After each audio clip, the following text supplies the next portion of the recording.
Good morning, good evening, good afternoon, good whatever time of day it is for you. Good day. Welcome to a very late night Friday stream. Not so much an April Fool's stream,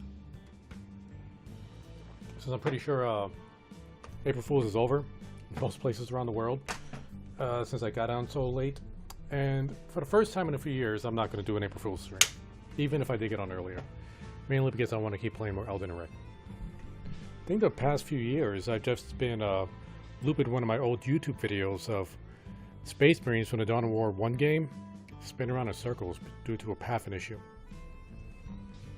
Yeah, I think I've just been doing that. Not going to do it this time though. So, I haven't been feeling well the past few days. My sleeping schedule is still messed up, which is why I'm streaming so late again. And trying to remember what we left off last time. Right, okay, we're in the row capital, but I want to backtrack a bit and go to the Volcano Manor. That's something we skipped past. So we're going to see if we can try to find our way to the Volcano Manor, which I think is to the northeast of the map. So yeah, we're going to do that. So let's just jump right into it.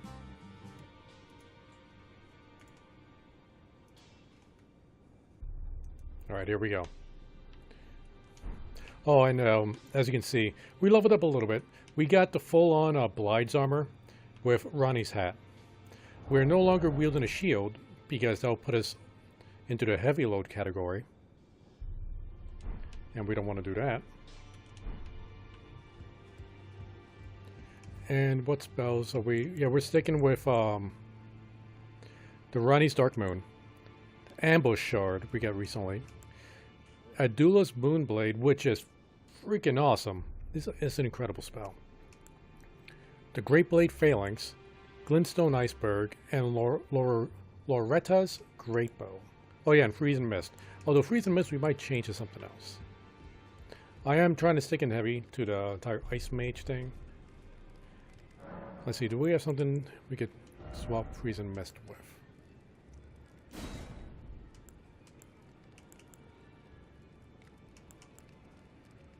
That's an incantation. Oh, we did get Collapsing Stars. I might swap it for this. Collapsing Stars is pretty powerful. Although if I was in a situation to cast a spell, why would I use this over the Duelist Moonblade? Or Ice Blade, or this. You know, Duelist Moonblade. Hmm. I mean, it does have better range than the new Moonblade, and I don't have to worry too much about area effect. Well, not too much. You know, we'll go ahead and grab that. We rarely use Ice Mist. Okay, so Volcano Manor, I'm pretty sure is around here. But I see a path right here that goes in that area. If we go this way, I'm not sure where we're going to go. So we are going to grab, we'll hop on here, then try to take this path through here. That's Windmill Village. Okay, this is the one of all the crazy dancing women that skin people.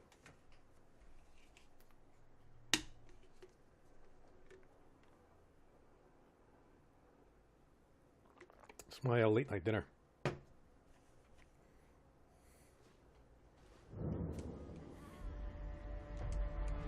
Okay, so let's get the hell out of this place. It's so weird even for me.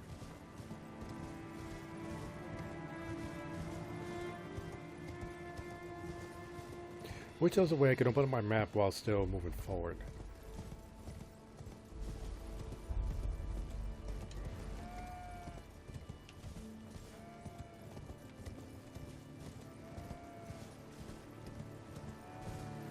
Nope. Nope. Leave them alone. I can't open up my map now because they're after me. Should have just murdered them. Really? You could have lived.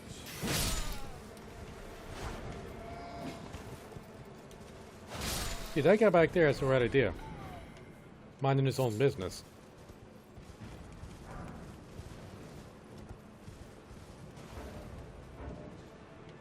Or not. He's just slower than the rest.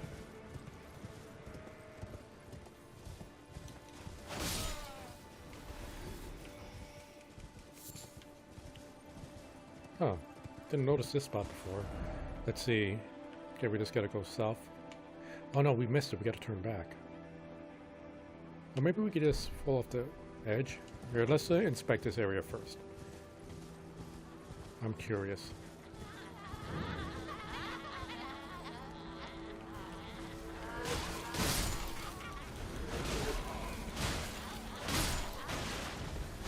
Okay. That would have been horrifying if I let them explode. So, what's going on here?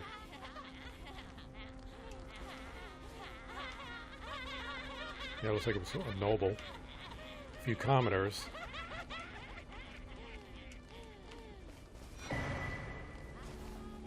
You know, I actually wanted this hood like pretty early in the game to replace the red hood I was using before.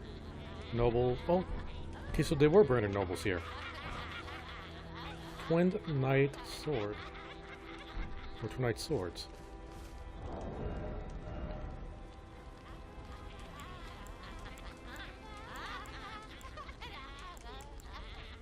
There's a twin blade. Let's see. An attractive twin blade of fine make and prize of chivalric knights. Or just blah words.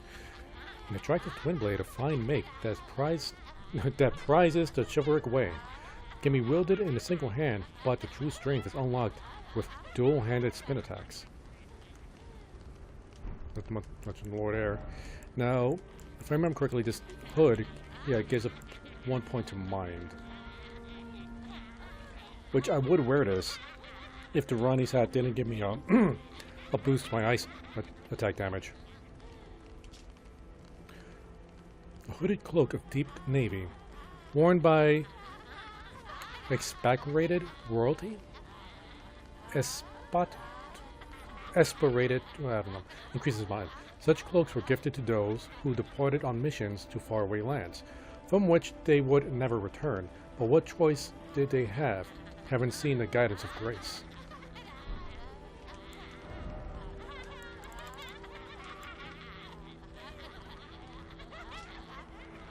Traveling attired fashioned from metallic white silk thread, worn by royalty.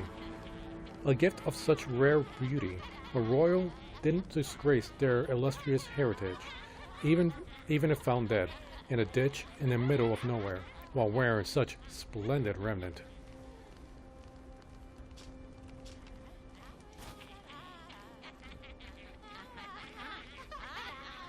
Pretty snazzy.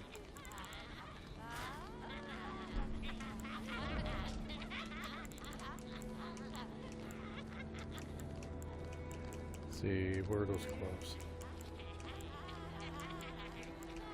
Noble's gloves. No such beauty, disgrace, illustrious. Okay, yep, says the same thing. No special stats to it. See, it's 2.1. If I wore these, would I be able to wield a shield?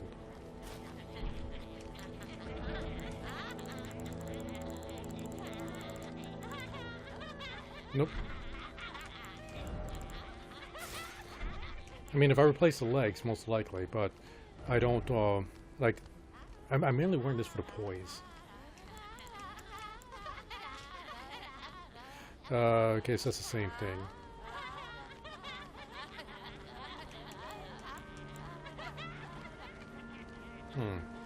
It's a pretty big boost to vitality, focus.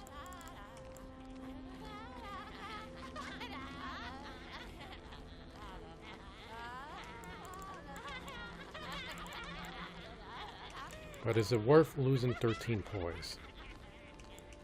I don't think so.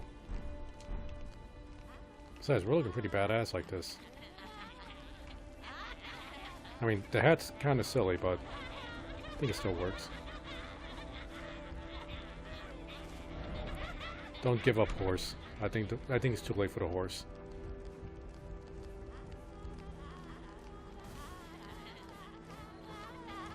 Is there anything else around here?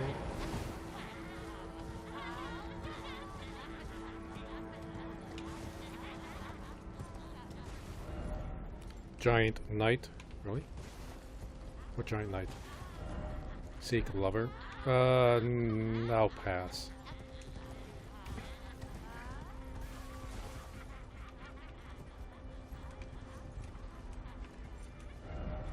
Visions of fire, so to speak, if only I had poison. Could this be a giant Visions of horseback battle? Is this a Don Quixote reference?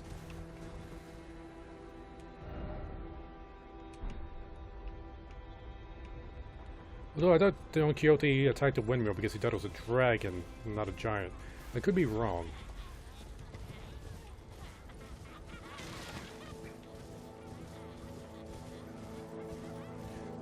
I just want to see what's going on in this lake, or this pond. I mean, this guy's by himself over here. Oh no, he has some friends over there.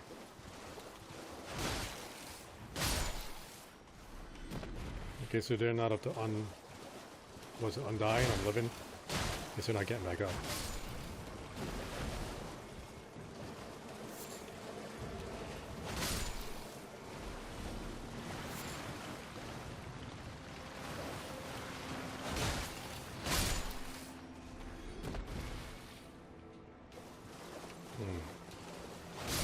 Is there anything special around this area? There has to be more to it than this.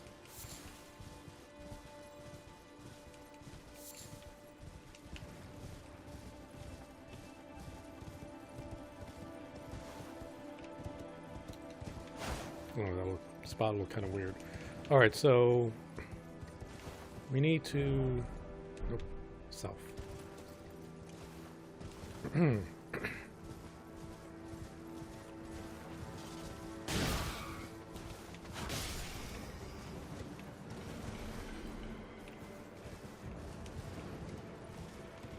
It's a little bit too big of a drop.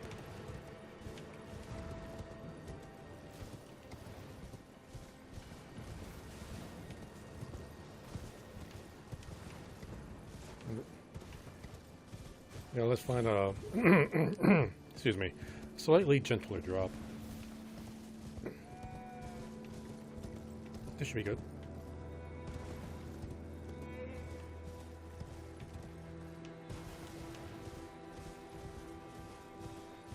Alright, we're back on track. Now, we did confirm that we got the invitation to Volcano Manor.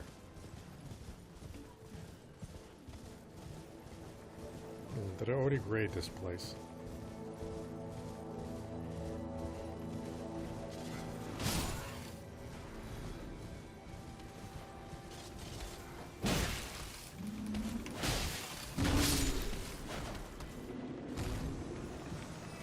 Oh, what you drop?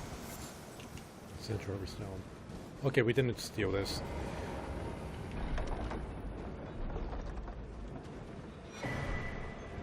Great stars. Okay, it's like it's a big mace.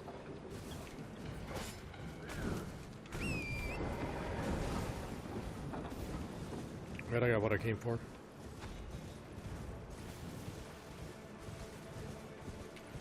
And I just want to take a little peek in these ruins. Ruins.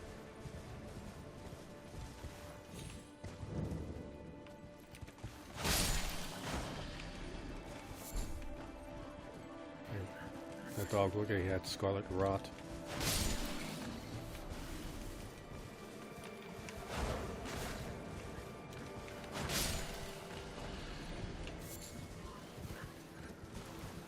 Blood rolls, or they do extra bleeding damage.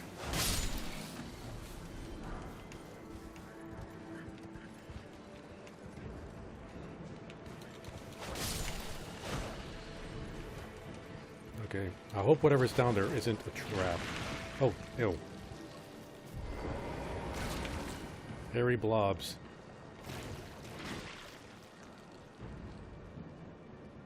Oh, it's a boss.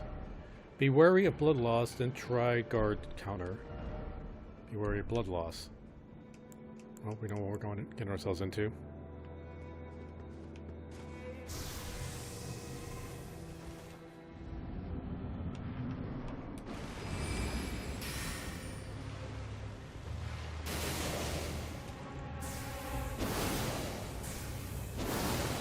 Okay, don't get near me. I like my blood where it is. Sanguine Noble.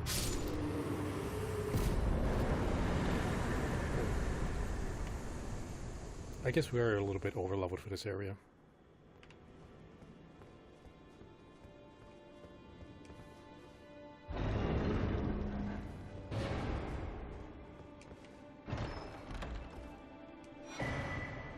Bloody Hell Ice. Is that a dagger?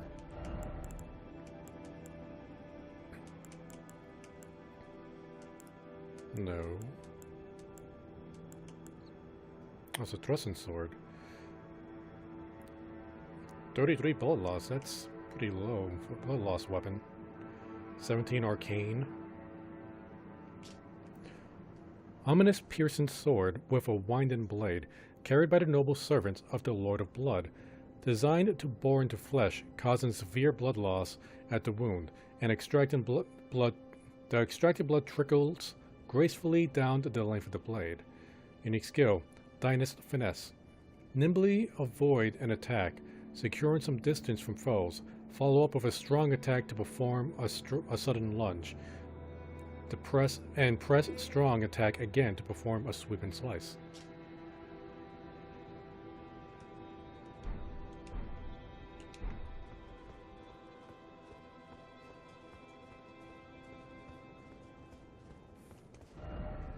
Oh, required it? No. No, thank you, Elden Ring.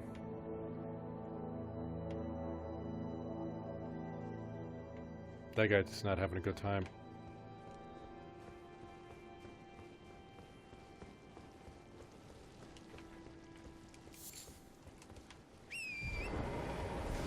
Let's see if there's any more goodies around here.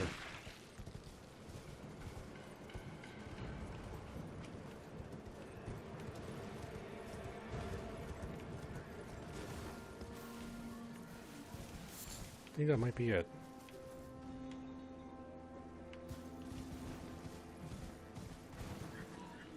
What is that?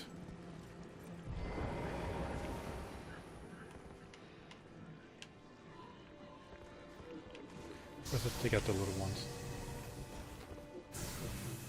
Oh, right. This goes straight ahead when you log on.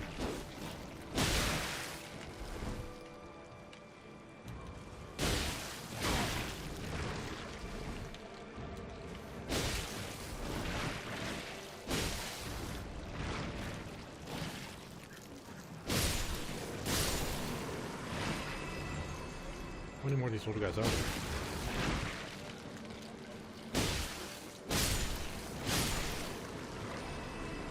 Alright.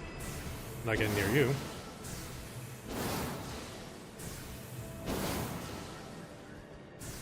I gotta get my stamina back up.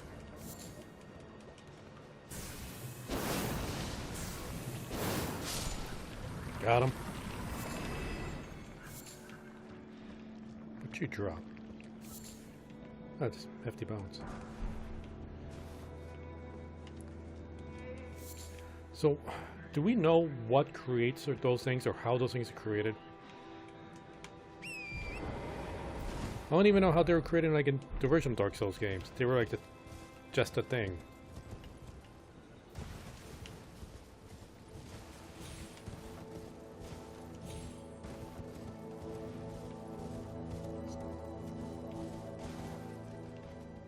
Huh. Guess that's where I gotta go. Oh, I see Grace over there.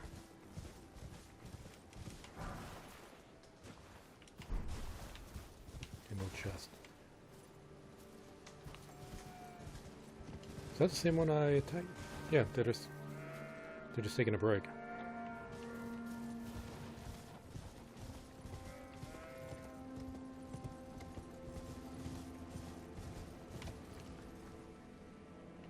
The hell?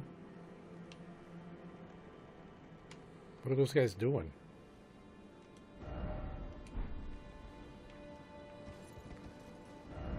Visions of snake, but no snake head. I think this is a Sekiro reference, right?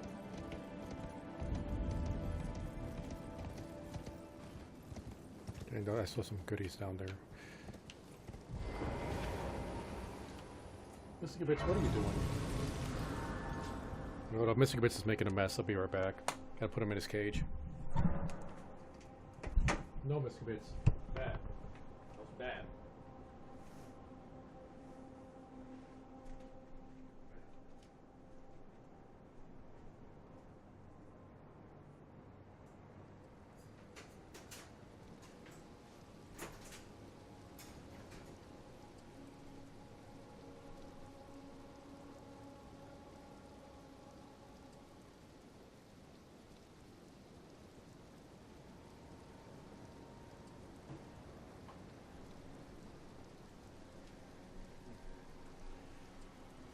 Sorry, Mr. Gibbets pooped in the floor, so I gotta clean it up right now.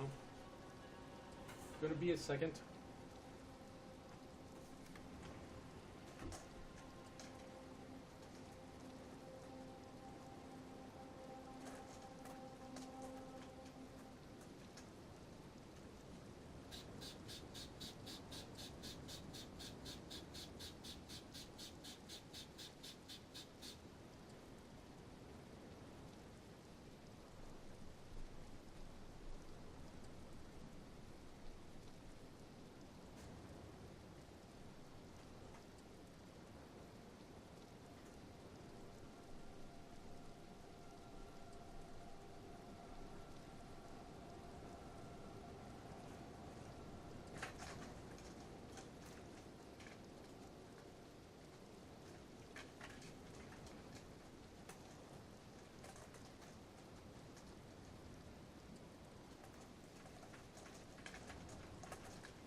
Alright, I have returned. Sorry about that, the little break. Had to take care of that mess Mr. Gibbets left.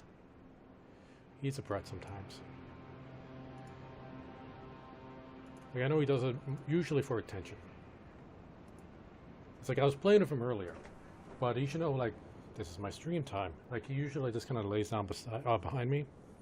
But then he doesn't want to go back to his cage when he needs to go because he just wants to chill out.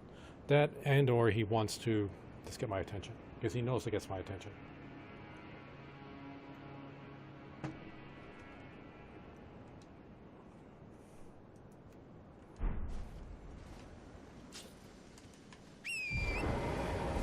We're gonna have to fight our way through this. See a lot of bloodstains. The old flower. Okay, that's the Erd tree symbol. Golden coat of arms. I don't think I've seen that before. What happened to this guy? Who are you fighting? Rode away from somebody. What about you?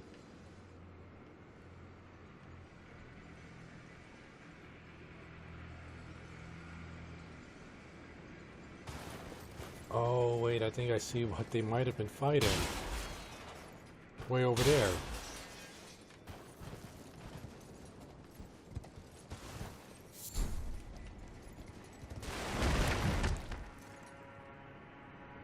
Looks like something, a bunch of people already fighting it. Wonder if I could just avoid it. Is it worth fighting?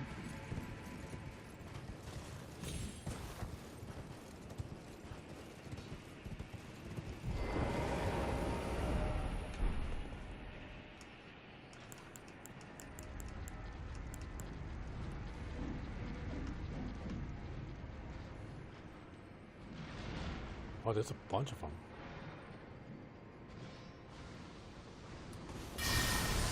We get the range on this.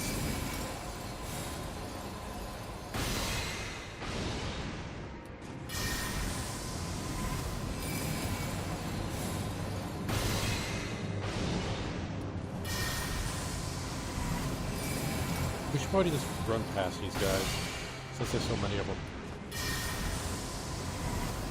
But I already committed.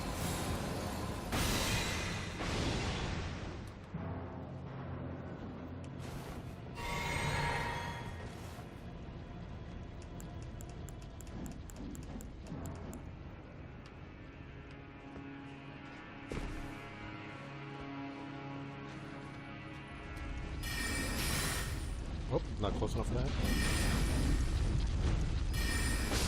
There we go. Took more cast than I should have for that.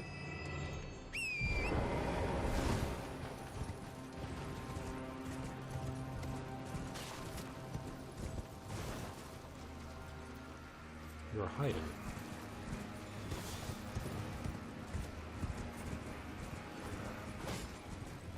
We don't really blame you.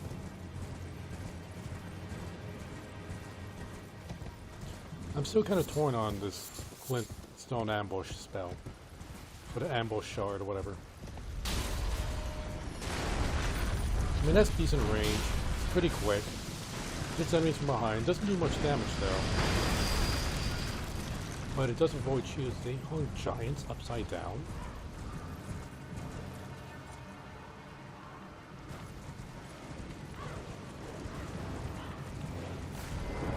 Uh-oh. Am I getting invaded?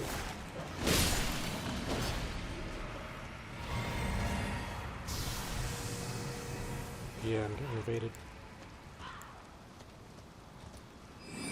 You again.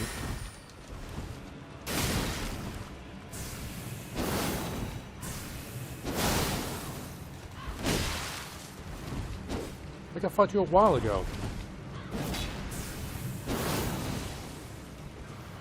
Well, Tarnish, was it Anastasia before? Or was it Maribel? I don't know, like I fought a Tarnish Eater with the exact same weapon.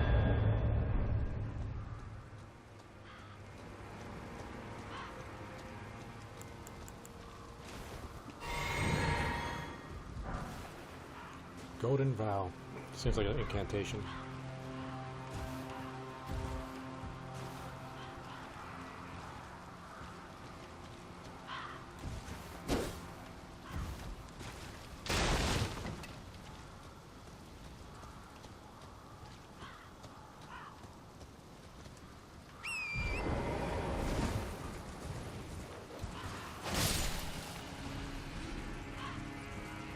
How am I gonna get up there? Geez, so many bodies.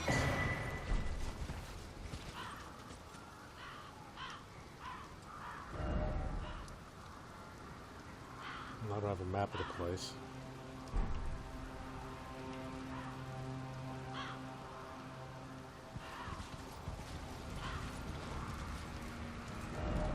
Try jumping? I don't think so.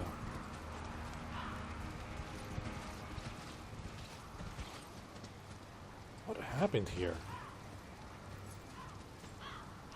So many corpses.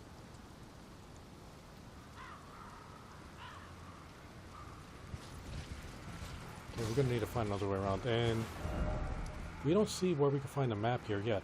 I might need to go up through this path. Really hoping this this road will take us over there. Maybe we gotta get up on top of there.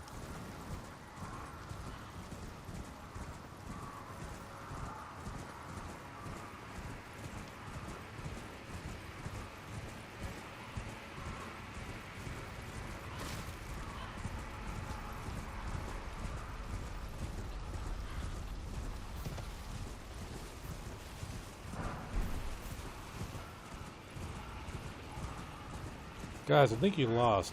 Just cut your losses and leave.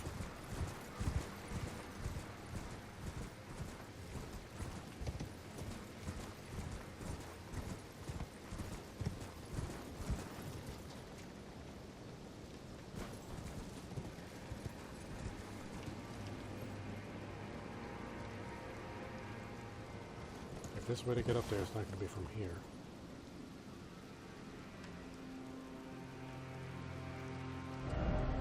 Okay. Guess we're gonna have to go through this path, which means we're gonna have to fight a dragon. Maybe we could just avoid a dragon. Dragon was pretty tough. I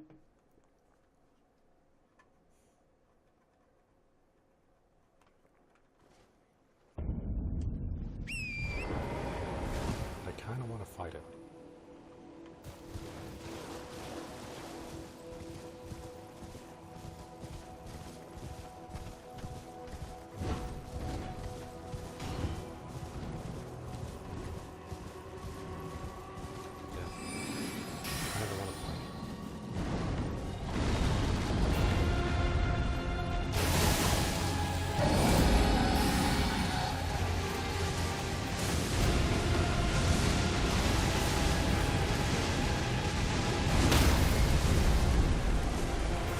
Didn't see that coming.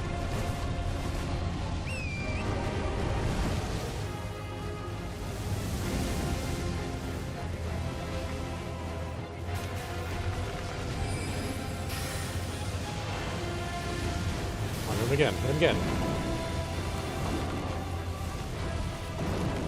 Alright, that strategy's not working. Where'd he go? Did it run? Oh, it ran. Okay. I could deal with that.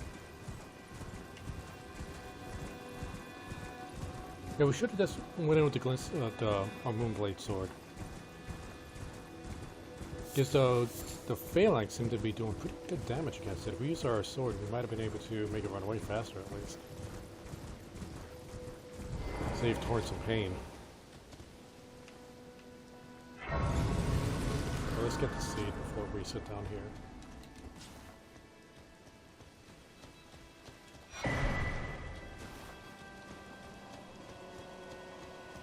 Don't think we have enough for another flask. Nope.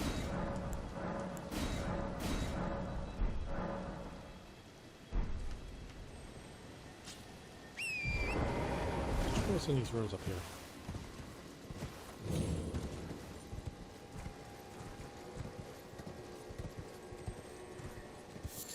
just a mushroom.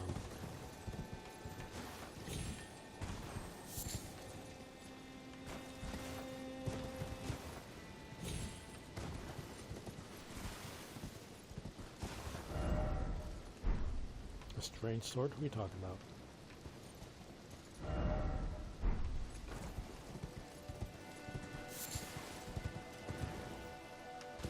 Somebody else appears there during nighttime?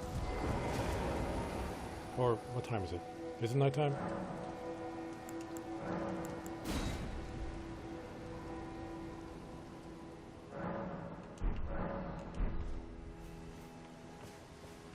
This is nighttime. Is this so bright because we're so close to the Erdtree?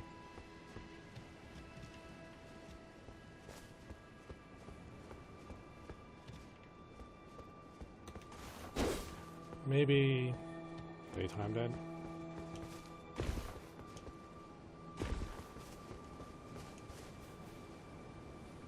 Let's try morning.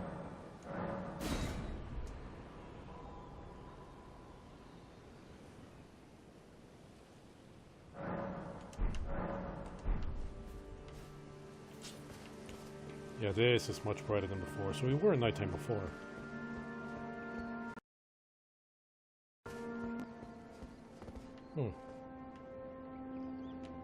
So nobody's around.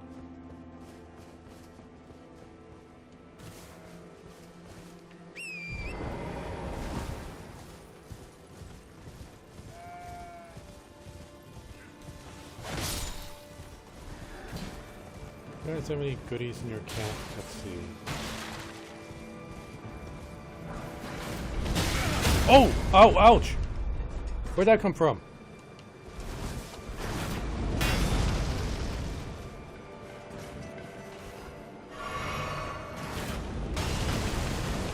Oh, there goes that tent.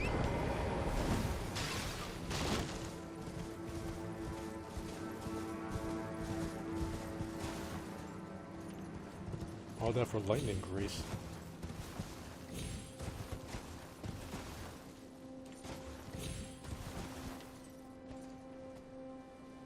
Where's the person shooting at? Thought it was up here.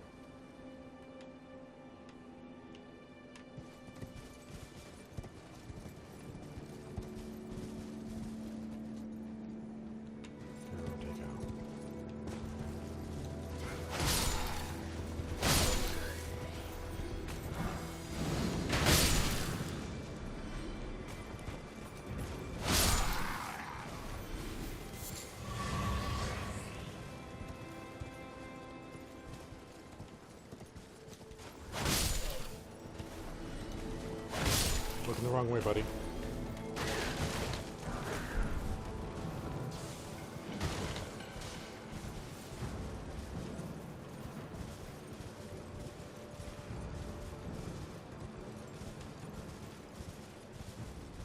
Oh, it looks like you're tougher. I would dig with the chest. That's what I came here for.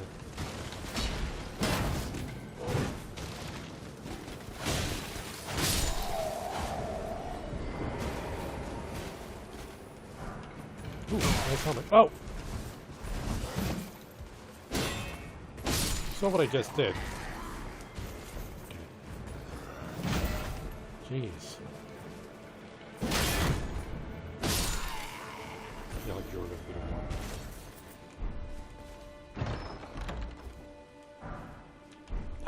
one. Lame.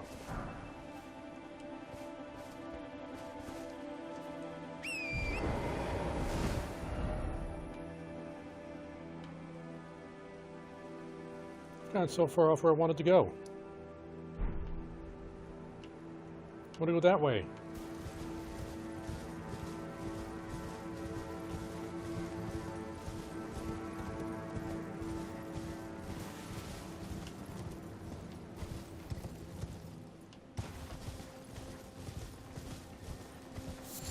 Another mariner gonna pop up.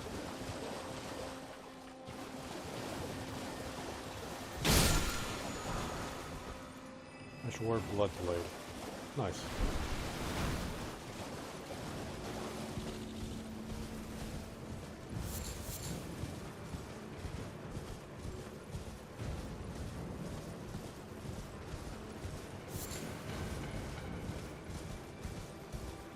Giants are taking a poop. Ooh, okay, here's a hidden dungeon.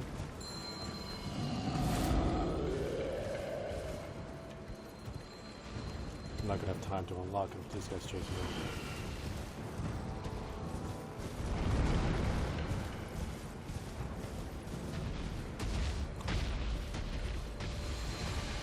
Even this. Okay, wait, even out there.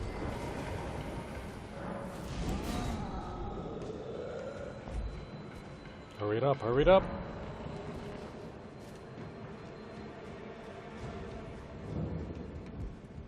Oh, up those tunnels. Later, suckers.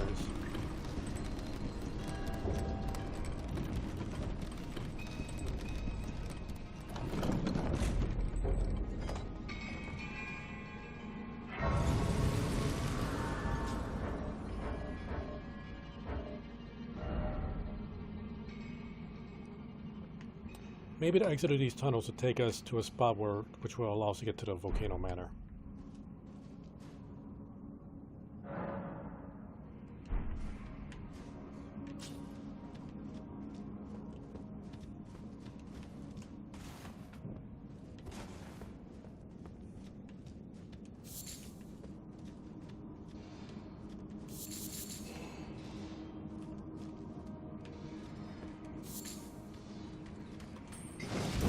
No, you don't. Oh, you almost had me there.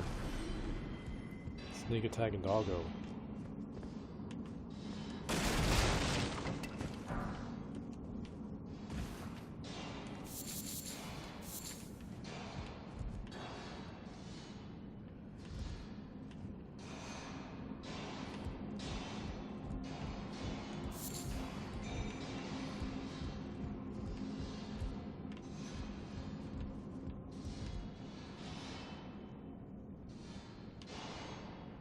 I think I've been here before.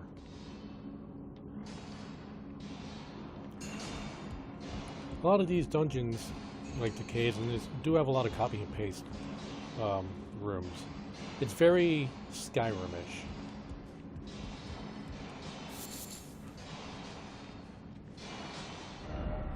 Beware of left, so to speak, beware of dog.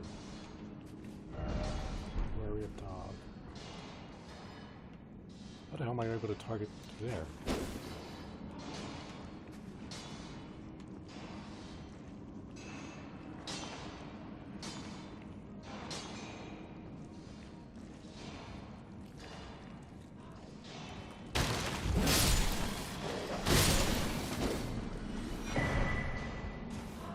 Ooh, +1 talisman. Okay, I get the regular one. I'll get the +1.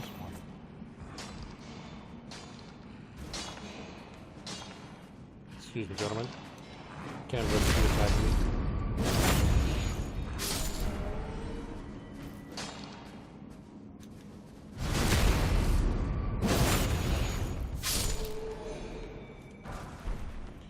Okay, those are explosive barrels. So are they. We need to go through there. Something's probably going to attack us.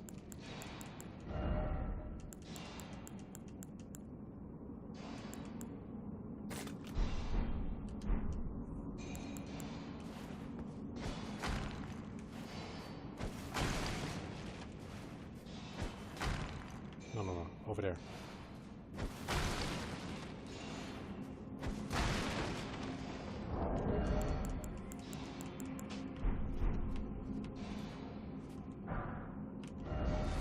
Oh. Yes, it's just a dead end. I thought there was a tunnel behind that. Oh. Whoa! Jeez, Karen, you scared me there.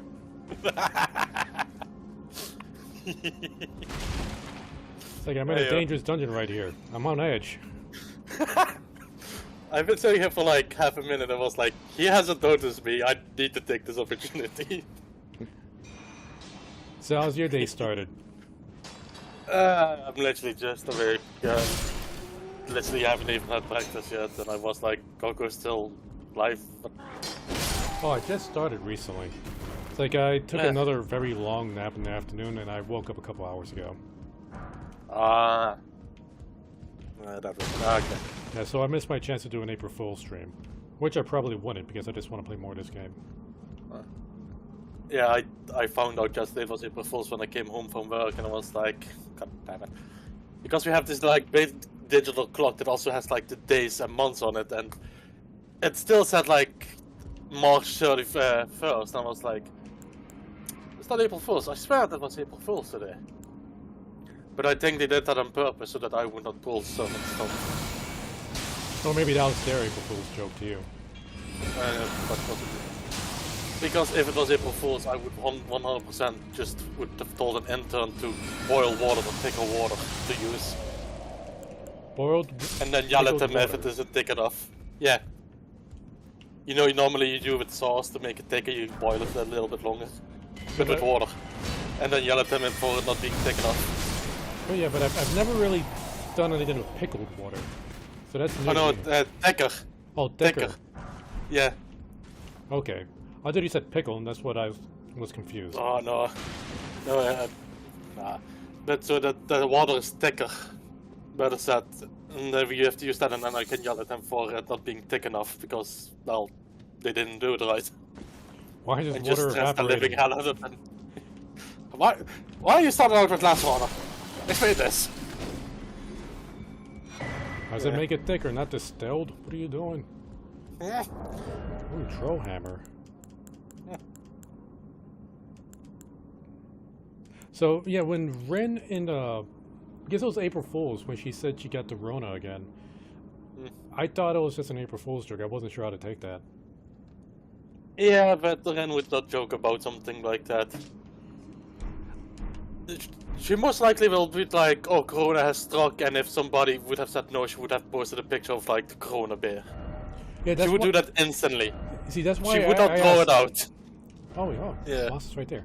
That's why I was like, you know, are you talking about the beer or what?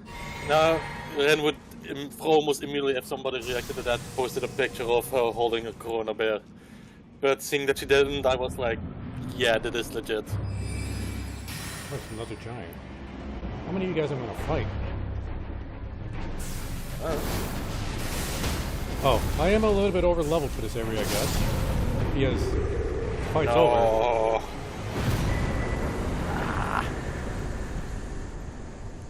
Only seems like it. Well, it's I was hoping for a shortcut to try to get to the Volcano Manor because I'm trying to find my way over there. Because I'm already like over leveled for some areas, and I don't want the game to be too easy. But yeah, I don't have the map for the area, so I have no idea how to get there. Like, I thought I was on the right path. You probably weren't watching the stream at the time, but like I was on the bridge, but the bridge kind of was like broken in between. So the one path I thought I needed to take wasn't it. So now I'm just trying to find the right path. So yeah, I'm trying to get somewhere over here. The bridge, which is like this path right here, this is where it's broken. And then there's like a whole bunch of mountains in the way. And it doesn't even show me where I could find the map on here yet. So we're still exploring, because I got an invitation to the Volcano Manor. And I know I need to go there to advance some people's quest lines. So that's what we're searching for.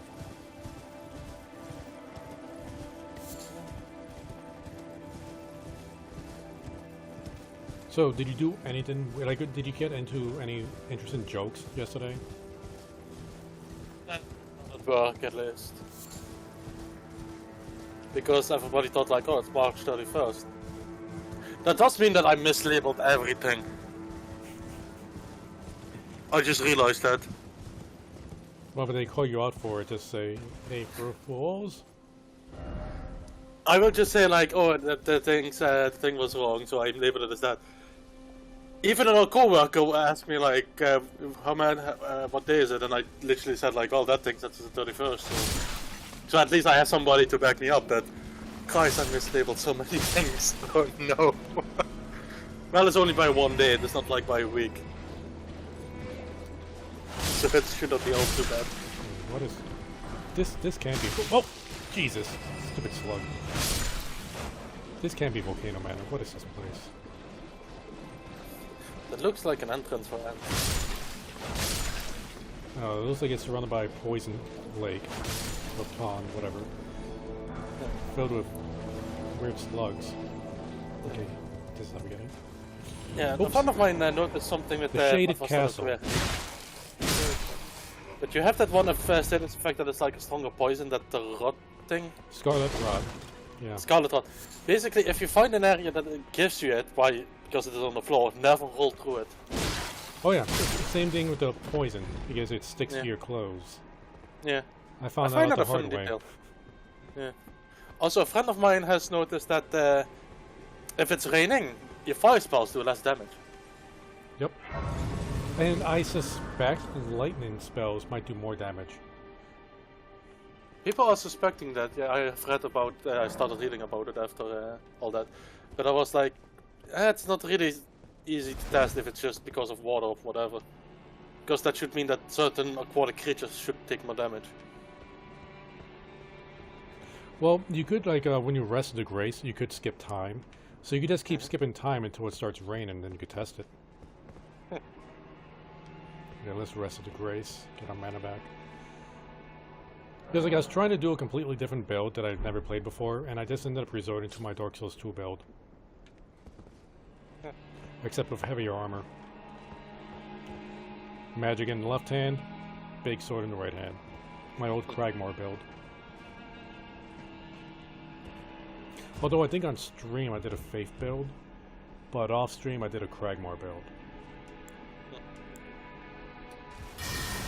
I don't know what those things are, and I don't want to find out.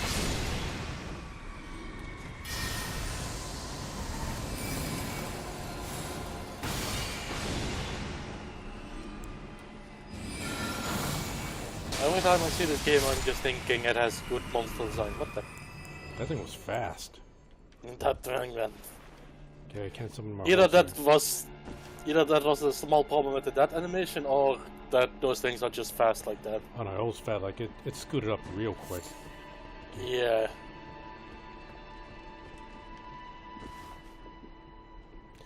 Okay. Unfortunately, since I'm wearing such heavy armor, I don't have enough weight left to wield a shield, so I gotta rely on my rolls. And this is a bad spot to roll.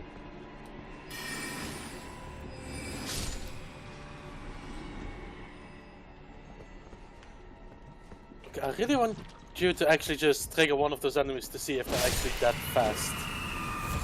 I think I fought one of those things before, like really early in the game. And yeah, they're really fast. They'll catch up to your horse. Damn.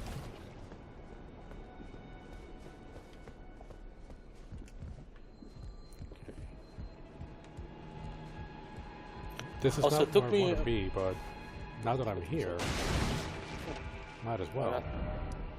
Also, it took me until yesterday to figure out there is actually only one maiden in the game, and that's the one in the beginning. At least that's what a friend of mine thought. I thought that all the other female characters I saw constantly online popping by, that those were other maiden options. Well, not options. You only get the one option, but there is technically other maidens. But it's oh shit. Okay, didn't see me. But okay, so spoiler. Do you mind if it's a spoiler? Yeah, go for it. Okay, I don't know if you plan on playing the game. There's a quest line you do with this one guy, and he likes making puppets. It's kind of hinted at that he does creepy things with the puppets. But the puppets are from real people, and he creates ashes out of them. Ashes is when I summon somebody to help me fight. There's like an ash because their spirit is stuck in this puppet. And he creates those, and when you do his quest line, if you do what he tells you, you get an option to, like, he'll give you one of his puppets for free. One of them is a maiden. Although it doesn't, like, you gotta read this description, and then it kind of hints that she's a maiden. And the other one is this other tarnished. I forget what his name was. And you actually find their bodies in his laboratory. And you can actually summon them during the Radon fight, where it's kind of like a little mini raid. And it's hinted that that maiden was supposed to be the maiden for that Tarnished guy. But they were never able to meet because the guy you're working for ended up getting to them before they were able to meet.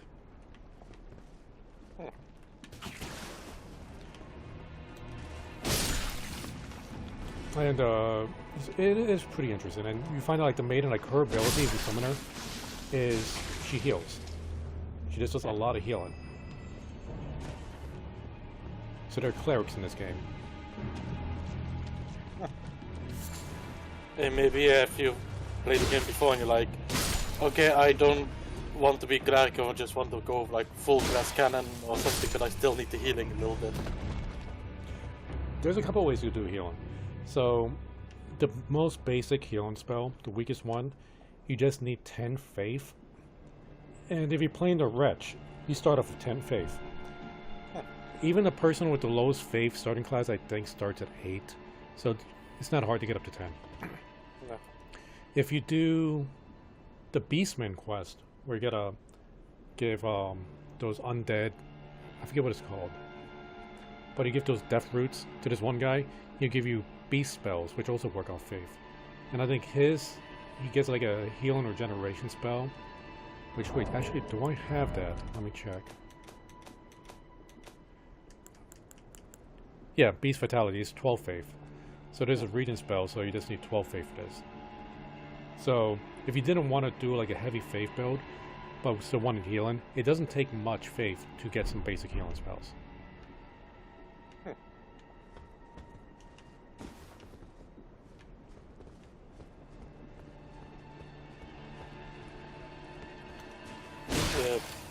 I only see one summon constantly being used by my friends, and that is like the Mimic one. The Mimic's overpowered. They actually nerfed the Mimic, and it's still overpowered. Oh yeah, I saw a friend use one on a boss. Well, not really a boss, but more a greater enemy. It's like one of those... Basically had a stream in it, like a bear... Oh, the Earth tree thing? Yeah, there's like something tree creature. And he just summoned that Mimic, and he was just standing there seeing the Mimic literally do all the work. Yeah, the Mimic The only pretty thing much... he had to do... Yeah. Yeah, he pretty much all does he had to everything you was do, except dodge. there's a lot tankier. Yeah, all you had to do was dodge sometimes, because this creature just goes mental over the entire room they have. Yeah, like I'm purposely not using the Mimic. Yeah. Like I refuse to. What spell is best for this guy? Let's see if we can freeze it. I do have the hat that increases my freezing magic. My ice magic moves. Okay, oh, that's Scarlet Rot. That's not poison. Jeez. Problem with this spell I'm using is like it doesn't have great range, so I gotta get a little bit close. Yeah, but at least you defeated the bigger one. So the small one should be a breeze.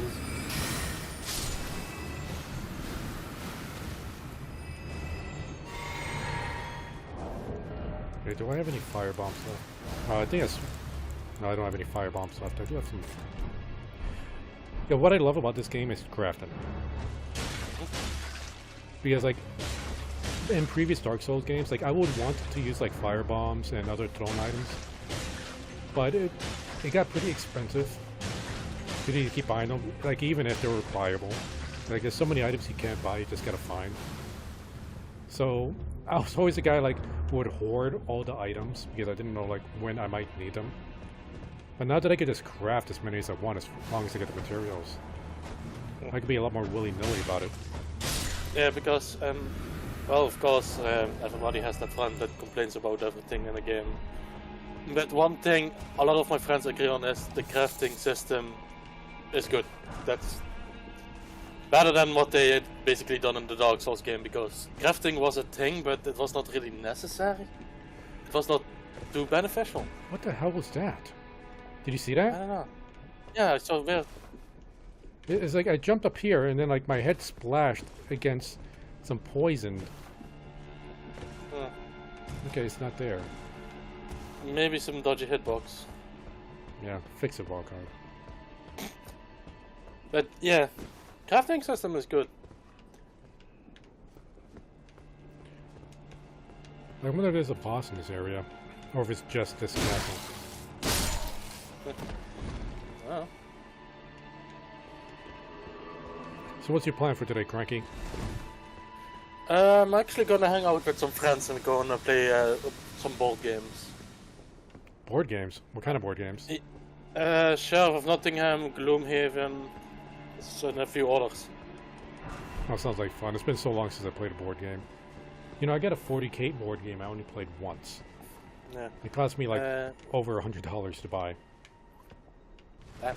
Because Gloomhaven oh, is... shit. Oh shit. Christ.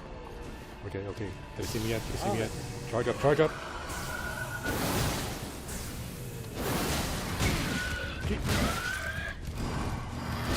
Okay. Not a problem. Jeez. I didn't think there'd be grafted creatures over here. That, I completely lost my train of thought. Something about board Oh games. yeah, the Gloomhaven is something none of us has played before, but a friend read a few reviews and people compare it to playing D&D without the Dungeon Master. Oh, that sounds like fun. And I'm like, okay, I'm curious. And You mean like a video well, game? no, yeah, I'm just saying like video games. because We'll go on. yeah, but there's also a video game variant of it. So that's what's the first thing I saw, and then I was like, oh, there's actually also a board game variant. I'm interested. And yeah, I don't know nothing about it, but Sheriff of Nottingham is just a bluffing game that, if you know how to manipulate people, it helps. Because basically it goes around like each turn somebody else is the sheriff. Mm-hmm. And you have your cards of goods, like your apples, your chickens, your cheese. You have also illegal goods, like royal cheese or even crossbows. You have your still pouch and you're allowed to put in 3 cards. The thing is, the sheriff then asks you what do you have in your pouch. And basically, you're only allowed to have 3 legal goods, you cannot combine them. So you have to have 3 apples, 3 chickens, or that. But you can lie to him. For example, I have 2 apples and a crossbow, and I say to you like, oh, I have 3 apples. You can either let me through, and I get the value of that crossbow, which is way more than the apples, or you inspect the pouch, and I have to pay you for like a small amount that's on the corner of the card. Because I got caught. The thing is, I can, for example, bribe you. I can say like, oh, you get this 5 coin of mine, you get 25 in the beginning, and you don't look in the pouch. The moment you accept that, you're not allowed to look into it. Even if you do, I'm still getting through. Okay, now. Or I can say, I don't look in your pouch if you don't look in my pouch when you're the sheriff. Uh-oh. But the thing is, you don't have to uphold that. Because honor amongst thieves. So it is really like, okay, who can bluff the most? And, you know, Yeah. because one round I did nothing but only legal goods. And then the very last one I just put in like 3 crossbows and was like, yeah, I just have 3 chickens. And he was like, okay, just get through. And I just revealed the 3 crossbows and he was like, ah, you dick. I trusted you. Now, is there any reason to just not always inspect everybody's pouch? Because if for example I do have like 3 legal goods and you inspect me, you have to pay me for it. Oh, okay. No, I got you. So there is also a downside to inspecting. Because if you find like illegal goods, you get paid. But if you find only legal ones, you have to pay. And in the end, basically, you tally all pick gold, and there's like this price amount of like, oh, if you're the person with the most chickens, you get a set amount of value, like you get 10 extra coins at the end of the game. Second place gets 5, third one gets nothing. So there is also a static to go after a certain certain currency only. But the thing is, the illegal goods count for 2. So you have chickens and you have a royal rooster. And a royal rooster counts for 2. So trying to get those illegal goods in long term also is beneficial. Okay. We just picked up a Valkyrie's prosthetic. And have you seen the trailer? The original like trailer for this game? I did, but I don't remember. Well, there's a demigod called Millennia. Uh-huh. And in the trailer, like, she was the woman that's, yeah, like the sharp helmet, and she's fighting the really huge guy. Oh! Yeah, I have seen videos of people just getting wrecked by her. Oh yeah, and in the beginning of that trailer, like, she's like putting on like a prosthetic arm on her right arm. Mm-hmm. I just picked up a Valkyrie's prosthetic, golden prosthetic used by the one-armed Valkyrie, and it looks like it's a right arm. Golden prosthetic used by the one-armed Valkyrie, a masterwork of craftsmanship. With practice and skill, it can be used as proficiently as a real arm. When Malag Maris, Lord of the Shaded Castle, embraced this prosthetic, he claimed to feel the presence of his personal goddess. Huh. Okay, and this is a key item. This isn't something I could use for myself. It would be overpowered if you just attached it to yourself and you can use the third weapon. Or just attach it to my chest. Yeah, in case enemies get too close, suddenly the dagger just pops out from you, just like, haha. Okay, so I'm guessing this entire castle's purpose was just for that item. I don't think there's going to be a boss here. That seems like it. Alright. Crap. Still no closer to the castle. The Volcano Manor. But also with the board games with friends is also sometimes the reason why I actually hope that more people in the server would have like a tabletop simulator. So you can play those kinds of games easily online with friends. You know, I have Tabletop Simulator, but every time I try to download something, it's like my antivirus go crazy. Yeah. I also have the same, but that's sometimes if you know the game and you know how it's supposed to look like in like the download page, then you should not have that problem. But yeah, a lot of people are just dicks about it. Well, I'm gonna see if we can level up one more time. Like, I'm so close, I'm just gonna burn the runes just to get there. Yep. I wish there was just a use all button. You know? Well, you could just use, like, use selected and then press down and then it selects all of them. I mean, it is one extra step, but I get what you mean. Let's go mind.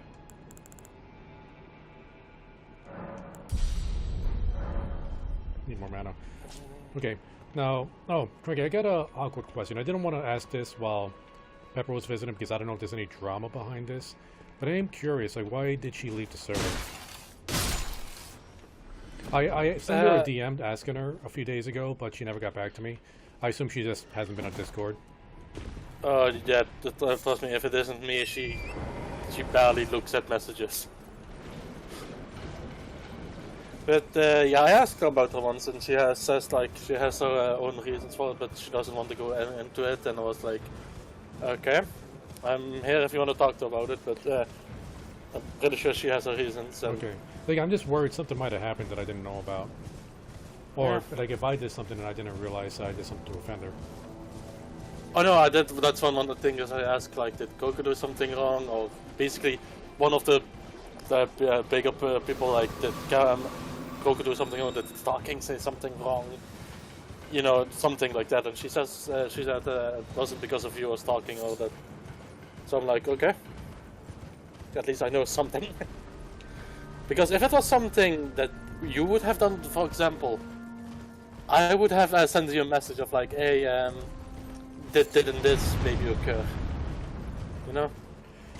Yeah, it's like I'm not sure. Like if it was me, like I wasn't sure if it was one of those things that I was just kind of I did something and I was just oblivious to something I might have done. Because like I wouldn't, go out of my way to try to, bother anybody. I know. But I am pretty oblivious to things. That's why I'm asking. Like, if she has a reason she doesn't want to say it, I'm not going to push it.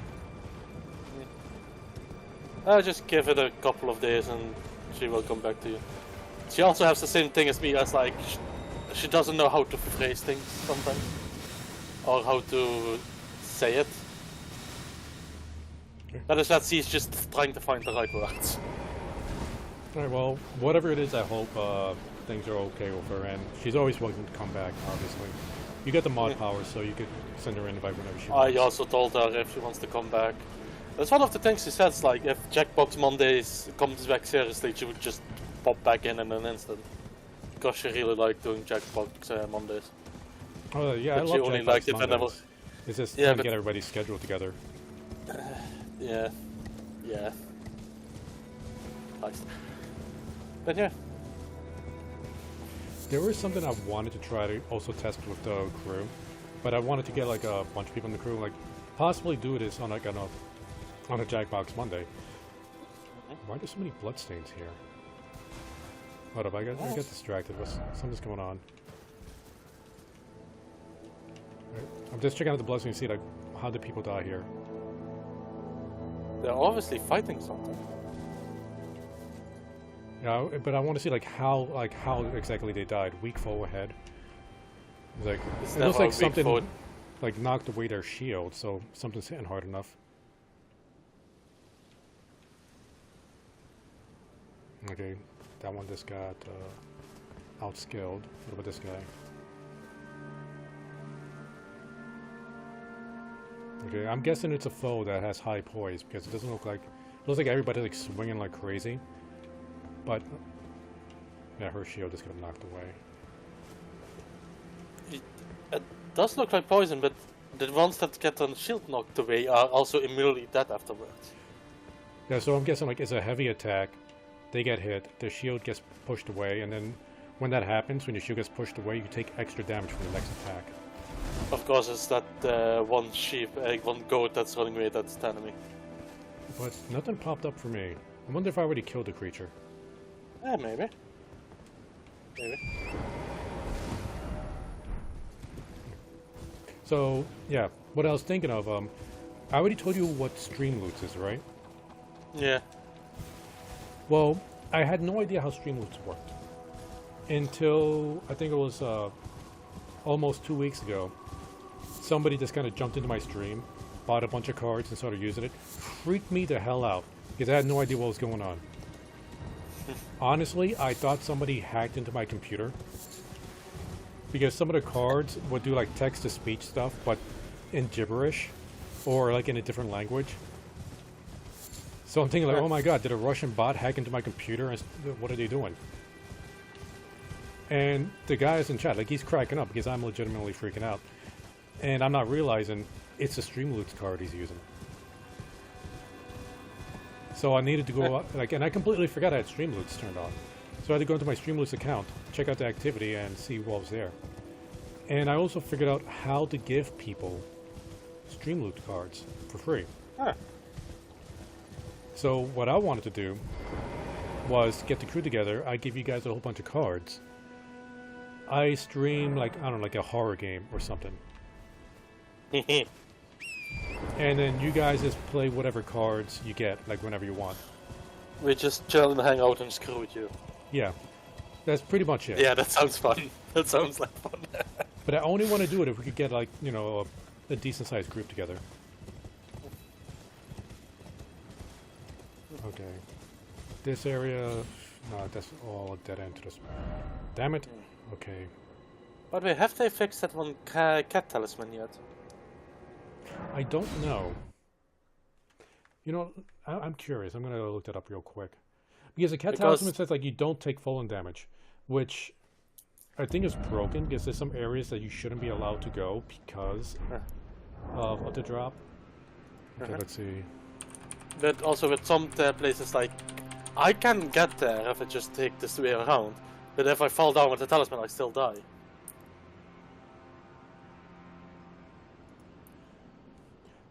Yeah, like because I know there's an item you can take like soft cotton that reduces damage you take when falling, but if it's a drop that's going to kill you, it's still going to kill you. The soft cotton only protects you from drops that will just do damage to you. Then why does it say immune to fall damage? That's what I'm curious about, because like if it says immune to fall damage, then it would legitimately it'll be broken. Because there's areas that you're not allowed to go to, which has like kill boxes for when you drop. But if the cat talisman ignores that, Let's see. It could also just be a prank that Yoshi P, not Yoshi P. Forget the guy's name. Like the One Ring. Yeah. Yeah. Let's see. Cat talisman.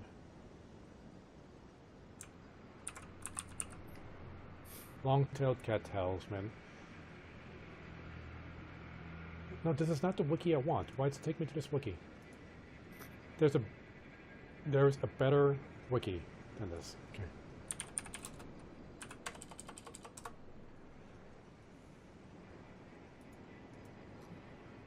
There we go. The Fextra light. That's the good wiki.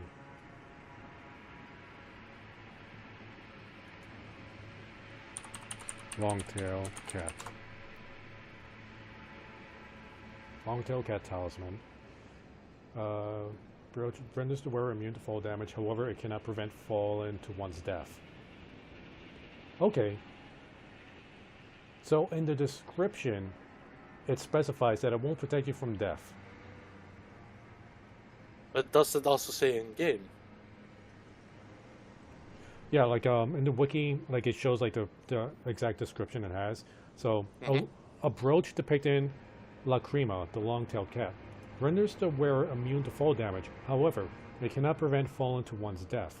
Lacrima features in the fables of Rhea Lucaria, in which she is described as a fairy cat was fond of playing in the Great Bell Tower. So, pretty useless. Just use soft cotton. Soft cotton's pretty easy. It's really easy to craft. Let's see, soft cotton you just need the roa fruit and smoldering butterfly, and you can find those all over the place. Plus, the soft cotton makes your footsteps silent. Okay, now this is where I went originally. There's a bridge up ahead that's cut off. So that's not gonna work. Let's backtrack a little bit. Is there a way for me to get down there without dying?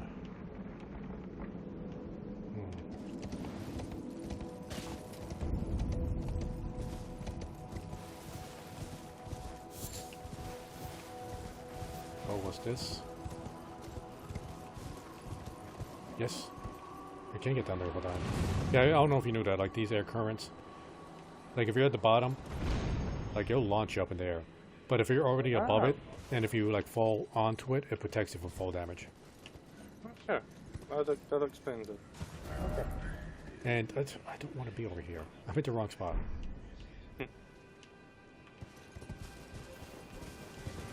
Let's see if I can circle. Oh, okay. There's another one going down. Also, I still find it funny, and a friend of mine got also into Elden Ring recently, but this boy is a Dark Souls veteran.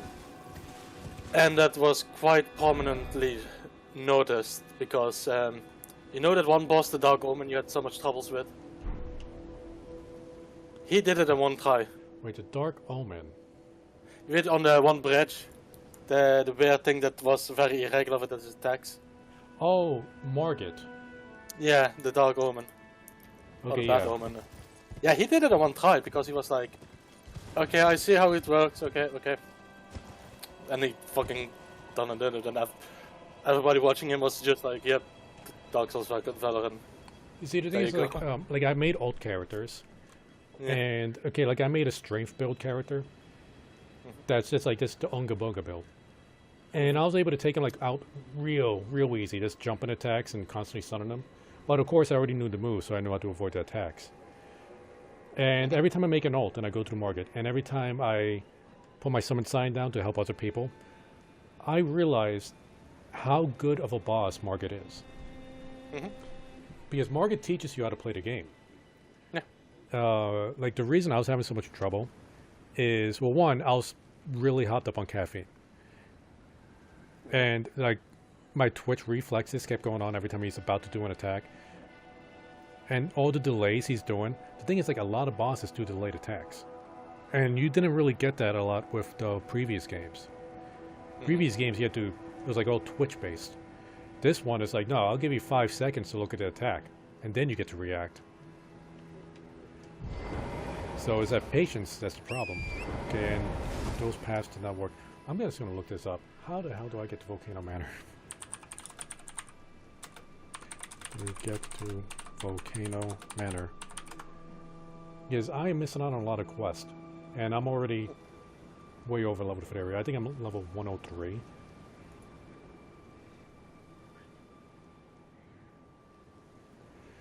Blah blah blah. Get to Cerulean Sea Talisman. Walk into Volcano Manor. Place must first step into the... Okay, I got to Mount Gelmir. Zontas Forest, North Pass. Okay. Those that are ready to make the trek to Volcano Manor must start at the base of by running from the Erdtree Gazing Hill and Atlas... Wait. Erdtree Gazing Hill? What the hell are you talking about? Let's go back to the Bridge of Inquiry. If they ride up to the statue, hook to the left and ride through the Whitehelm ruins. Did I find those ruins? The Shaded Castle. Corpse Stench.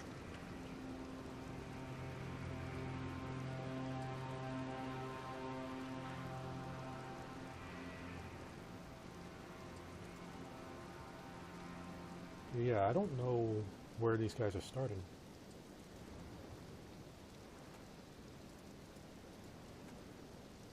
I am so confused.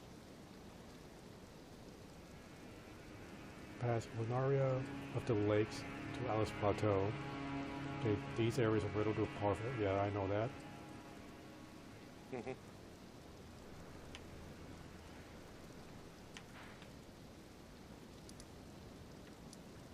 So they're talking about starting at here, the abandoned coffin. Wait, maybe it's just a path I missed over here. Actually, Cranky, since you're there, like, do you have an account on Streamloots? I think so. If not, like, you click the link down there.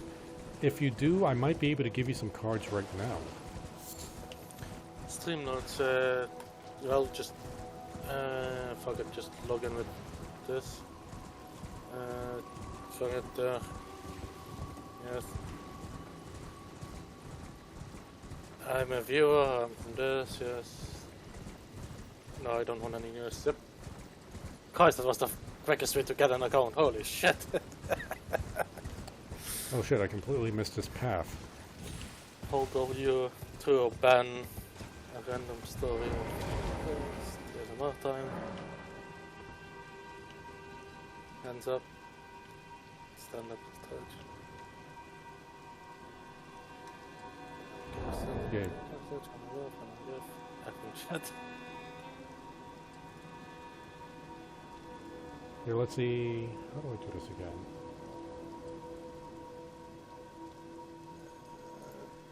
My I don't know if you need to have my name, because my name is literally just the same on Discord, just Cranky dash pants, small letters.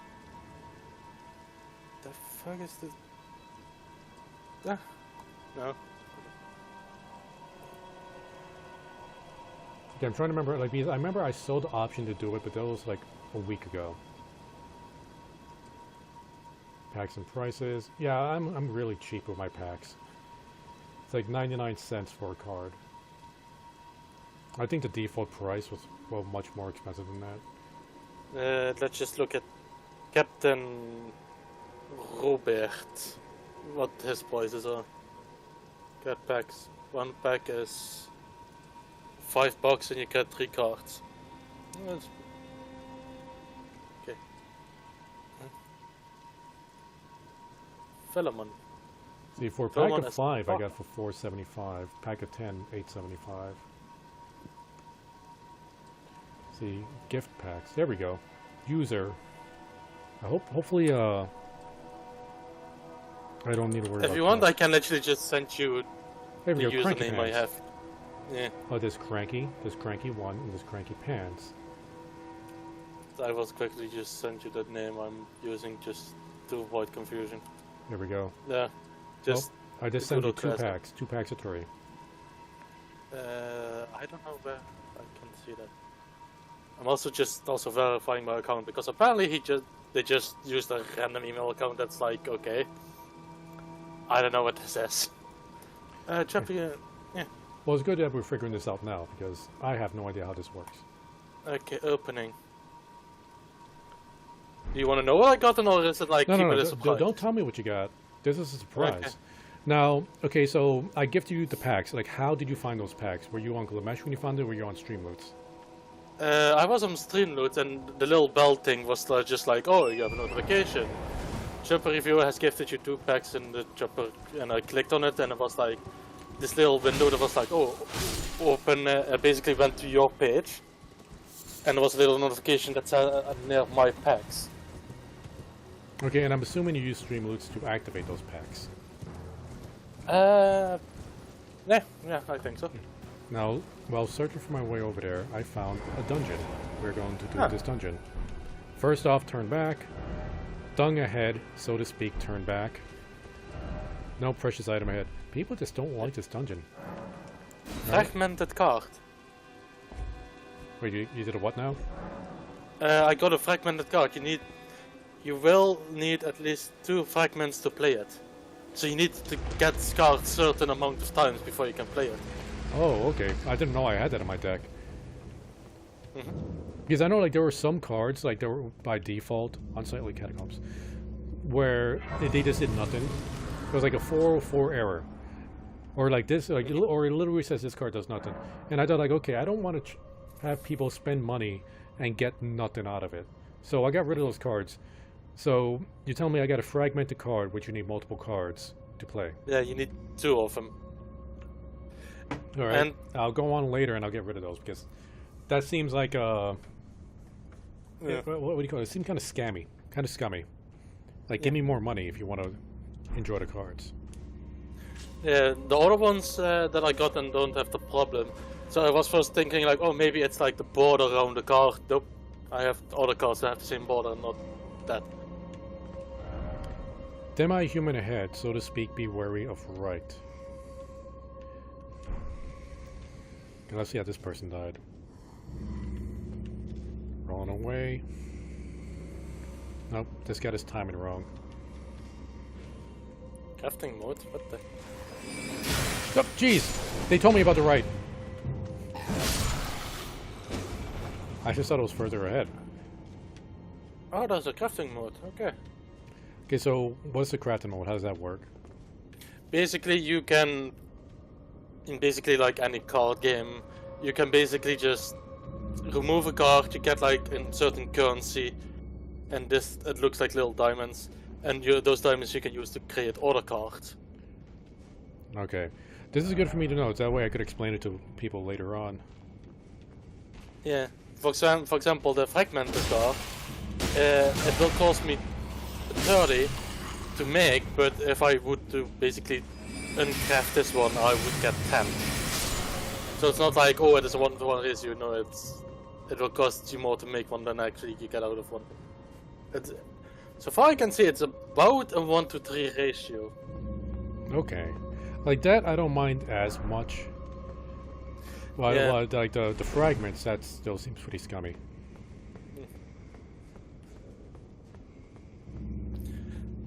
You might also want to change the prices on these.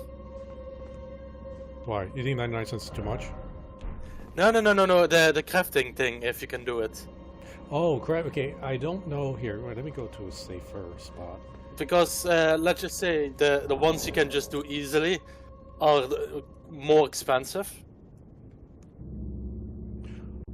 Oh, wait, so each But card other has, ones... like, okay, so the common cards are too expensive. Those certain cards are too cheap, better said. For example, let's just say a random story about my past. That actually only has an uncraft value. Huh.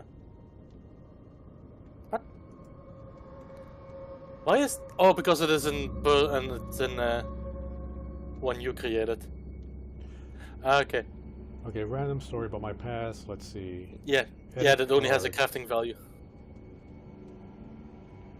Cooldown. Okay, put a cooldown on that. But for example, play with one hand, that will only cost me 90. While, for example, draw something is like 1,500.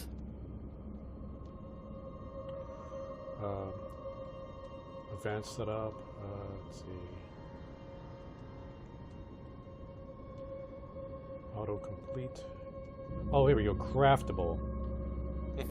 Okay, so the other common cards you have there, how much does it cost for them to be crafted? The common ones. I'm gonna assume those are the lowest cost ones. 30. 30. Okay, so since this, I'm gonna put 45 to create. Destroyed, you get 15. The minimum resources needed for cards of this rarity is 1. Oh, okay, so this isn't a common card. Okay, the lowest I need to put is 100. For destroyed, I'll put 35. Let me actually just put on the filters. Okay, the common one. They're all the same. It is 10 you get, create 30.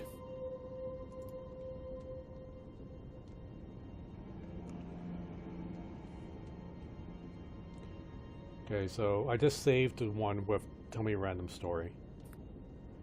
I should just edit that, just tell me a random story, period, not about my past. Wait a minute, I did change that to a random story. It still says a random story about my past?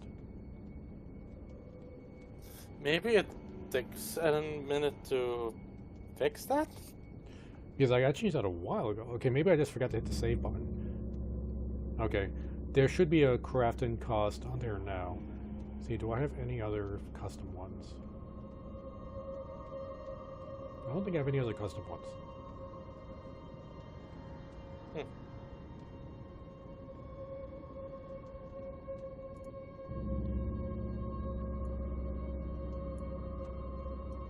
Okay, back to the game.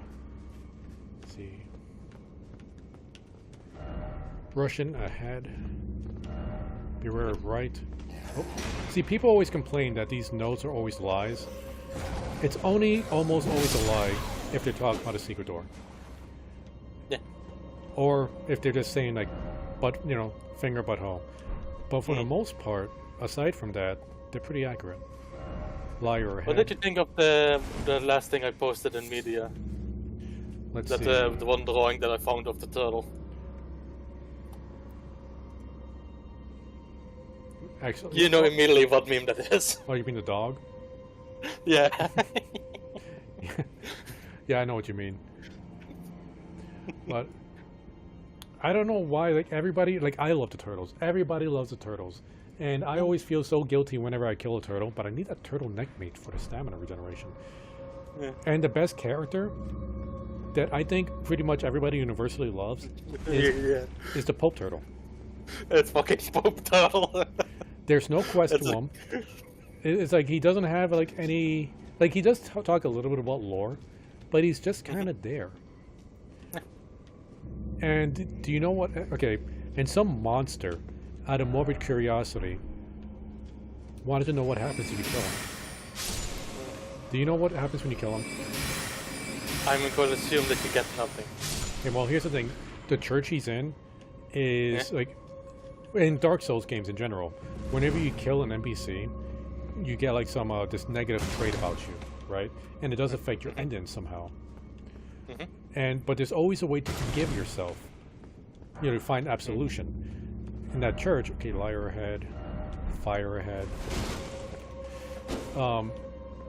So, and you need a special item, and so that way, if you attacked an NPC but even didn't kill him, they'll remain hostile until you get forgiveness. If you did kill them, you know, you still need to get forgiveness to try to get not the terrible ending. When you attack the turtle, like he says he's not going to fight you back, and while you're attacking him, like he just stands there, he takes it. He's pretty tanky. He actually begins to forgive you for your actions. Oh. When you kill him, you get 5 turtleneck meats. And that's it. And a few runes. That's not worth it. I'd rather have Pope Turtle than... When you try to get your absolution, there is no absolution. Because he's already forgiven you. Oh. Oh. I know, right? That's so much worse. That's like the level of when a parent says, "I'm not angry, I'm disappointed." You're like, Yeah, and it's not even like the disappointed. It's like, you know, you done me dirty, but I still love you. It's like, Paul Turtle, you're too good for this world. yeah. And I love the memes where people's like, are you...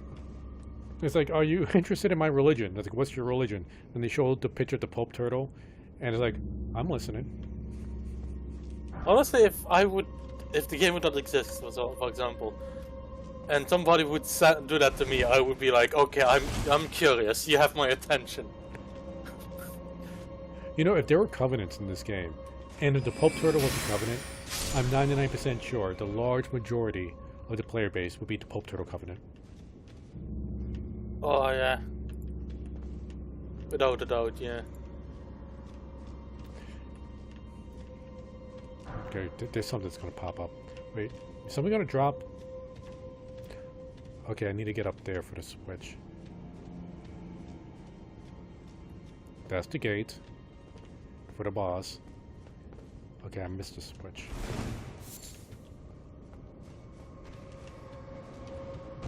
Jeez!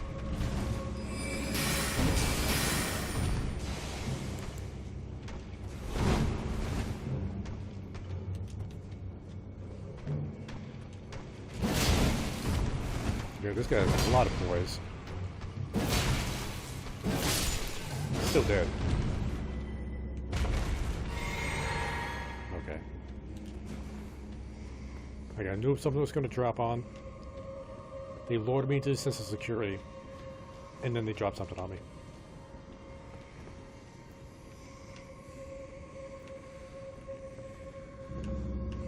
Oh, there's a lot of them just pretending to be dead down there.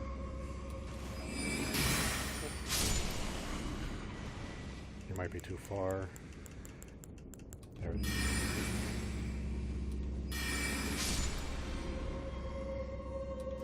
This smells pretty sweet. Have you heard of the ambush shard? Ambush shard? No. Doesn't do much damage, but has pretty decent range. It doesn't fire a shard from the staff. It creates the shard behind your target and hits them in the back. Ooh. So it's really great for using against people with shields. Yeah.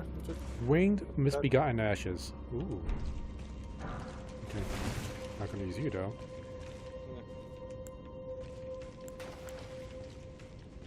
What, you okay there? Yeah. I don't know why, but almost. Yeah, my body was like okay, you have to cough, and I was like, no, fuck off, and I'm just trying to hold it down.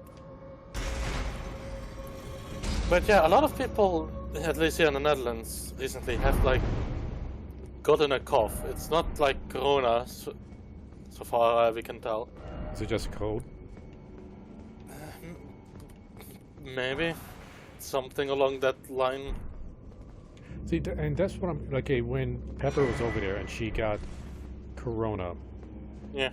And then like when we were on the voice chat, when we were chatting, like it didn't sound like she was like incredibly sick. It just sounded like she just had a cold. Yeah. Do you think those Corona tests are not very accurate? Well, they do say they're not 100%. The thing is, our first one was negative. The first one was positive. The two other ones were negative. But the thing is, she also has a pollen allergy, and basically when she was here, spring was like full active, like everything was in bloom and such. So it could be maybe being that, yeah, that was just a false positive. But, yeah. Ouch! Oof. I'm so tempted to summon. Just because it's 200 here. Well, managed to smack them pretty good. Oh, this guy hits hard. Only reason I'm not summoning is because so far, for my level, things have been too easy. Challenge? Yeah. Your Freeman's gonna be a pain in the ass.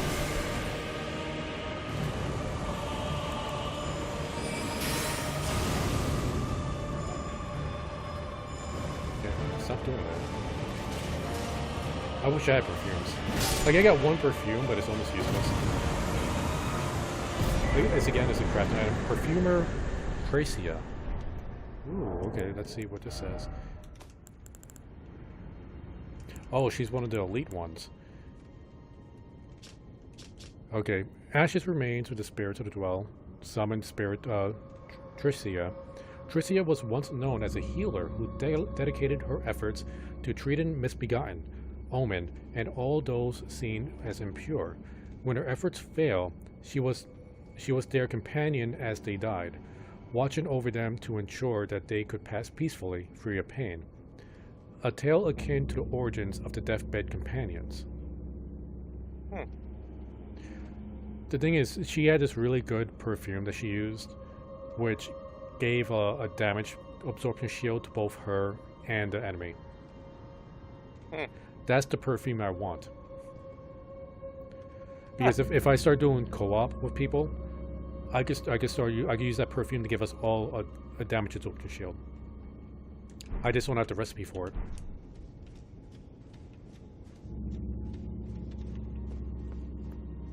Okay. Okay, I'm pretty sure I know what this is going to say. Do you know what this message is going to say? Yeah, I have an Okay. suspicion. Try romp and then figure. Okay, now this. Okay, a little bit different. It was low-key what we were expecting, but not that route. and then the emote the guy used, getting on his knees for it. Just. Thank you, Elden Ring. I think that sold it. That was the part that sold it.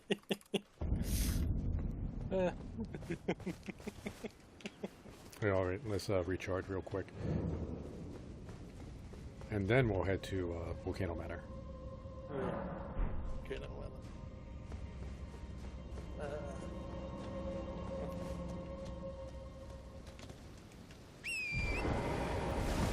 Let's see. Actually, where was I going? I think it's through these rooms I need to go. There's just a bunch of perfumers here. So give me a cookbook for your... Oh, damn it! I hope that there's a cookbook for their recipes. Yeah. Like the one perfume I got, it... Oh, jeez! Okay, I got a little bit too comfortable. Like it... I spit out this mist that just does like an attack debuff.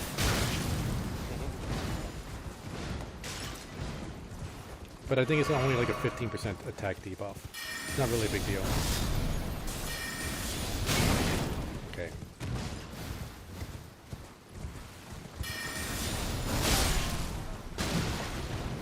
This guy attacks pretty fast.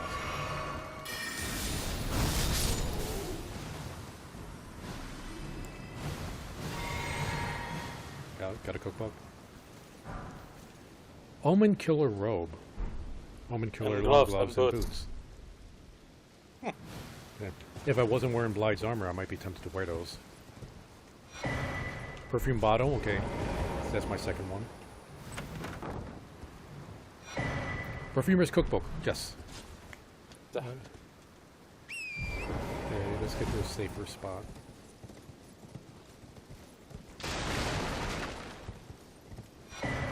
Another perfumer bottle. This makes 3.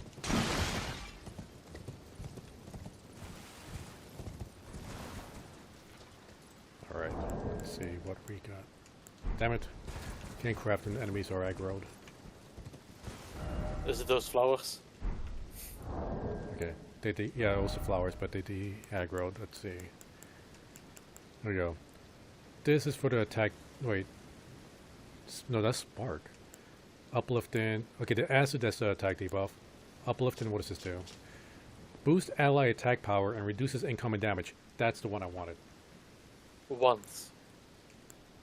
That's the keyword. Yeah, once. yeah. The damage bubble is like I got actually something for my physics bottle that does the same thing. You get you get the damage absorption bottle or bubble, and at least with the physic, it reduces the first attack damage you got by like 99%, which is really good against some bosses. You know, especially bosses that could like 2-shot you. I don't know how much this is going to reduce it by. Okay, spark. Okay, and this does that. The damage one that guy was doing to me. What do I need to craft this? Oh, I got plenty.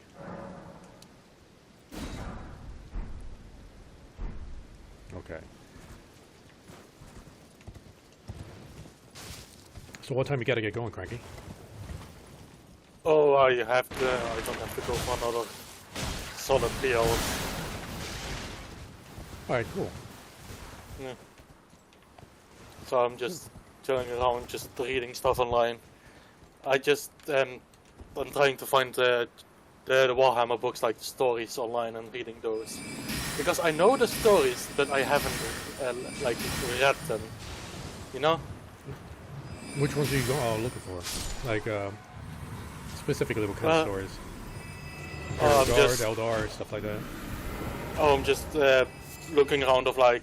First I'm like, okay, I know that title. I have heard the title. I have heard parts of the story of the title. I'm going for that one. So it's literally... going for the hub to hair. For example, I basically went from the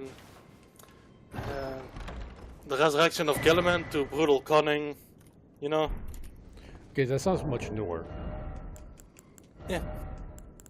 Brutal cunning is basically the story of Gaskell Traka, and basically how he came to be the warlord. Oh, that's good. I haven't read that one. And it is, for an orc book, it is chef's kiss. It is like, yep, this is an orc book. Because it basically tells him of like, he basically starts like a basic grunt, and then he just gets a bolter shot through the head. So he stumbles around the battlefield holding part of his own brain, trying to get it in there. But of course it doesn't work. So some of his, I don't want to say teammates, but just tribe members, let's say that, basically brought him to a pain boy called Mad Dog, just Mad Dog, which is... I think it was Mad Dog. Yeah, I know who you're talking about. I actually got his figurine. Yeah, and basically they sold him for, I think it was like 5 teeth and a shiny new chopper.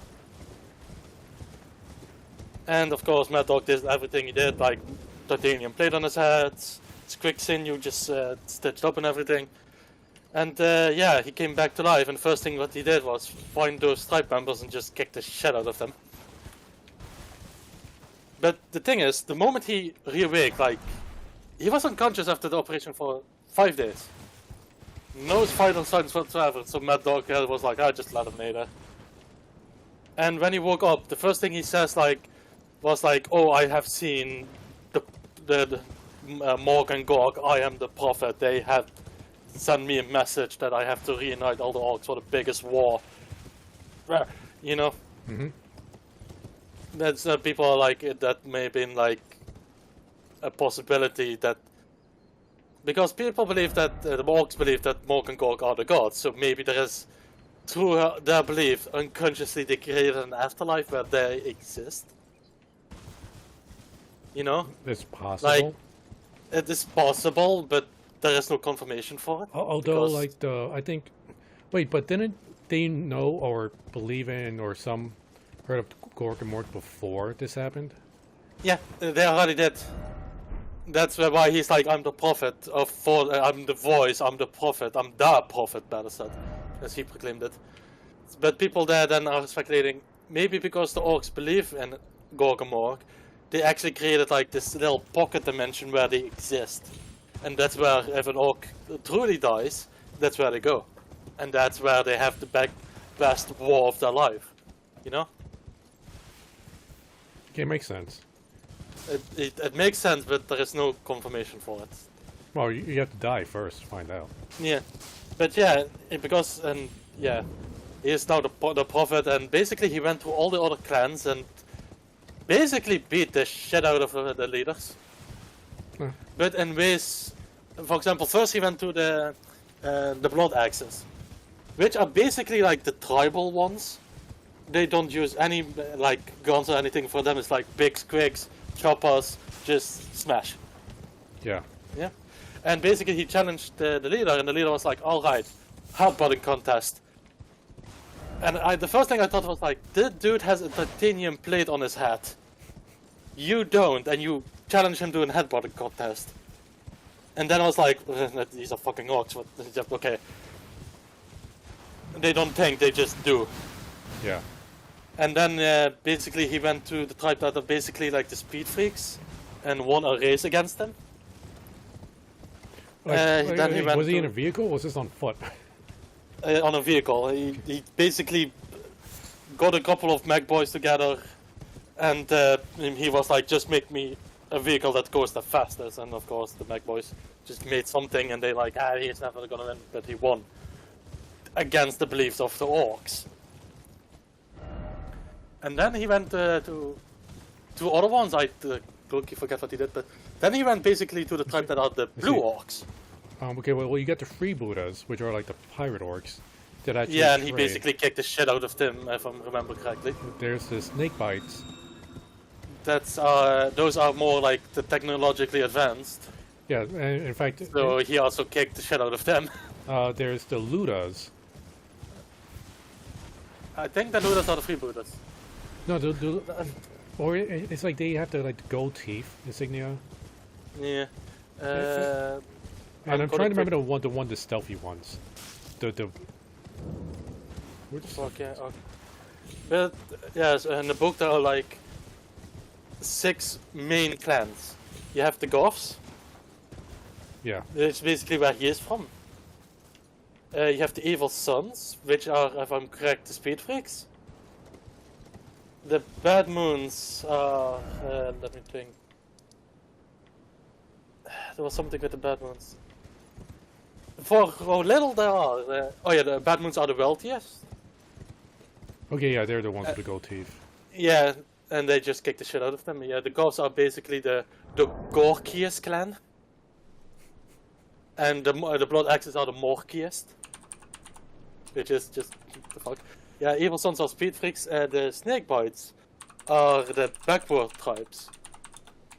Which are basically, hulking squiggers, battle wagons, and all mech boys and such. You know, instead of doing it with your own fist, you used machines. And then, as last one, he went to the Death Skulls, which are the blue orcs. And the warlord of the Death Skulls draw his pistol, shot 5 times, and all 5 times missed. Again, these are the blue orcs, these are the lucky ones. And he just basically walked up to that one and also just headbutt him. Yeah, statistically, one of those should have hit. I'm just thinking of the die roll. And even, and these are the blue ones, so these get like luck. These are not supposed to miss. So yeah, and basically after each time he kicked the ass out of the warlord, he was like, okay, whoever wants to fight me, come all at once, or one at a time, I don't care. And always in the end, he just managed to basically kill everybody that attacked him. Nice. And that's how they basically gathered a large following. Yeah, makes sense. Yeah. Let's see, I am so dumb. But it is there's an interesting story because it is like, as you read, you get like, in first it's like, okay, he just kicks the shit out of people, okay, that is dog behavior. But the more he starts to fight the other tribes, the more you're like, there might be something behind this. He might actually have Gorgamorg on his side because he keeps winning. You know? Because he was faster than the Speed Freak. I mean, as long as if he has enough orcs believing that. Yeah, but the thing is, with the Evil Sons, there were more Evil Sons than his tribe. So basically, there was a bigger disbelief that he was going to win than belief. Well, I mean, it's not so much like a belief that he's going to win or lose. I think it's more like, okay, with the when he's going against the Speed Freaks, that's more like a belief that his vehicle is faster. Yeah. As far as like as in a fight goes, it's like just by himself in a fist fight, he is a massive tank. Like, is he wearing his what is it called? I'm trying to remember. It's like the Terminator suit that orcs use. What is attacking me? I think that was after the battle with the snake bites. That he basically got decapitated at one point, but he was put on a new body that was bigger, and they just attached the armor to the body. Oh, I didn't know that was a thing. Yeah, especially with the new mini. If you look closely, you actually see like a scar around his neck. You see his scar line just like metal little playthings that look like staples. He doesn't have his original body anymore. Okay. Yeah. So basically he got a whole new body. I'm looking at the figurine and I'm trying to find an image that is like a right angle. That is honestly the best one I've seen so far. Because you see it from the back of his neck going around with staples. Kinda. Yeah, I think I see where I got to go. Maybe. Okay. But yeah, that is the latest model, so I'm seeing that there's like the latest quote-unquote canon. Well, You know? they keep kind of like changing up the canon a bit. You know, whatever helps them get money. Like whatever helps them sell more models. Yeah, but that is a detail that they could have just easily left out. You know? Well, I mean, no, as far as their models go, like they are top-notch in quality, by far. Mm-hmm. But if they could come up with any excuse to make a new model to sell it, because before this new one, they've been selling the same old model for decades. Now they have a new model. Any hardcore Warhammer tabletop player is going to need to upgrade to the new model. Because I'm pretty sure the new models really they're bigger than the original ones. Oh yeah, much bigger. Which means you're going to need to get a new base. Because you can't use the old base anymore because the old base isn't accurate to the rules. Okay, I think this is the path we need to take. But yeah, I have Brutal Cunning, which is it is a good story. I liked it. And then I read the book that is basically the resurrection of Gilliman, and it follows Archmage and how's it called again? He's very well known. Oh, we got another Mariner. Holy shit! Damn. Okay, this Mariner might be a bit of a tough fight. Normally, like, the Mariners are really, really terrible boss fights. This is a big boy. Yeah, this is but that's not the guy I need to fight. I need to fight the guy in the boat, because he's summoning that thing.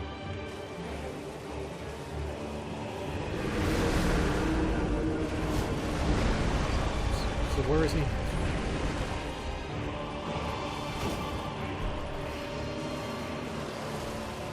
There he goes.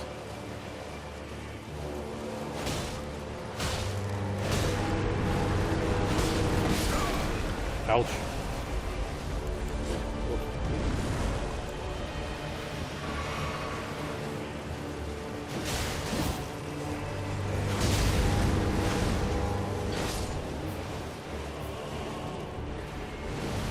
Okay, just go ahead and do your attack. Let's get back in there. Thank you. These Mariners, they're considered the pinwheels of this game. I don't know if you get that reference. Yeah, I know it. The pinwheel skeleton. There we go. Fucking annoying bastard. Oh no, not the guys in the wheels. Like Pinwheel's an actual boss in Dark Souls 1, which was like a terribly easy fight, like pathetically easy. It's the kind of fight like, what's the point of this guy kind of fight? Oh, the multi-mask dude. Yeah, that guy. Ah, okay, yeah, now I know. I thought you meant the skeleton wheels, but no, that makes sense. Yeah, those guys are harder than the boss fight. I never thought that people call it pinwheel. Alright, well, that's taken care of. I got a new Death Root, and I got a new Summon. What was it called? Those? But basically, it's not an elite. Where is it? But basically with the two books, I'm planning to either start with basically what is currently happening in lore, which is the Octarius War. Which, I had a small spoiler, but basically it is about orcs versus Tyranids, and basically the main quote is like, "I have calculated the risk, but boy am I bad at math." In regards of the, and I'm like, ooh. It's either that or the Fall of Katie I'm also curious about, because I know why the quote is there. I have played, I'm playing the Battlefield Gothic, so I'm basically playing the lore, but I also want to read the books. Yeah, Fall Acadia should be a good one. Who are the writers of these books? I actually have to. Okay, because like one of the biggest names is Dan Abnett. Honestly, I'm not a fan of the like he writes good stories, but I'm not a fan of the way he writes the stories. Darius. Gabe Trope is my favorite 40k author. He's the one that wrote The Last Chancers, which is what started my YouTube career, actually. Okay, Actarius War Part 1. Oh, it's Part 1. It's written by... doesn't say... Brand, yeah, that says nothing.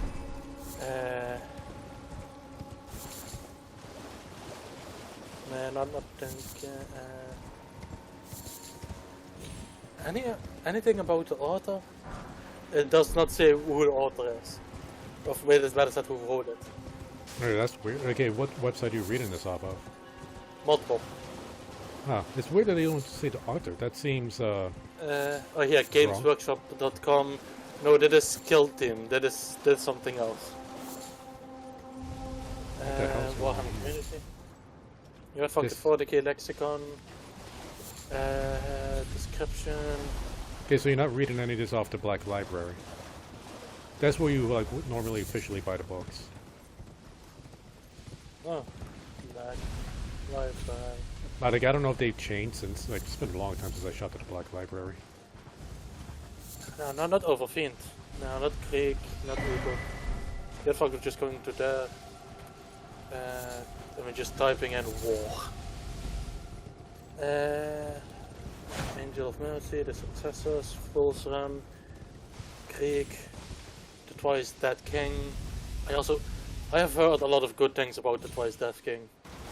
I haven't heard of that one. It's been a long time since I've been reading up on any of the books. Like, I still got a few books I haven't read yet. I could recommend a few if you're interested, but I think you already have what you're looking for, right?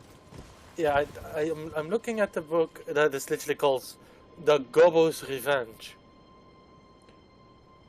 Say that An one more origin time. story, The Gobbo's Revenge. Okay, spell that name. Gobbos. The Gobbos. Okay, It is an old book. An origin story, unlikely any other. The Gobbo's Revenge plumbs the very depths of orc psyche to show just what happens when you kick the wrong grot too many times. What the hell are these things? Wait, are those basilisks? Oh, freak! Do you have basilisks in this game? Wait, what? Do you know what a basilisk is? Yeah, and I know that this courage of those two look like basilisks. You know those Guys, the big eyes they have? Yeah, those are not even the eyes. They have like two tiny little eyes. I think I sent you that fact and showed you an image of it. Yeah, it might have been you that told me that. Yeah. Okay, they don't even do petrify. This is just death. That status effect is death. Oof. Okay, I have to look up those creatures then. Black Library. Okay, there is also a quick summary of the book. Wingwit is a grot. Food, riches, prestige, and some form of personal safety. All of these are alien concepts to him, stuck firmly as he is at the bottom of the high, cunning and prudent, violent heap that constitutes orc society. So basically he is at the bottom of the barrel. Where to be a grot is to suffer endless torment. However, when a mech whom Winwit and willingly serves leads him and follows and his fellow grots and then following it. You see that broken bridge? Oh! That's where I ended up before. Okay, basically the Gobbo's Revenge is basically a grot followed his mech unwillingly. They captured an Imperial vessel and because of some reason he became not just a hero but a legend, the Red Gobbo. That sounds awesome. No I like the book art. I will say it does show like he is some kind of leader now. I mean, the orc books sound really awesome. The orc books are always like, you need to also keep the orc mentality in mind, and then you can really enjoy them. If I were to recommend any of the books, like or any books at all, like I would just recommend any of the Siphius Cain books. Those are awesome. Yeah. And of course, I would say the Sisters of Battles. There's not many Sisters of Battle books. I don't know if they wrote more. No. Back in my day, there was only 2 of them.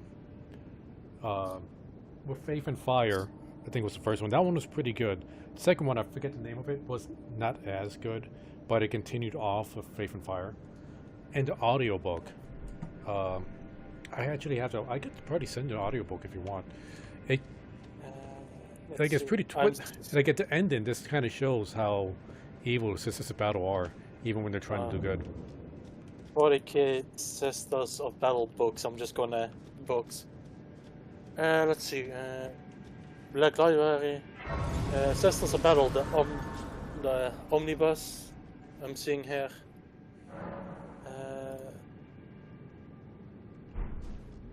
Let's see. Okay, basically a lot of people say that, like, that is the best sequence you can read the books, which are the Bloody Throws. I don't know if that's the name of the author, but Dane Ware Mercy. Mark of Fate, an adapted novel. Requiem Infernal. Broken Saints. Our Martyred Lady. That's basically how people like, oh, that's the best sequence to read this book. Okay, I didn't know there was so many. They wrote a lot more. I'm gonna see if I can find the books I have real quick. Yeah. Well, I think Our Martyred Lady, I know which one that is. That's anybody that knows a little bit about the sisters knows who Our Martyred Lady is.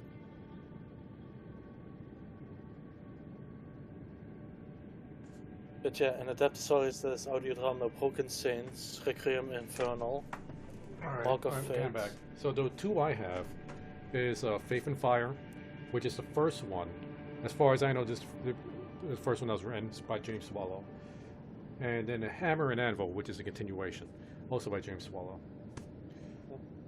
And the audiobook, let's see if I can find the audiobook. Nope. This is Let's see, where did I keep it?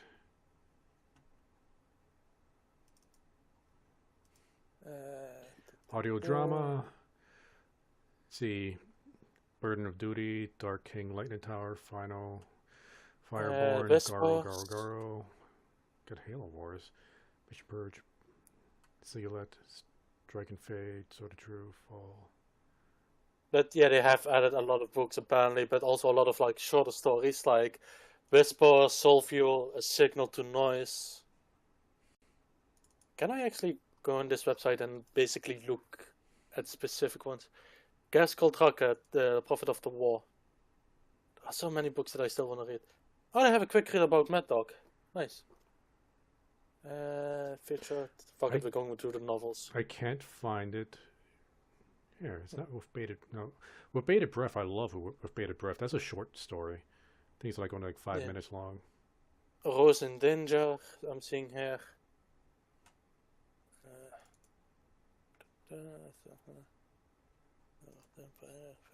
Sword of Truth. Which one is Mission Purge? Rack and Ruin, Celestine. I do like that with Celestine. That is it Celestine. That there is like this not John Derry but Sundari like love relationship with Inquisitor Greyfax. At least there is a lot of fan art. I haven't like, heard of that. You sure that's not just like fan drama that they're trying to add? Yeah, that's what I said. That a lot of people like trying to ship them together. That's not going to happen. She's married to her job. Yeah. And the other one is basically an Imperial demon prince. If you look into it technically. Well, the thing is, like, Celestine is a demon. Yeah. There's this one TikToker I watch. Like he does a lot of 40k lore, and he talks about how Celestine and the Saints are all demon princes or princesses, however you want to say it, because a demon prince used to be human, and then they were given power by the demon gods, and then become demon princes. And in theory, if the emperor has obtained godhood, he could also create his own demon princes through the sisters. Yeah, Which is probably why Gilliman was like so fucking confused when he saw Celestine fighting for him. Yeah. Okay. Those thing are is, now. Poison ahead, therefore time for item craft. Ooh, okay. The thing is within the book of the Resurrection of Gilliman, his first thing was not confusion. His first thing was literally like, okay, because basically the moment he was resurrected in Ultramar, in the main chapter where his body was in the stasis field, eventually raptors attacked, like those Chaos Marines that just basically have jetpacks. Yeah. So during his resurrection, they was back, and when he was resurrected, he was like, okay, first we battle, then we talk. And yeah, after reading that book, you know the iconic image of him sitting on a throne, getting like the circle around him given by Celestine? Yeah. Yeah, and he has this particular look on his face. After reading that book, I can understand that expression way more. Because basically, from the moment he stayed down, he does know nothing what happened in between. He basically wakes up, there is an elder on his home planet, there is this weird demon prince giving him like a shield generator, and basically the entire Imperium is fucked. Yep. And he basically gets for it failed. It's failed, and he sits there with a look on his face. And after you read that book, you can understand that expression way more. You know, there's this other book I got that was one of the few terrible books that I've reviewed on my YouTube channel. But let's see, what's the name of it? I'm looking back at it now. Where is it? Because I'm kind of curious, tempted to recommend it to you, because although it is a really bad book, and the guy doesn't understand 40k lore at all, he did do an excellent job with the imagination he used to describe the Eye of Terror in the Chaos Realm. Yeah. It was like this weird, fever dream he was going through when he was describing it, but everything else was wrong. And I knew I was going to hate the book the moment I read the back of it. Give me a second. I'm going to take off my headphones and I'm going to find the book so I can read the back.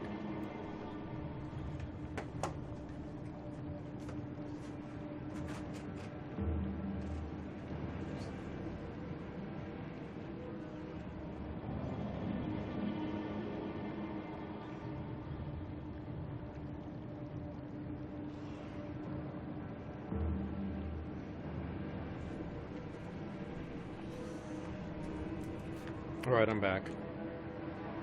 Yeah. Alright, and also, honestly, this was the review that pushed me to quit in doing book reviews on my YouTube channel. Cool. It's called Eye of Terror. I don't want to badmouth this guy too much because, well, he passed away a long time ago. Okay, so the idea is, at least there's a few stories going on in here.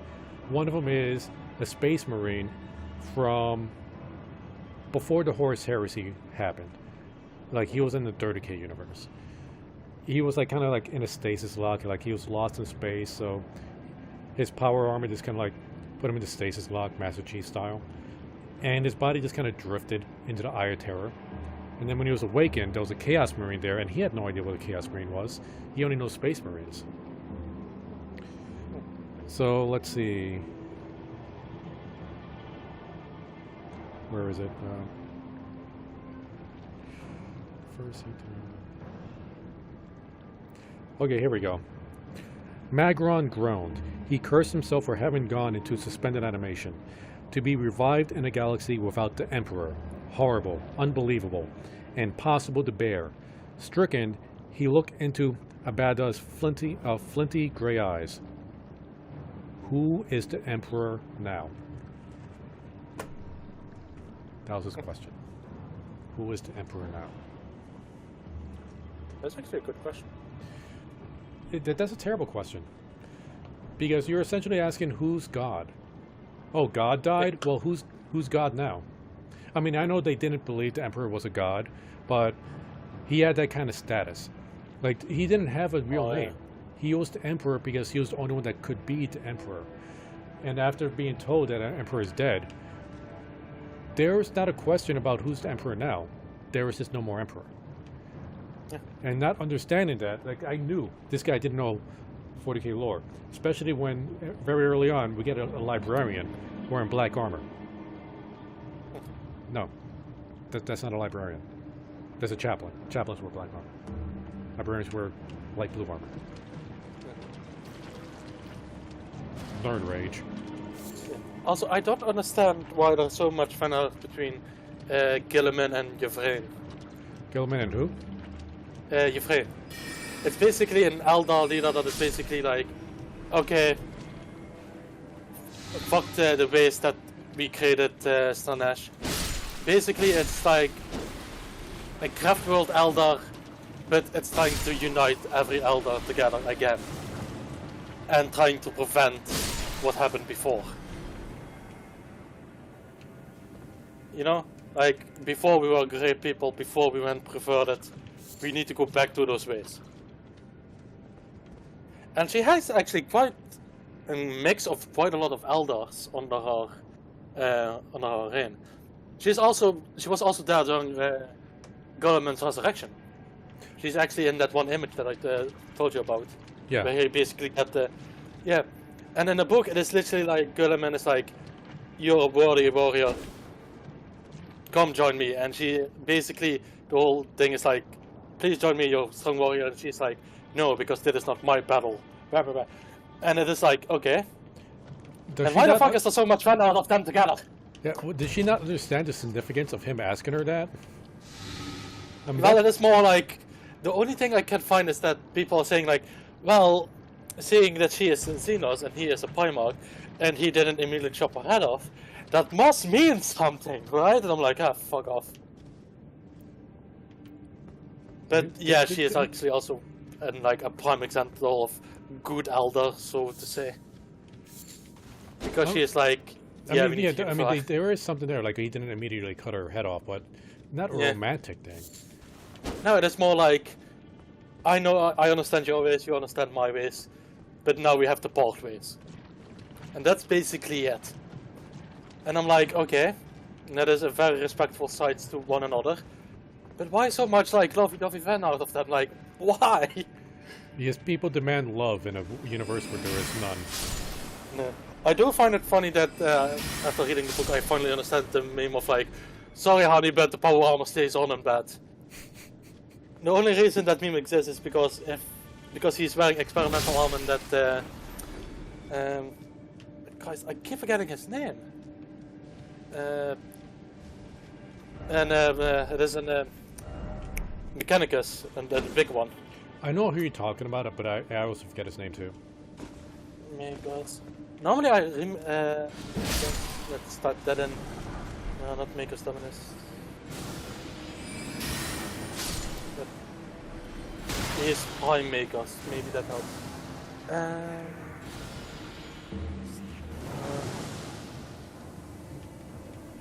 Step around, get over here. Belisarius Call. Okay, Basically, there's no way I put would an ever remember that name. Yeah, it is just. Friends of mine they just started to call him Big Daddy Mechanicus. Alright, yeah, I could deal with that. Yeah, that I was like, okay, that is acceptable name if you guys remember him like that. I mean, the guy's a giant, so yeah. Oh, again with that one image, he's standing next to the Gilliman sitting down, and there's just normal people around him. He is giant. But yeah, basically he put an experimental armor on him that basically would heal his wounds, but he would be locked in that armor, because without it he basically would die. Yeah, I forget what was it that was killing Gilliman again. It was a poison, right? Or am I thinking of it was mortal wounds. It was literally his wounds. Okay, mortal wounds. That if he would, yeah, if he would come out of stasis, he would die. That is the thing. And that armor would quickly heal him, but because those wounds cannot completely be fixed, if he would take off that armor, the wounds will return and basically kill him.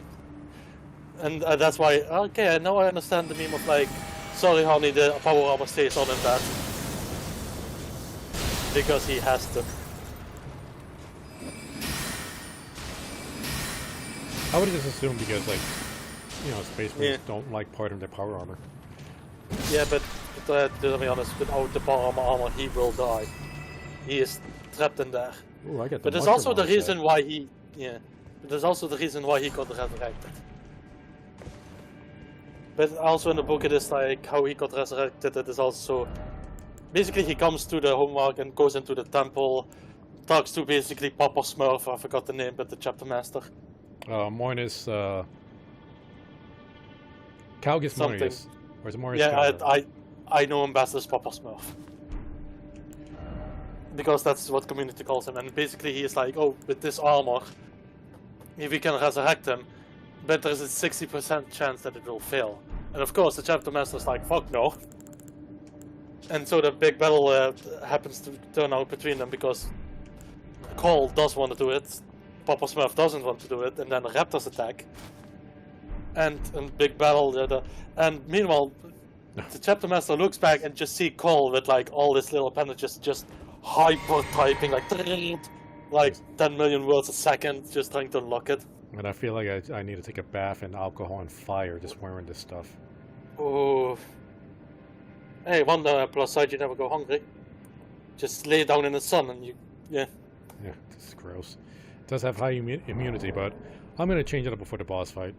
I don't mind getting poisoned. I get enough of the things to cure me from it. Yeah, but yeah, I'm really I liking the still book. build up poison really fast. Just walking through that a little bit. Maybe it goes down faster? Poison Maybe is rather that's- broken in this game. It's broken in all the FromSoft games. Yeah. It's like you get just a little bit of poison in Dark Souls 1, it's just a guaranteed death.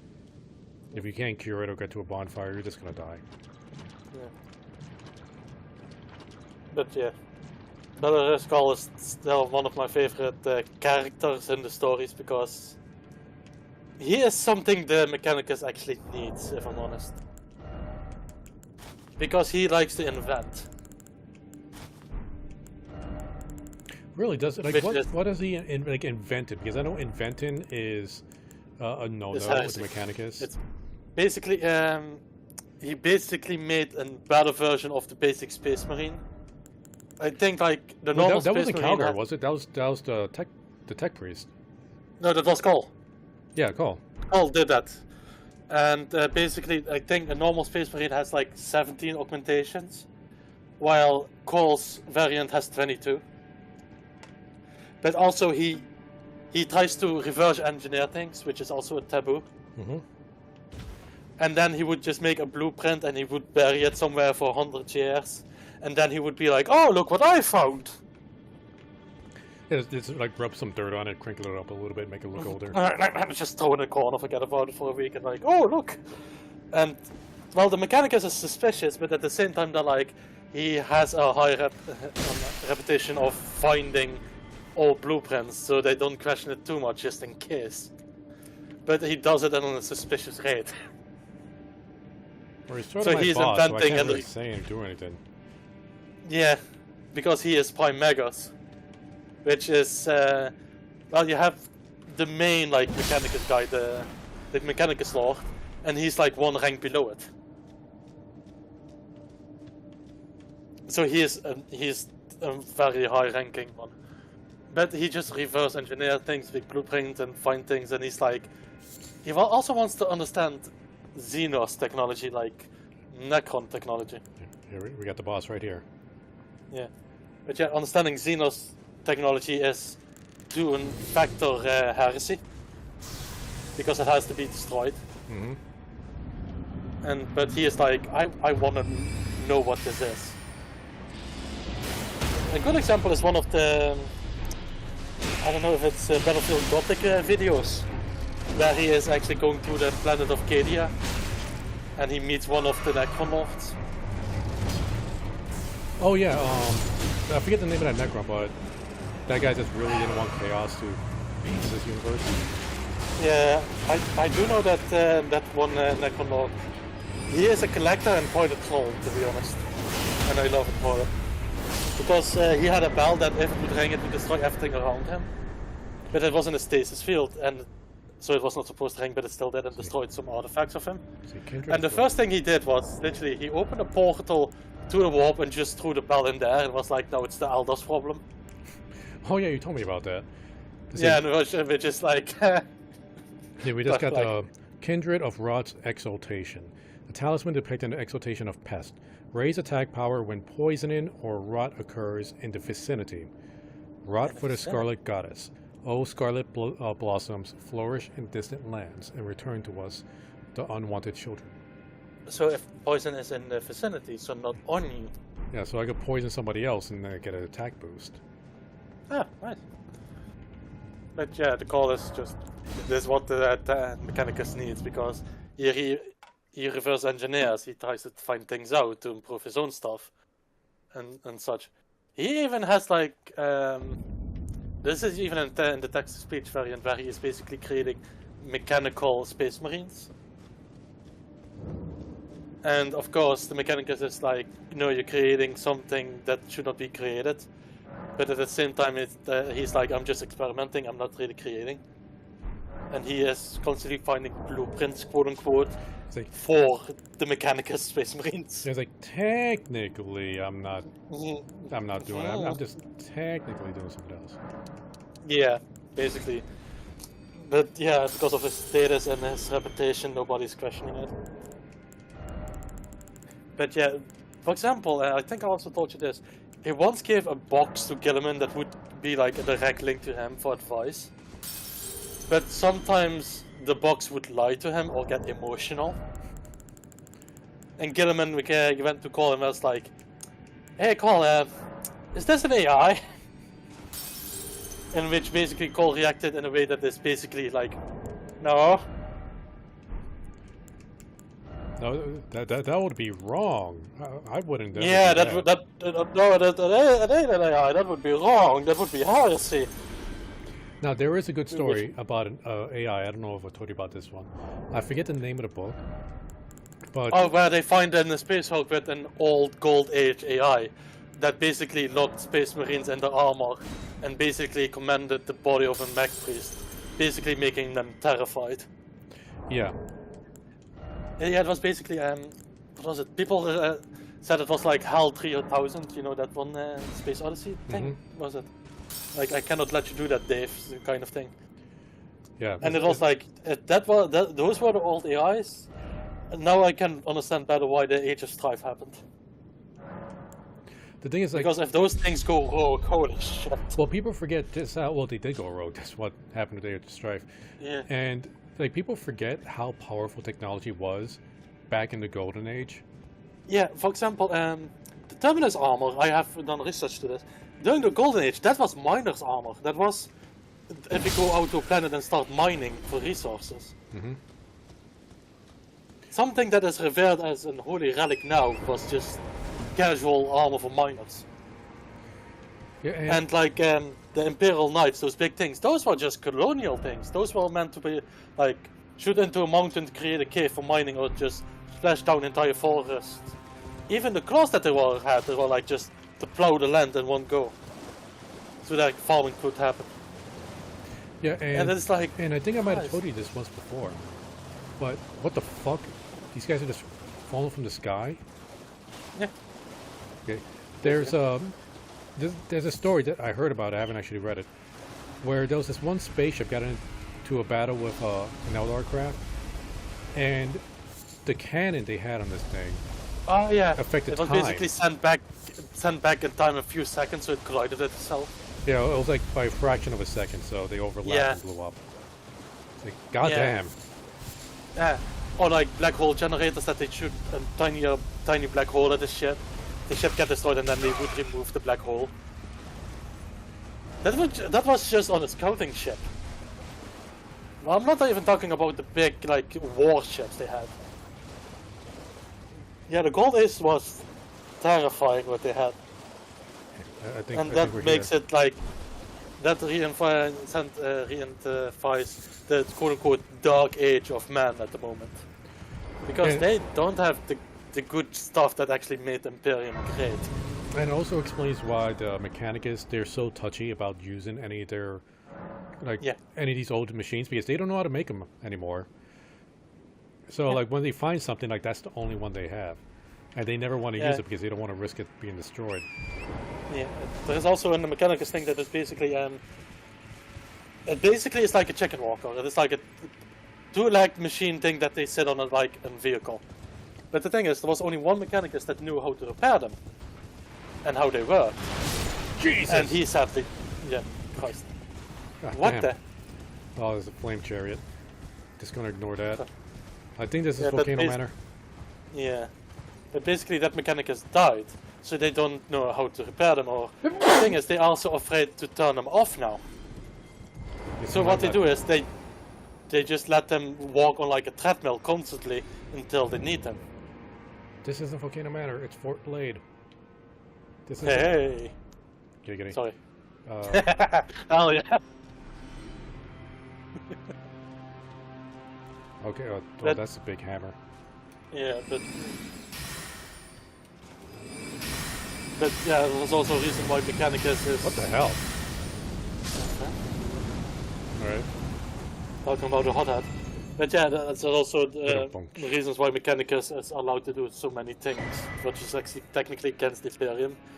Because I had to explain to a friend of mine that the Mechanicus is not part of the Imperium, they work together. Yeah, the Emperor realized how powerful they were. It's like, okay, we could either fight these guys and lose a gigantic fort, part of our army, or work with them. Basically, the Emperor was like, you can do whatever you want, just build stuff for me. And Mechanicus was like, sure. Yeah, well, they also thought that he was the machine spirit. No, that I have to slightly correct. They thought that the Emperor was the Omnisire. Omnisire, yeah. That he was the Omnisire and that he served the machine spirit. That also helped. Like, I wish I told you what recipes it unlocked when you pick them up. Armorous. Yeah, fuck, I'm gonna Google it. I have so much tabs open. Elden Ring.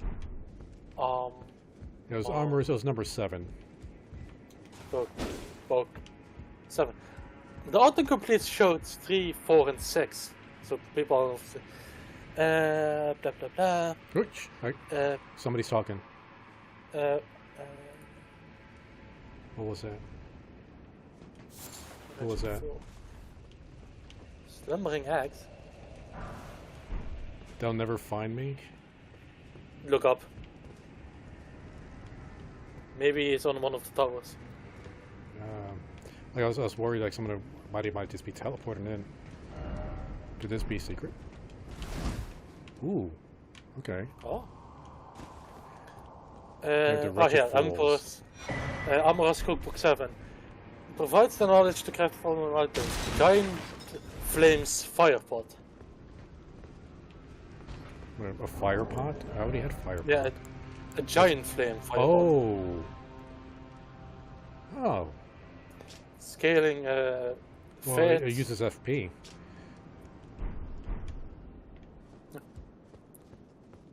FP is the man in this game. Damage scales with fate, so it's good for fate build. But yeah. The Wretched Fools. So I don't know how to get up there. If we can't even get up there. First off, treasure chest, and then injustice. Oh yeah, somebody stole our loot. See a red bloodstain. Like, how did you die?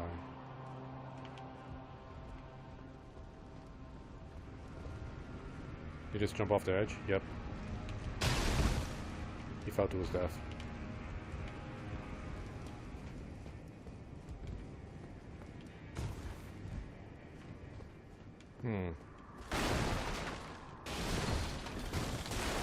I'm wondering if this guy's using a mimic item. So he might be something like a box trying to hide. Possibly. And it's not outside the realm of possibilities. Oh wait, it's that guy that's talking. The spirit. Ah. Hee, I'll survive, I swear it. I'll soon be back at the Volcano Manor. Okay, and I think I know which direction I need to go for the Volcano Manor. Okay, I have It to is pick you that up and way. I can look if you want. Well, I see a bunch of lava over there. So I think it's in that direction. And I don't think there's anything else in this fort to find. It's very unique and not yet the version if you choose to be done on. Blah, blah, blah. How to get to it? One way is to reach Rhea's questline. I'm not gonna spoil it, but I'm just gonna say the basic lines. Rhea's questline? Yeah. I don't know who Rhea is. Oh, I think she's like, I think I'm on her quest. She gave me an invitation to go there, but I still need to actually get there.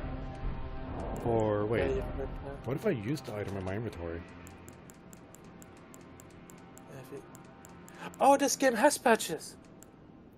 Yep, I found patches. I didn't want to say anything. I was waiting to, like, in case you got the game, I was gonna be like, hey, Cranky, you should go to this area. That's a pretty cool dungeon, and surprise you, but you just spoiled it for yourself. Taking detail for items, going to restaurant.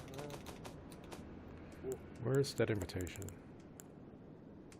But yeah, apparently there are multiple ways you can do it, but mainly you get in there through the quest line itself. But seeing that you're on Rhea's quest line, you find her at the lakes. Yeah, I already of did that scenic through the lakes. isles. Yeah. I heard completing her questline gets you a really terrible item. That gets you like a helmet that doubles the damage you take. Okay. Okay. Blah, blah, blah, blah. If you spare purchase and talk to him, you may mention an abductor virgin at Rhea Lucaria Academia. Okay, I remember him telling me about that. So he wasn't lying. That thing will actually teleport me somewhere. Rich teleporting abilities. Make your way down there and you find an water wheel elevator. By the way, so you know what that the Virgin is? It's an Iron Maiden. A sentient Iron Maiden. And he was like, oh yeah, just let it just gobble you up and it'll teleport you somewhere. Honest, tee-hee. Yeah, but it is patches. See, trusting him is like as good as it is putting your hand. He said, like, it's patches. Like, I'm not going to trust you. You telling me to jump into these things that'll kill me? The thing is, if you don't know the Dark Souls games and such that has patches, you might be inclined to believe him. But seeing how he is in other games, you're like, no, fuck you. The thing is, like, even the way he says it, though, when he was like, oh, I heard that if you do this, like jump inside this, you might get teleported somewhere. But that's just what I heard. And then he starts laughing. So it's like, okay, what the fuck? A Magnum Worm, I was not expecting this. Oh, I've seen my friends fight against that thing. Like, I already killed a few of them.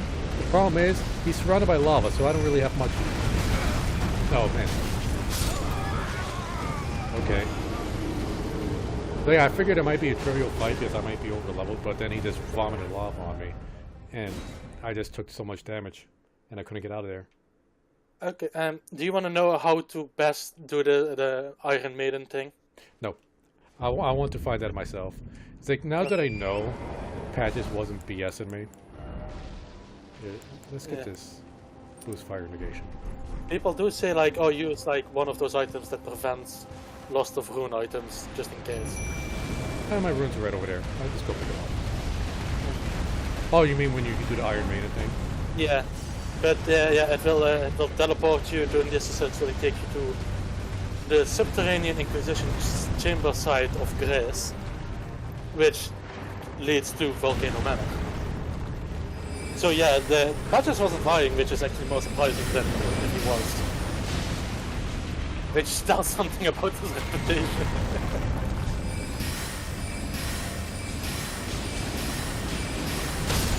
Oh, sorry, Torrent.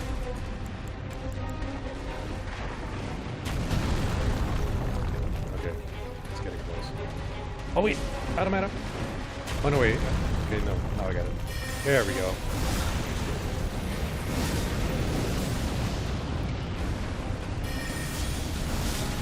I do want to say something about the mana, but I don't want to just in case you don't know it. Oh yeah, I'm keeping an eye on the mana. No, there is a certain item that can be quite useful. Let's see, I got a And it few, is- like one that gives you mana when you get critical hits, and one that gives you mana when you kill enemies.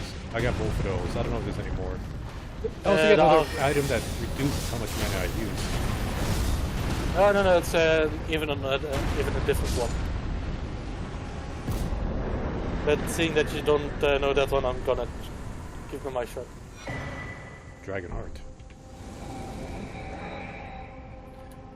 But again, I'm like, okay, you put patches in the game and they actually make it tell the truth, and I'm like, patches not lying. Wait, who's that? I hear somebody. Oh, mountain of fire, bake me in your flames. Somebody suicidal. Oh, it's Alexander! But Iron Fist Alexander. wait, the dude in the pot. No, the dude is the pot. But yeah, he's over there in the... So I'm continuing his quest line. I can spoil some of it for you if you want. Go for it. Okay, so after you free him, it's like the entire thing is like he wants to go to Redmane Castle to prove himself. And, oh, he's filled with the corpses of warriors, by the way.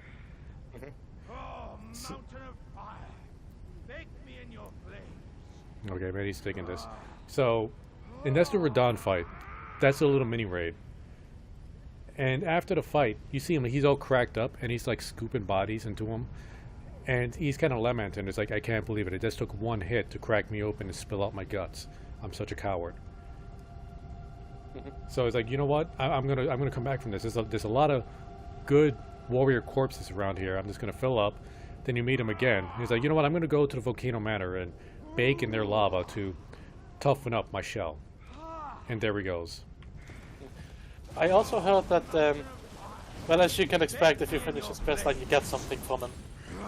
Yeah, most likely. If it's Yeah, worth it, I the don't thing know. is- Hold on, let me get some Yeah. raisins here. There's ever slightly spoiler for his quest line. You do get an item. The thing is, a lot of people are like, oh, if you kill him, you get the item. You get thing a is, if weekend you item, finish- from what I heard. Yeah, you get a weekend. Yeah, if you complete his quest line, you get the same item but stronger. So it is actually worth doing his quest line. Plus, he's a fun character. Yeah, he reminds me a lot of Siegfried and Sigmar. Let's see. Yeah. Can you talk to him before? I can't talk to him when I'm on the horse. And I can't get off the horse because, well, it's lava.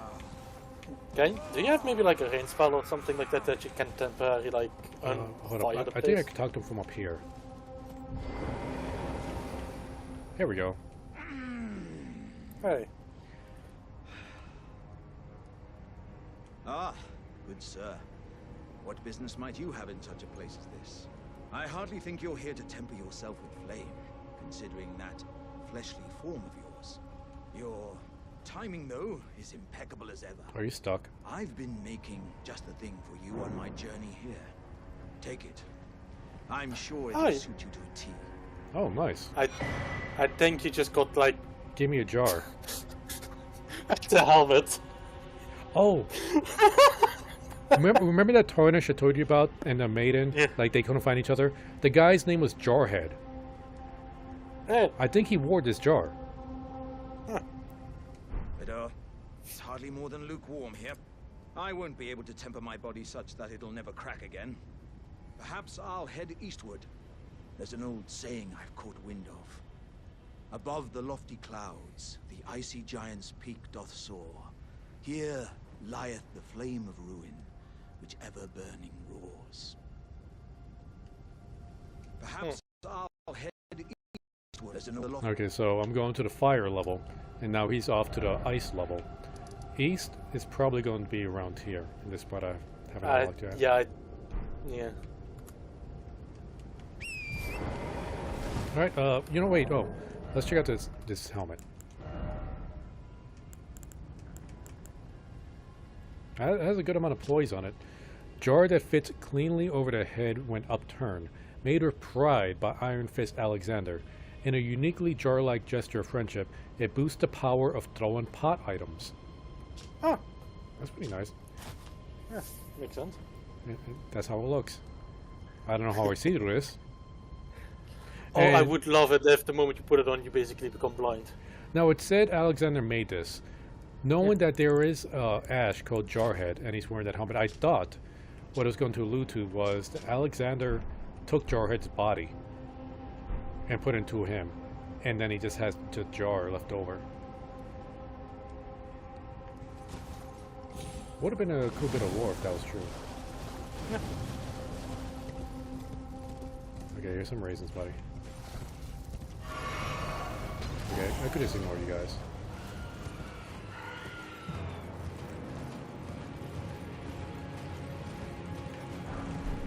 I'm just expecting like another boss fight to just pop up any moment now.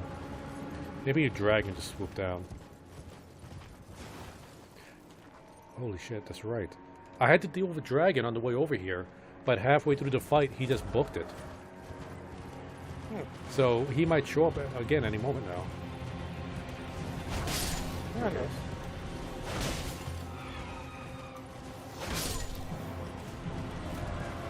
Now there's a problem here. These things can only be destroyed by giants. I don't see a giant around. Yeah. There might be a giant somewhere further ahead that I'll have to lure all the way back over here. Ooh, golden magma. I think that's a sorcery. Might be able to use that. Although it goes completely against my ice mage build.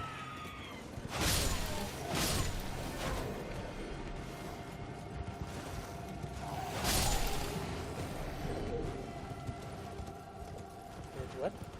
What was that? Why does... I'm looking at like Holy shit! mechanical thing. Hey, remember, Maybe this bear. does the bear count as a giant? Well, we're gonna find out. Hey, That's the first thing I immediately thought, like, does the bear count as a giant? It's a giant bear, so... hey, get over here. Yo, Yogi. Oh yeah, how is that one bear called that is basically like, only you can prevent forest fires? Smoking. Oh, yep, he broke it. Now, Hey. now we just gotta deal with this guy.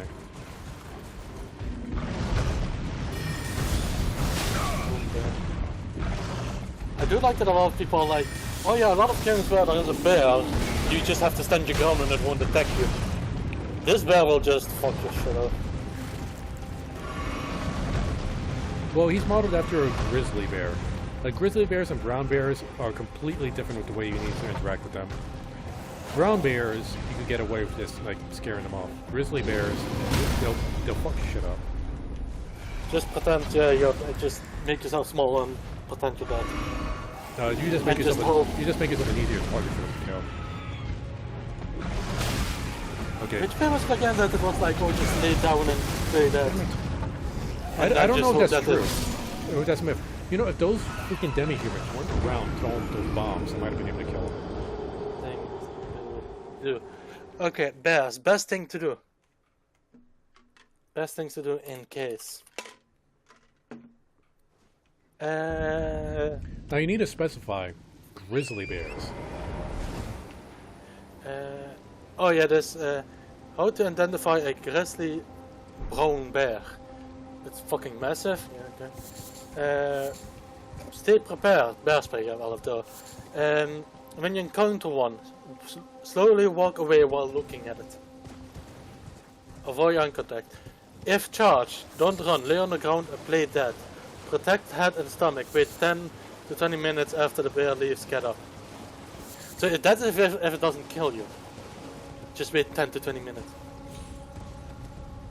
Oh here, how to survive? What source is this? Is it a reliable source?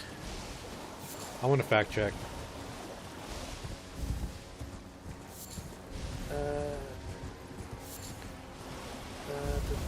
Because it kind of reminds me of that one movie, one of the talking gorilla, and it actually has Jesus, they really just spawn mid-air. It's not like they were thrown off the cliffs. Ash from Evil Dead is in there for thank you forget he's even in there. Bruce Campbell,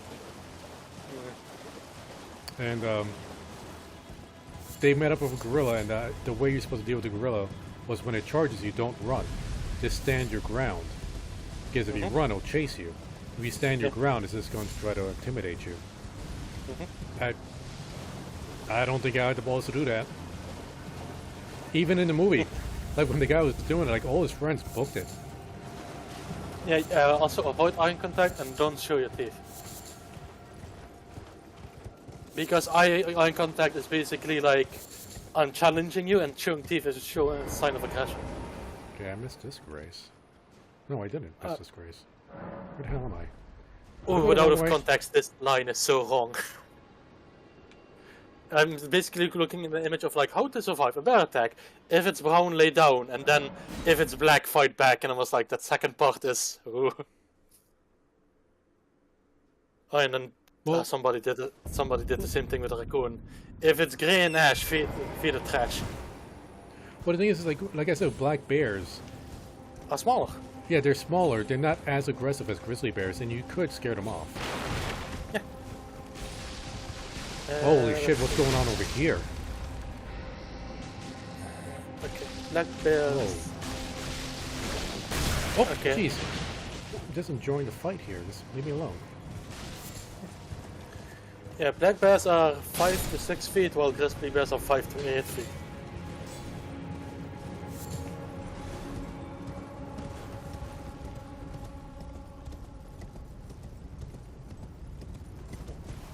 But yeah, a lot of different things say like lay down, protect your head and stomach. If it doesn't try to kill you, just lay there and wait.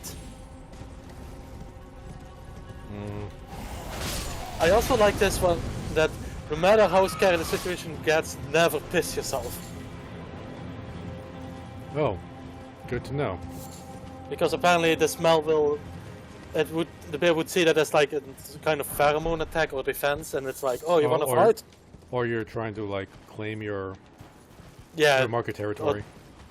I think, yeah, okay, claiming the territory might be a better thing, because there's only context of like, never piss yourself. Okay, where's that bear? Bear's gonna jump up. Where is he? There he goes. Hiking in a bear country. Yeah, dit is black bear, make a lot of noise, scary bear spray, hide in a group, try to make yourself bigger, just scare it away. Ah, yeah, bear survival. If it's black, fight back. If it's brown, get down. If it's white, say goodnight. Yeah, Oh, yeah, polar bears a polar and bear would You're fuck doomed. you up. You're fucked. Offer it a Coca-Cola, maybe. Oh, Christ. Although I'm pretty positive, I'm pretty sure, I'm confident that I'm not going to have to worry about a polar bear attack. Pulley crossbow. No. Because if you see how big a polar bear is, polar bear height, okay. So, an American black bear is between 5 and 6, and brown grizzly bear is between 5 and 8. The minimum height of a male polar bear, you're already looking at 7. That's the minimum. Holy shit. What about There's one of the virgins. Except this one's belly is open, it's just pouring out blood. Nope, there it goes. I'm leaving. I don't need to do this fight. Hermit Village.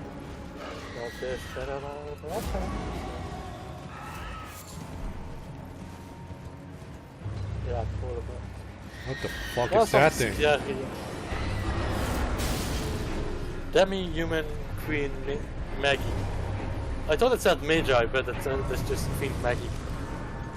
Come on, sit. Ooh. Also, Oh! did you know that? Oh, What was this? I think that's Queen Maggie. No, this. Oh, you can talk to it. Off her head and Oh. then. Okay, shut up. Oh, he did Comic Azor. He just gave me a spell. Ooh. I can't actually talk to him. Okay, let's see how powerful this spell is. But yeah, there were some fucked up animals. By the way, the thing with earlier with the mechanic is like that I was like, what the fuck? Apparently there is an Archmagus. You know the penitent engine of the sisters, where they're basically strapped in. Yeah, penitent engines. Yeah, just imagine that, but instead of that, the body is basically in like a glass, like chamber. And basically no arms, no legs, but there's still things attached to the ends of it, and it's just in like a walking mech.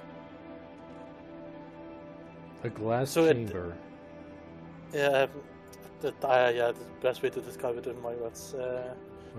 Fires I can tremendous let you- comic within a starry torrent. But, Legendary I sent it, sorcery devised by Azor, primeval sorcerer. Fires a tremendous comet in a torrent akin to the distant starry expanse, the place said to be the origin of glintstone. Hold to continue releasing the sorcery's power. When Azor glimpsed into the primeval current, he saw darkness. He was left both bewitched and fearful of the abyss. Alright, that takes up So 3 basically- spell slots. Damn, that might, and it says hold to charge, so. Oh, it's a Kamehameha blast. Hey! That And should have- look at your fucking mana. Yeah, well, I held it down to keep blasting it, so yeah, that. Let's test it out on this demi-human Queen Maggie. But yeah, I basically sent you an image of that one Archmagus, at least the model that I could find. Okay, let's check this out real quick.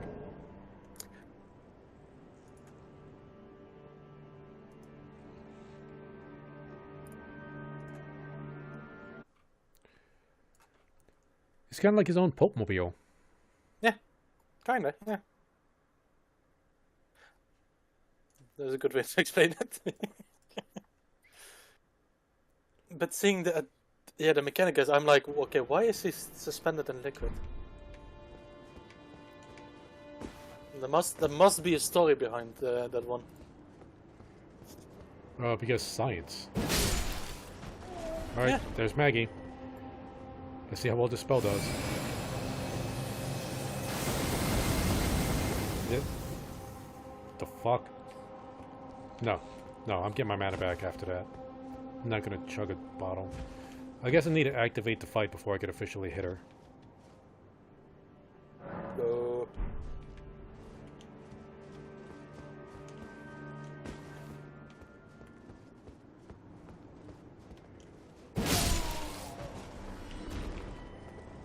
There we go.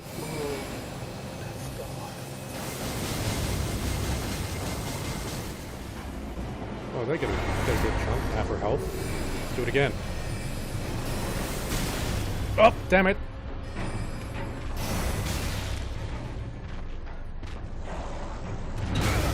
Okay, okay. Where's my health?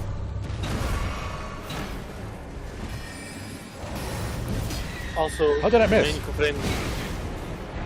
The terrain's working against me. Oh. Also, I'm complaining that a lot of my friends have that, even though some creatures are supposed to be like magic, like mages and such, their melee attacks do more damage than the spell sometimes. Well, here's the thing about the demi-humans. Because this is the second demi-human queen I fought. And the first one gave me a staff. The staff was terrible. But the description of the staff was like, well, yeah, demi-humans, they suck at magic. We taught them magic. I forget why they taught them magic. But they're mainly just physical beasts. They're mainly beasts that just kind of happen to know magic. So they could use Yeah, but magic, this- but it's not very strong. And I forgot I could drink this physic. I got something to boost my magic damage. Yeah, but also the thing also goes for those guard dogs that actually look more like cats than anything. Oh yeah, the watchdogs. Yeah, they look more like cats, if I'm honest. Very fucked up cats, but still cats. Yeah, I love the designs though. Oh yeah, the designs are fucking creepy. I will not deny that fact. Oh, dude. 2 swipes of my sword did as much damage as 1 fully charged comic Azor. Memory Stone, yes! What does Memory Stone do? That gives you 1 extra spell slot. Okay, so I could get back one of the spells I had to put away. Let's see. I will bring back Loretta's Great Bow.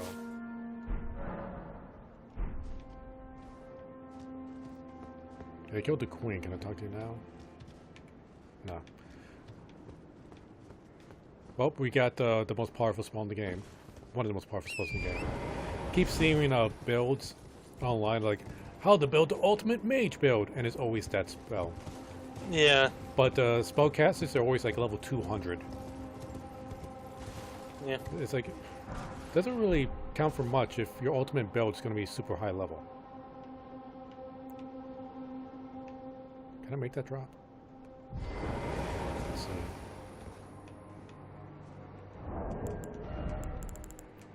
So we drop Rainbow Stone. Yep, we can make that drop.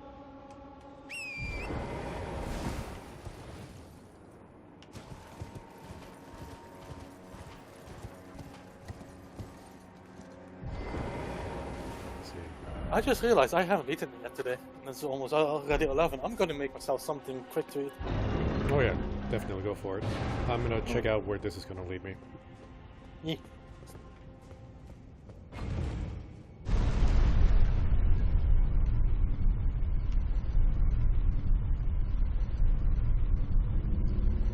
This is gonna take me to another place like Nokran.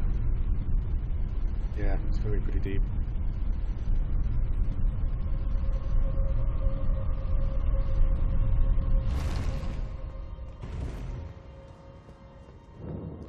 Glimmer Hero's Grave.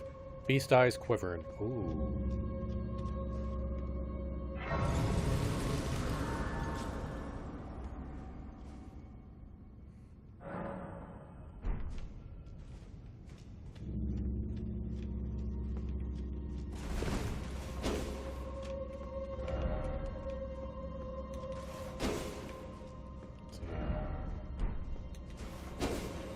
Liars.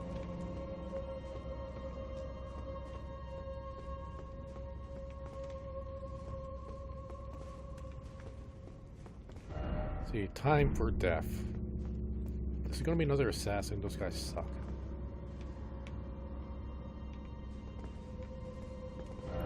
Wait, is that giant chariot grinder thing? Time for wrath and then praise to God. Trap ahead, therefore try right. Try right. There's lava there. Be wary of nimble sword. I'm not liking this. How many souls do I have? Okay, not enough for a level up. Oh. Oh, I see it. How far up is going to come?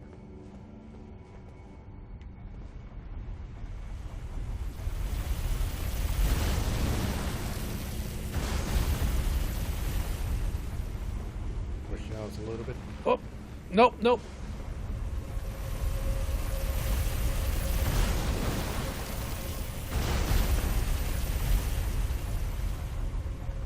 Again?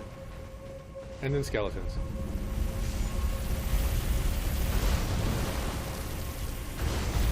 I have to wait for you to get this a little bit further ahead. No. What's the deal?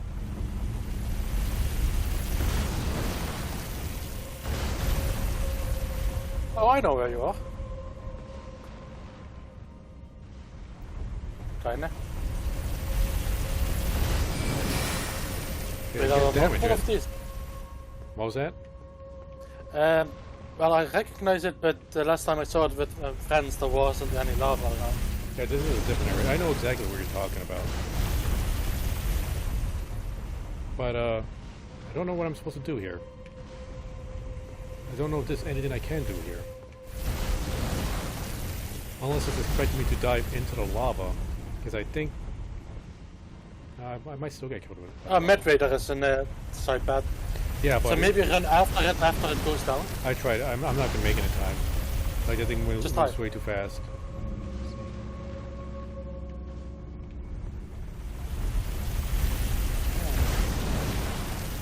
Here, quick, I'm going to right behind it. Nope, nope. Almost. That was close enough to worth a second try. Yeah, it is. That, if it was literally right before you went live, I would have been like, no, but this was like you were practically in it. Just give it a shot. I don't think there's any items that increases my movement speed, unfortunately.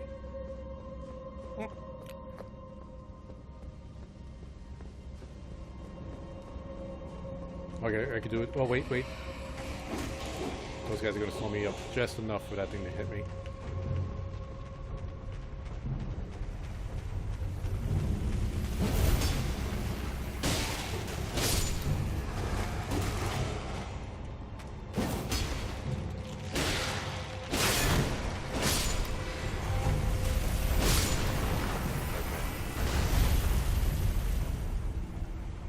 Come on.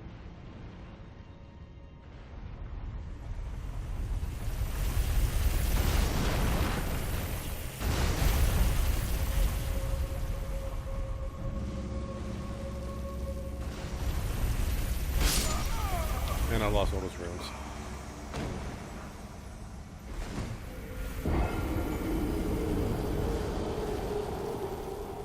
I'm gonna have to go with those skeletons. I'm gonna have to just deal with the skeletons in that little area.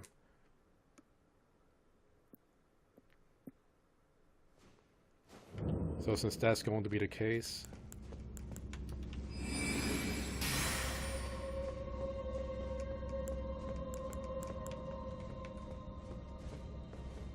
Round 3.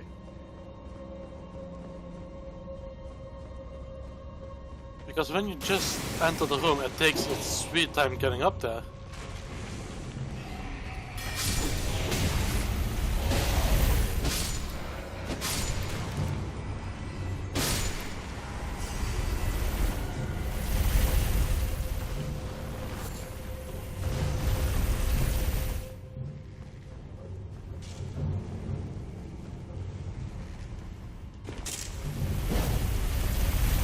At me, didn't you? Ouch!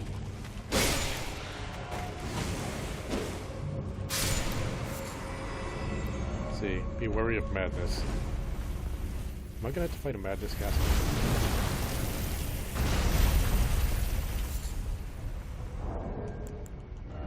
Let's go ahead and equip. Where is it?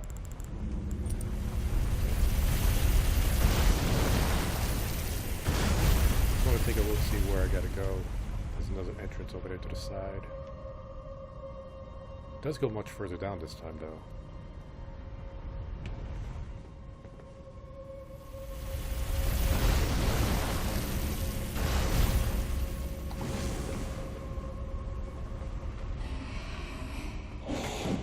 Oh, jeez. He psycho cruised it out of there. Ah. Loser.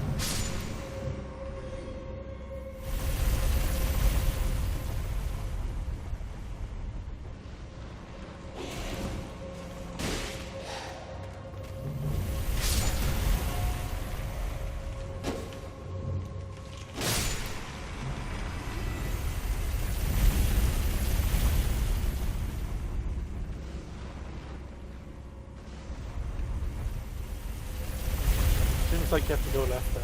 Yeah.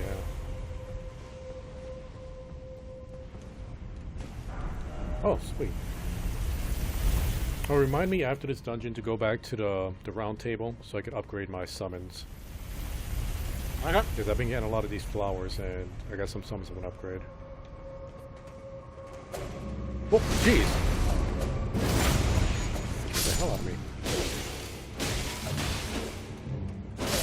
Sneaky bastard. Yeah, those guys are surprisingly tough. There was another one.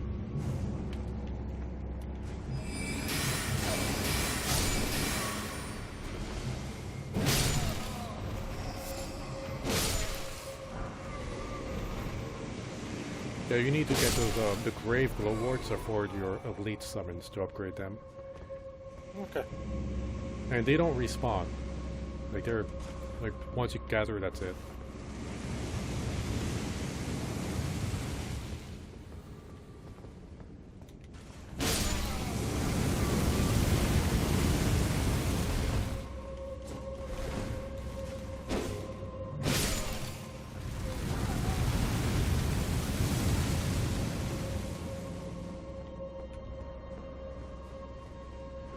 I wonder if there's a secret wall. Like,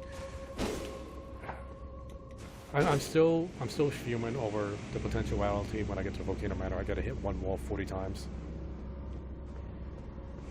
That still doesn't sound true. The wall has been confirmed and actually to be like a fault.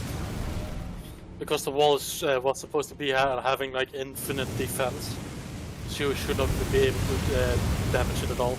Or anything like that. What's one of those things? Can you not just hit it with a bow and deactivate it? Yeah. But it was close enough, I didn't really have to worry about it. Like, normally in other dungeons I would throw a dagger at it. But this one was pretty close. Ambush ahead. Be wary, critical hit. Why is somebody going to sneak up behind me? Oh. Oh, you troll. You fucking troll.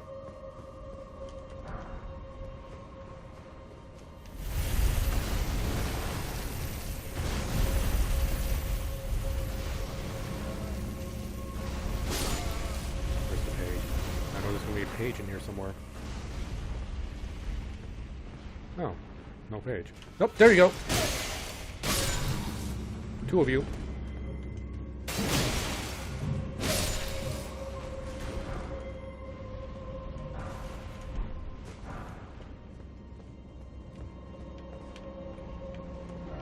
Be wary of edge. Either left and right.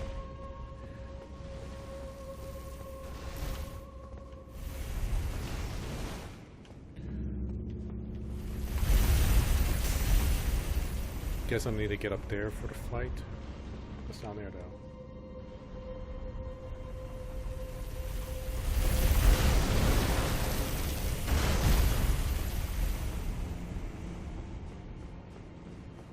One of the times that happened to happen and then... Oh no. Hug the wall, just hug the wall, just hope. Oh, jeez. Okay. No, wait, stop! Oh lord, you're fucked. I don't want to go. Just make yourself small in the corner. You got no choice. Ah. There's no other option. Yeah, I'm curious what those messages actually would have said.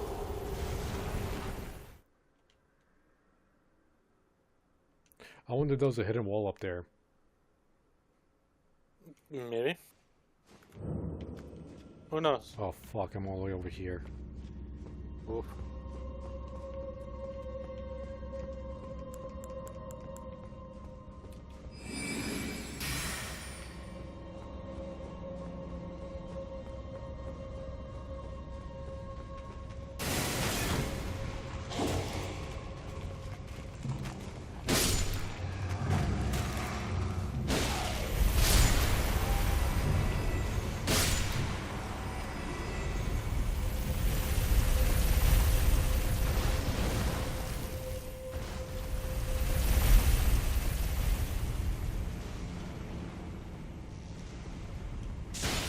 Ouch.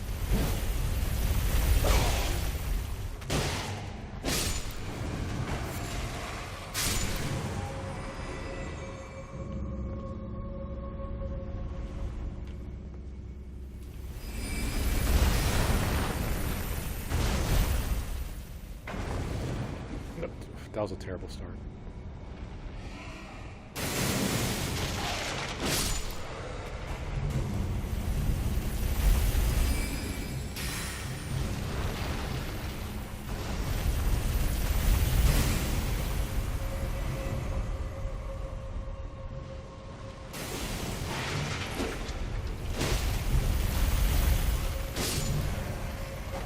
I think the other one I might have left alive by accident.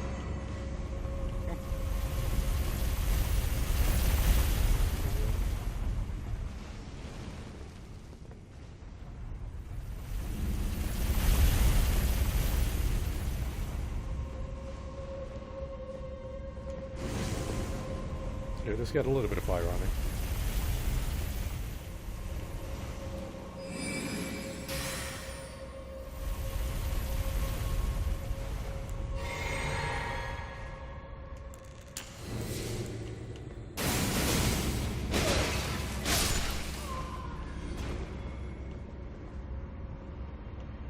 I think I can ignore most of you, except you.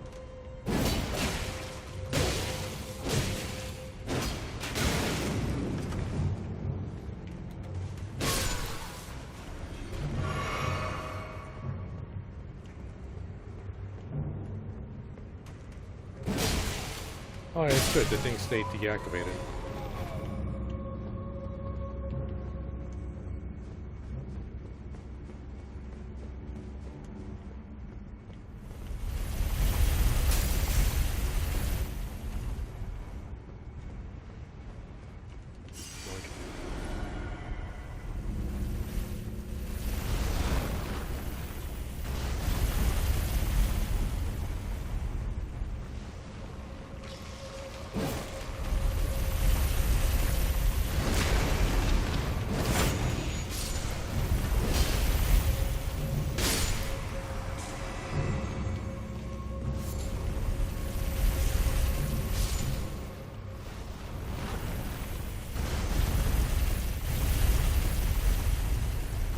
Nope.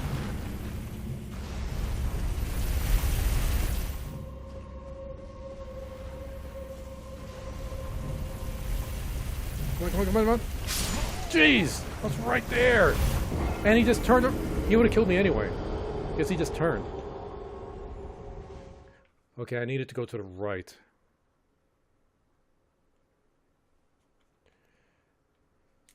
I hate these things. I hate this thing. Whatever loot I get down there better be worth it. Quick stone. Oh my goodness. I don't know if I said earlier, but a friend of mine was in a dungeon with a thing like that and it bugged out. So it wasn't moving. Sadly, it was not moving in the front entrance. Oh, so we're gonna get to where we needed to go anyway. Yeah, so, yeah, if it was just like static all the way at the bottom and you could just take a side path, that would be cool. But it was just bugged at the wrong place. At first we thought like, is that because of a bug or is it literally because you sneaked in? And we had to double check, you know? Mm-hmm. Because if you can stealth around those fuckers so that they don't move, that would be cool. Okay, that was just me forgetting. Is that even okay? Whatever. I didn't even I'm a good enough level anyway. I'm trying to hit 125 and it's a stop at 125. Because right now the Elden Ring community is trying to figure out the good cap to hit for co-op and PvP. And they're dancing between 120 and 125. So I'm sounds like a reasonable. Yeah, I'm going to try to hit 125 and then stop there. Although I don't know how long I'm going to stick to that. Because honestly, I'm more of a PvEer than PvPer.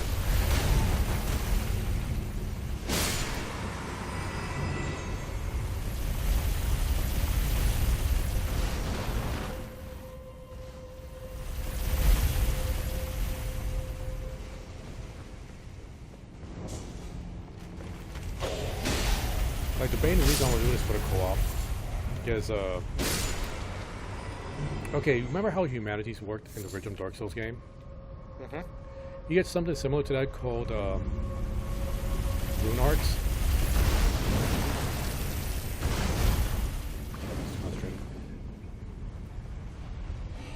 And like you don't get many rune arcs in the game, like just finding them. So the only way to get more is to either do PvP or do co-op with bosses. And I want to grind some bosses so I can get more. So I need to make sure I'm not over leveled so I could actually get into some co-op matches. Although from what I heard, like you could get in with friends regardless of your level. You just get leveled down to whatever their level is.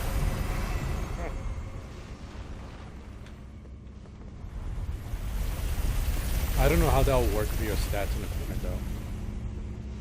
Or if it just like underpowers you.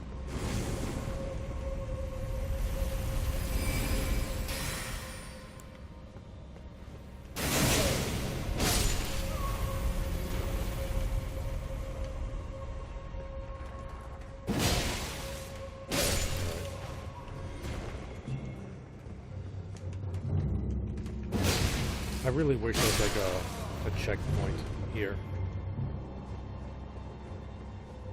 Like just for this spot. Just a tiny bit.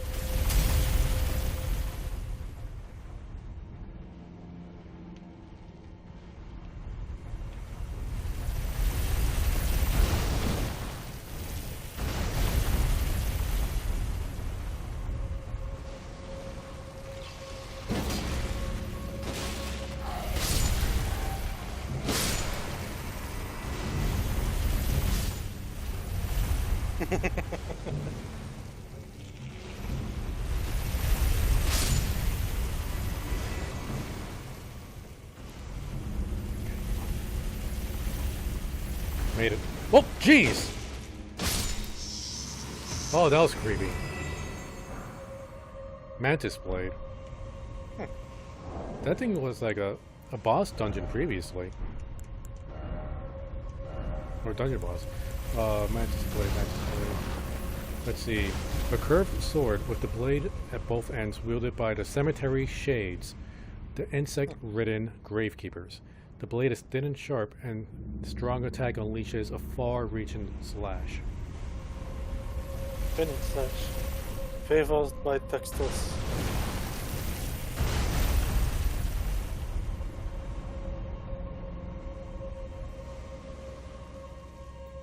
I went away from to come back. Went pretty deep down there.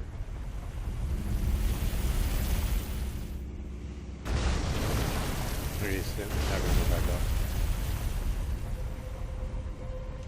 Jeez. Yeah, and I think you're not going down. That's the message here. I want to go home.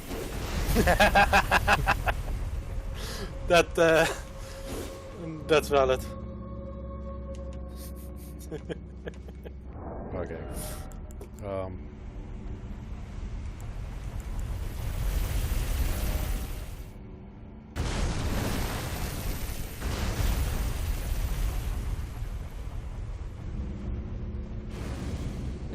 Whoa, whoa, whoa. You really get slowed down in that fire. Okay, how the hell am I supposed to do this?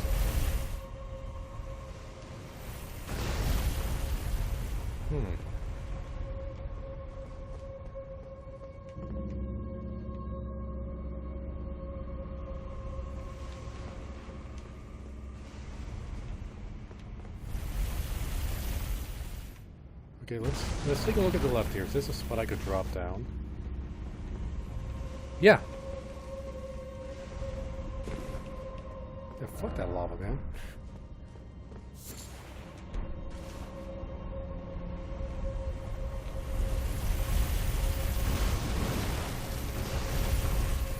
Oh my goodness. Did think I was going to try to walk through the damn lava.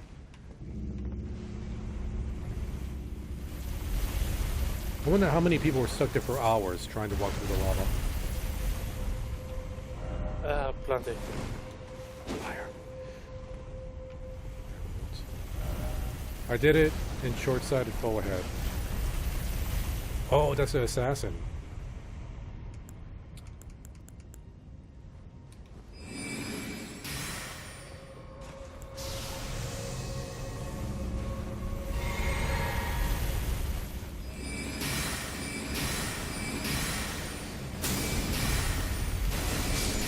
Oh. Okay, oh, that was a Bloodhound guy. It Bloodhound. feels like you're really overprepared. Well, previously that guy was like a big pain in the ass to deal with. We got some really nice armor sets.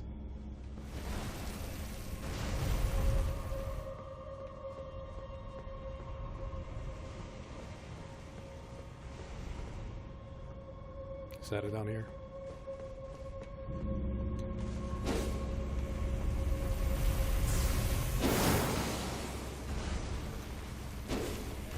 Don't tell me I gotta go through the lava.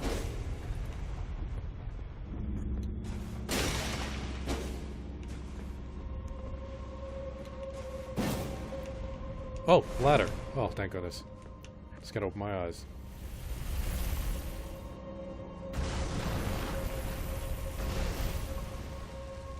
Yeah, like at first I thought that guy might have been one of the assassins. I forget the full name for the assassin.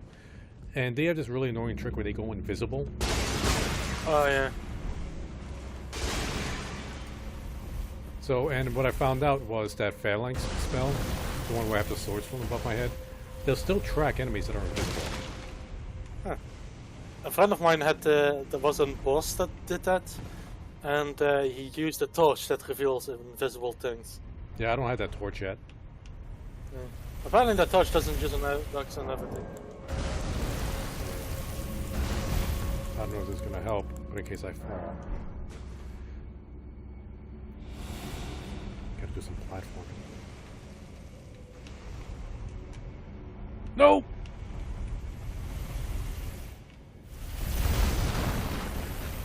Close.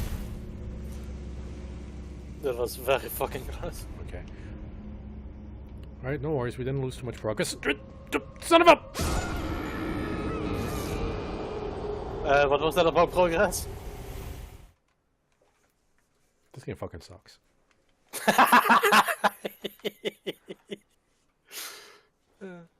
All the way back here. Ooh.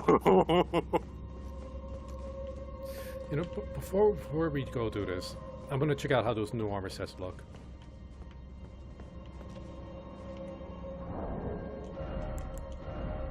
So let's see, we got the first one is the Bloodhound. Metal helm worn with a pointed beak, worn by the Bloodhound Knights. The Bloodhound Knights are trained as hunters and known to be unshakable trackers. Without the use of language, each knight chooses his own master. Once the destination has been made, the knight stays loyal for life. Once the decision has been made. And then I also got Lindell Knight Helm. Helm worn of knights sworn to defend the royal capital of Lindell. The golden canopy represents the honor of standing among the tree's defenders. So the Bloodhound Knight either killed the Lindell Knight, or he was paying respects to the knight that he swore his loyalty to.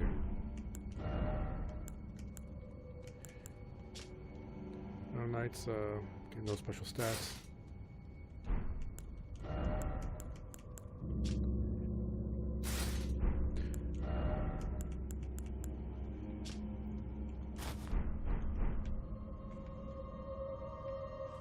Not bad.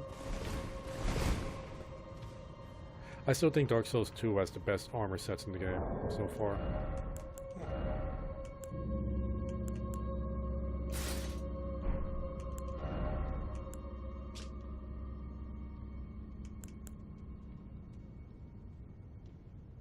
Wait, was it the Glimmer Knight? Oh yeah, it was the Glimmer Knight. That's okay. Helm worn by the knights once loyal to Praetor Rykard. Its crest of red feathers symbolizes Rykard's pedigree as Lord Radagon's son. Okay. I didn't know about this guy. Lord Rykard. And I did find out something, this was spoiled for me, about Lord Radagon and who Radagon really is. Oh, there's it bears emblem of that that none wear any longer, standing as it does for the Lord that fell from lofty ambition into gluttonous depravity. As the Lord lost his dignity, so did these knights lose their master. What did Riker do? It's a bit of lore, you have to find out. It's not very often that the armor sets say different things on each piece.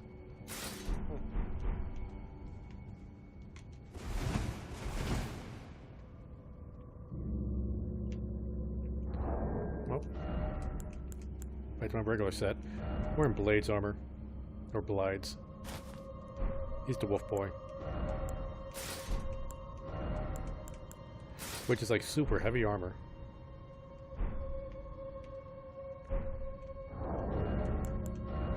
And then Randy's hat. I'm just right on the edge of being on the heavy load with this armor set.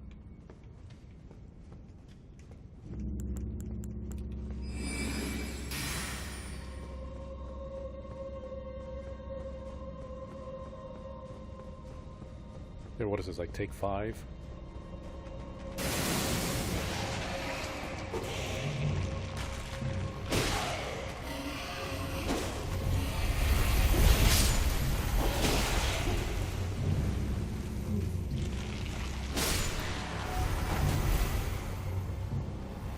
Oh, wait, that's right.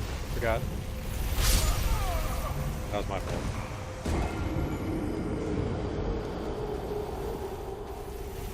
And I am so tired of this dungeon already. Normally, I love the dungeons and caves in this game. This one, not so much. Your friend, you said that you saw going through something similar. Like, I know where it was. Did he ever complete it? Yeah. But the thing is, in his one, there was no lava anywhere, so... Yeah, but there's 2 bosses. Well, one kind of like mini-boss and one main boss in that area. Did he do both of them? I think so, yeah. Like, one of them was like one of the assassins, although it didn't go invisible. Another one was like those weird 3 things you sometimes find. Yeah, the giant tree spirit thing. Yeah.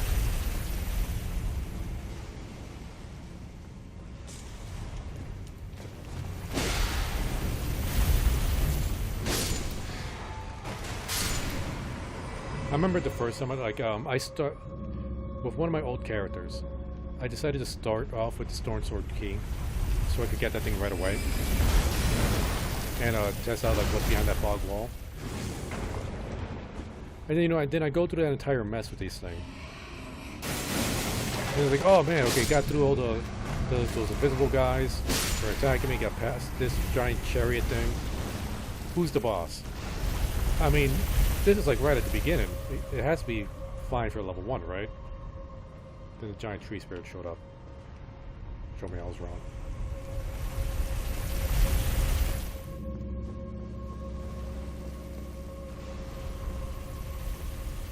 And you fight that guy a few times too.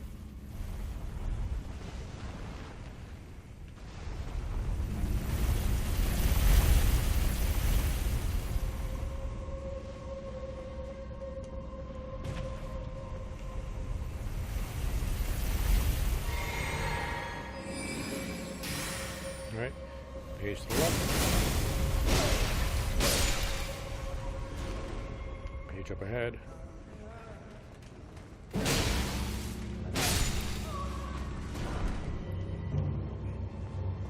Page up here.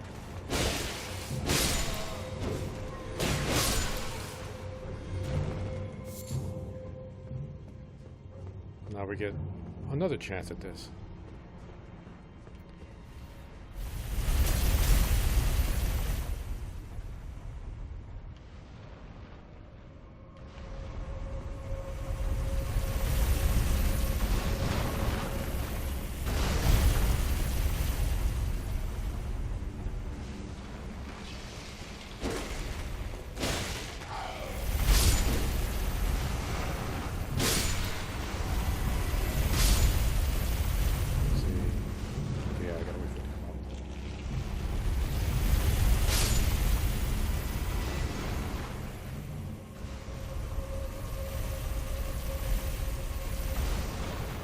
Oh, oh, okay. I forgot. Didn't know you guys were gonna spawn again.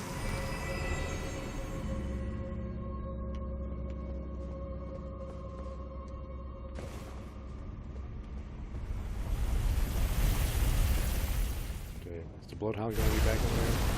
I don't need to fight the Bloodhound. Yeah, he's back. Okay.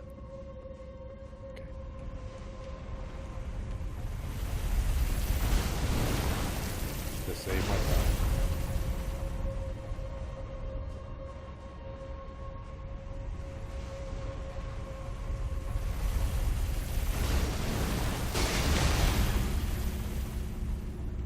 Wait, isn't this the place? Right. Okay, I do want to say, I have seen a lot of videos about this, that if you go into spellers, stand in the center, you can do like, fall down and attack it to kill it. Say what now? Basically, on top of the thing, right in the You middle. tell me to attack that thing? Yeah. Apparently, I have seen videos of people standing on those beams, falling down and then hitting the top of the thing, which then causes it to disappear and die. And they always do it at, like, when it's spinning around. Because that's basically when it's center. Jumping off required a head and then time for horseback battle. Didn't expect jumping off. There's nowhere else to go. So yeah, there's basically, it turns around and you fall down and you just Oh, I attack can ride it. Like Yeah. corpse can. Boop, and just Oh yeah, drop there it. was a different one. This one, okay, we have solved this. You have to hide it. It was a different one I thought of with beams that you could kill it. The killing thing is legit, I will be honest. Okay, A friend so, of mine did it. well, I died, so I don't know if I can ride it. That's the problem. Well, there is a platform, and to be honest, you fell kind of Yeah, I was like a little bit in front of of it. So, well, gotta go all the way back to give this another shot. Man, I'm getting Dark Souls 1 vibes right now. Like, I praise this game for, like making it, like, backtracking, like, way easier. Like, you just don't need to deal with, like, long-ass boss runs like you had to do in the previous Souls games. With the exception of, like, maybe, like, oh, shit, I forgot. With the exception of maybe, like, 1 or 2 bosses that I've ran into so far. But even then, those boss runs were nowhere near as bad as anything you could do in the Dark Souls game. But then we get this shit.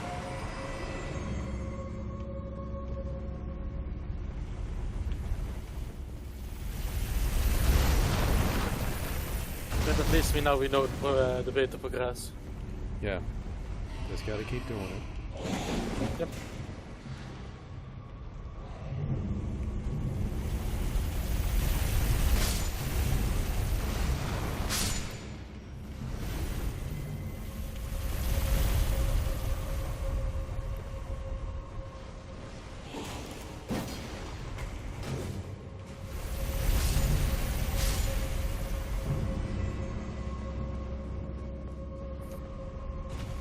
I mean, I'm gonna have to lay out of this place burned with my memory by the end of the night.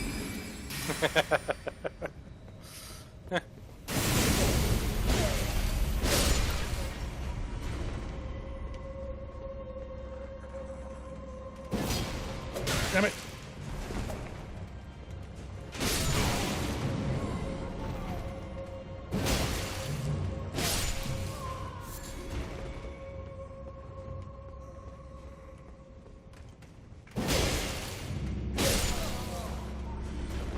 So, if you were to pick up this game, what kind of build would you go for? I probably asked you this question multiple times.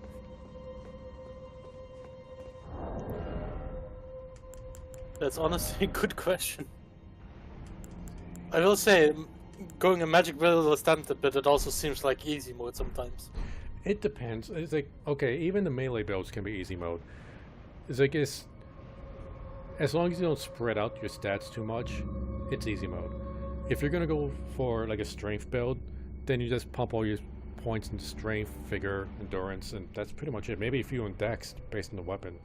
And that's the easiest way to go about it, because you only have like 3 stats to worry about. Magic build doesn't really get incredibly powerful till later in the game, because you gotta worry about vigor, endurance, intelligence or faith if you're into a faith build, and dexterity and mind. Dexterity increases your spellcasting speed, which most casters ignore, and you still need a ton of mind points, and you're using up an extra resource with your mana flask. So it takes a while for it to become really powerful.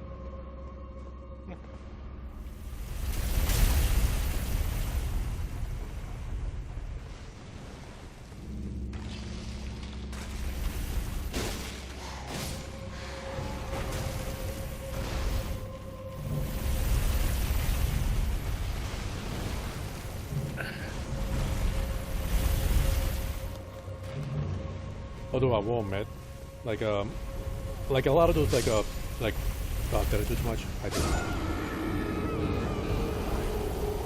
It's like the best way to cheese the game is based on the kind of weapon you get and the weapon art. Like that Comet Blast thing, that spell, the Hadouken. Yeah, it's like there's a physic you can get that makes it so your spells and abilities don't cost any mana for a few seconds. So people will drink that along with something to boost their magic damage and just keep firing that off like almost infinity to kill bosses. Then there's any weapon that does bleed damage. Yeah. Like the moon veil is like considered like one of the most broken weapons in the game. Like I even have the moon veil, and it is, even after the nerf, it's still really powerful. Hoarfrost got nerfed because of how powerful it was, and even then, it's still pretty good. And you could attach that to most weapons.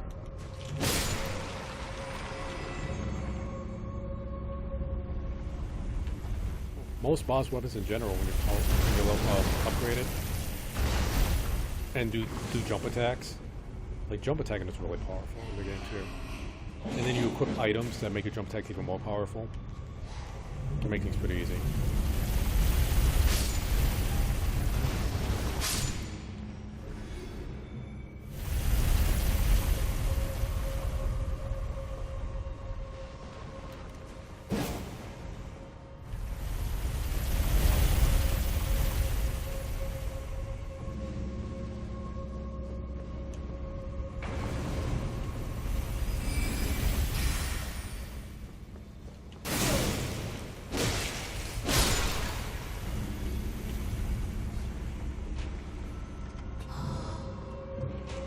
Let's get over here.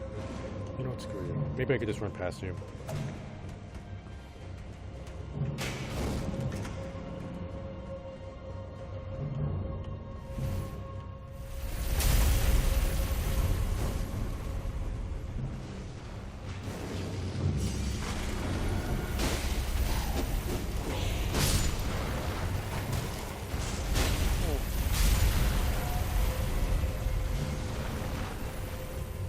Do you remember Takashi's Castle? Do I remember who? Takashi's Castle, the one game shop. Yeah. Yeah, apparently they're planning to do a reboot on Prime. Interesting.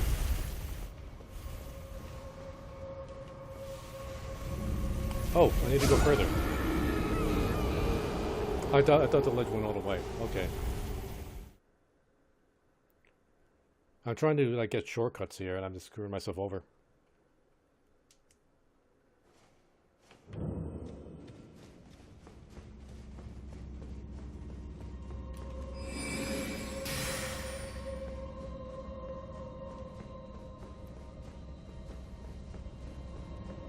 Man, this item better be worth it.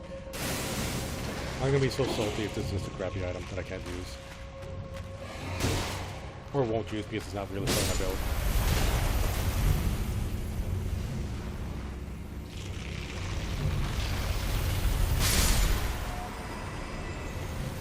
Oh, I keep forgetting about this. I keep getting the two things mixed up. What time is it? Wow, it's 2:30. Yeah. I might not stream all night, but I might just stay up all night. Just so I could get to the regular Saturday morning stream. Because if I end up going to sleep after this, I ain't waking up for a while. And it's been a while since I played Satisfactory. I need to get back on that. Yeah. Yes, yeah, I can understand I won't be able to be there because I will be with the boys. Yeah, you've been playing your board games. Yeah. You know, Like a real sounds really fun though. Like, I want to play board games again. Like a while ago, I wanted to do board game streams. Try to get Caramel Star King on it. I did the same mistake. But just trying to get those two like on schedule to do it was just not happening.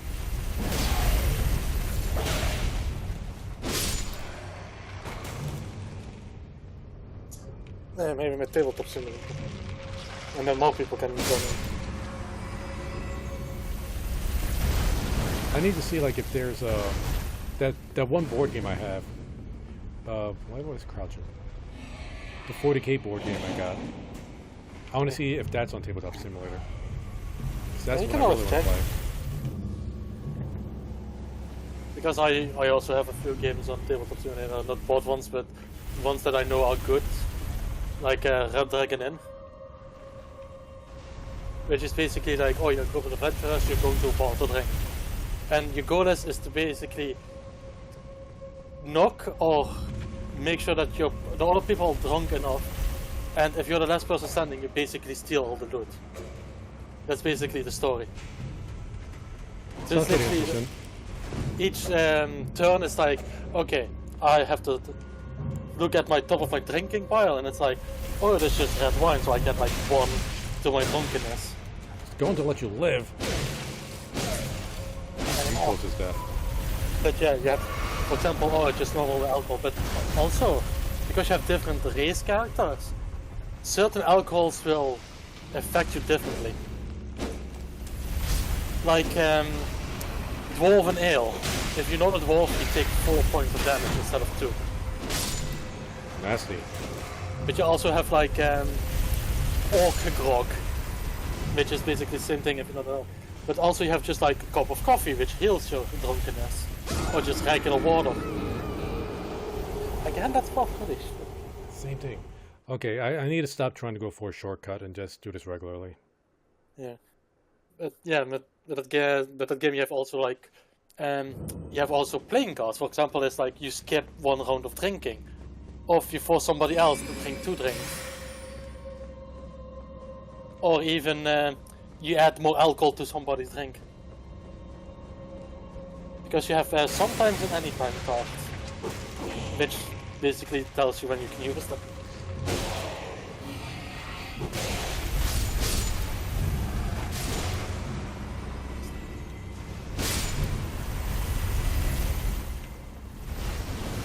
You remember when you said like that one boss was like Pinwheel from Dark Souls 1?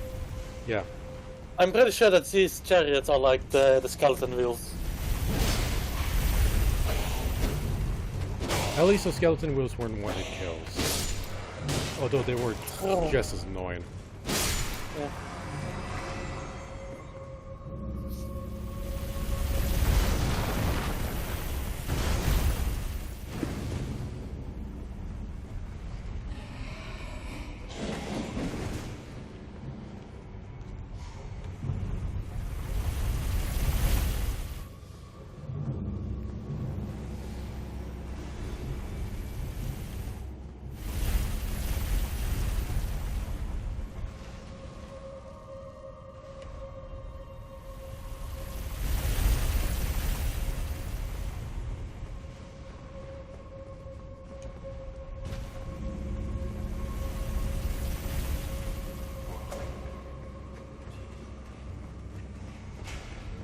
It might be a problem.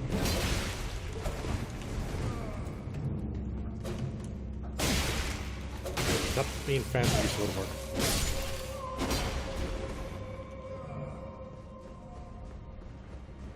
Okay.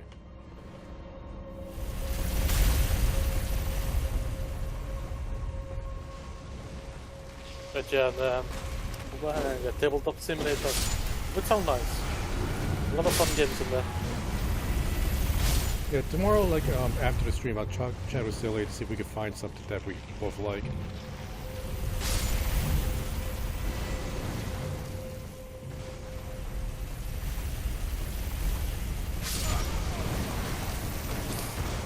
See, that's what I was trying to do for the shortcuts.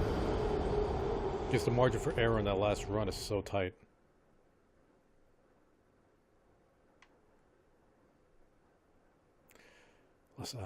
This guy reminds me of the Dark Souls 3 character, the one that puts you into the painted world. I forget his name. He ended up being like the final boss in that DLC. Now, you know who I'm talking about? I'm trying to remember, but I really don't.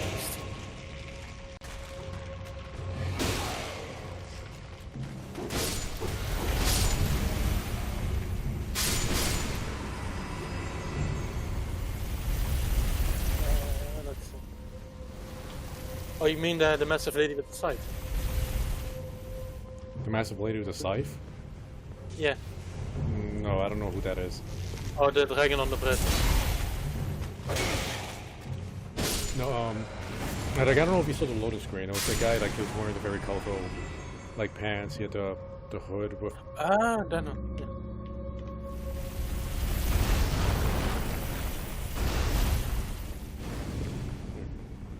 Next time I die, you'll probably see the screen again. So it's just a matter of seconds. Yeah. I mean, the way I'm going is, like, probably.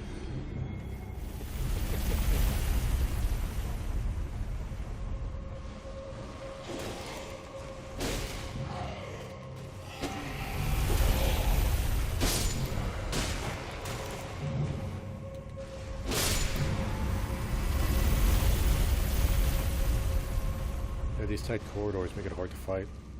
Especially with a big sword that bounces off walls.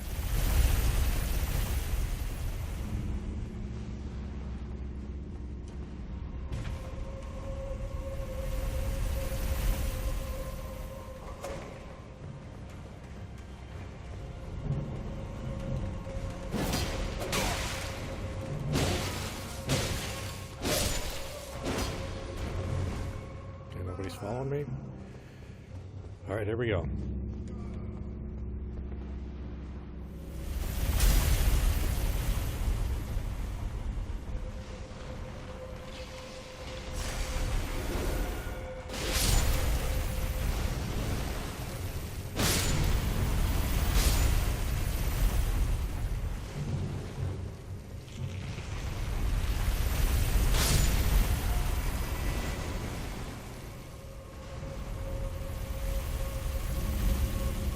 Okay, made it this time.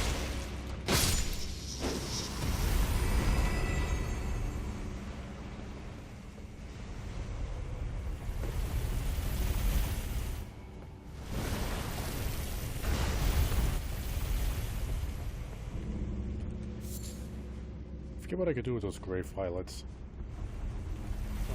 Probably some crafting. Yeah, I can figure what I can craft out of those. I know it's not for Okay. the spirit ashes since those things respawn. And not. Cost. Violets. Grave violets can be found in so many spots.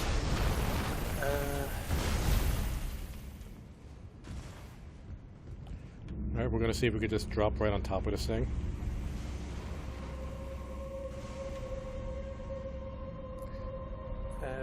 You want to know what you can make with them? Yeah. It's a pot. A rancor pot. A what pot? Rancor. Rancor? Yeah. Throw at enemies to spawn vengeful spirits that chase down foes. Oh, Get okay. it? I know what that spell So it is. is in there. Yeah. 2 grave violets and Ooh. 1 human bone shard. Made it! Hey.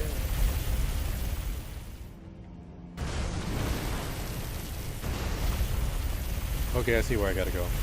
And it's gonna involve walking in lava. How long can you survive on that? I'll Maybe get enough don't hit crash points it, to- but... I have enough hit points to survive for a short bit. Thank you.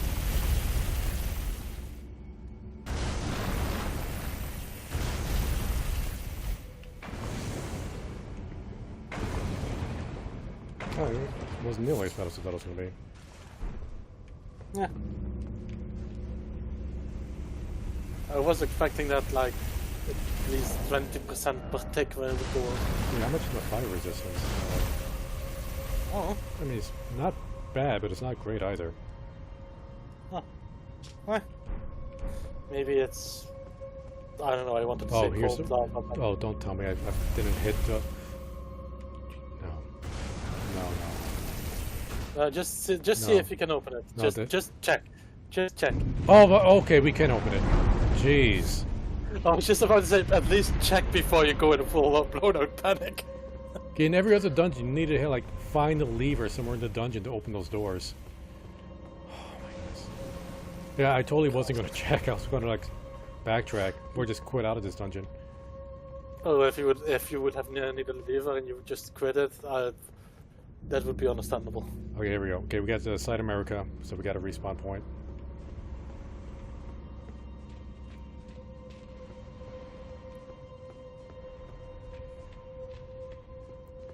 I think it's gonna be one of those three creatures again. You know what is it, unique tree thing? Well, when we got in here, my beast die started vibrating, saying that there's a death root nearby. So I'm guessing it has to be some undead creature, either an assassin or it's like one of those black spirit things.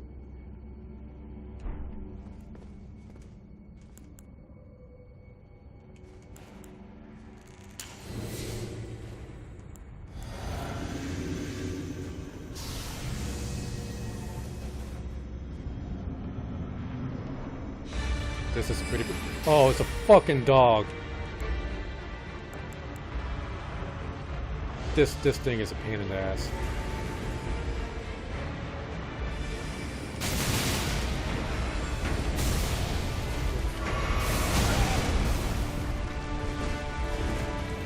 I actually fought one of these in, Oh, wait. Are you just as tough as the one in the academy? I thought you might be beefed up. Okay, I didn't think it was going to break the pillars. I had a pretty decent. Doesn't seem to have too much health. Yeah, that's why like, I think I got a pretty good chance here. If he didn't dodge my attacks.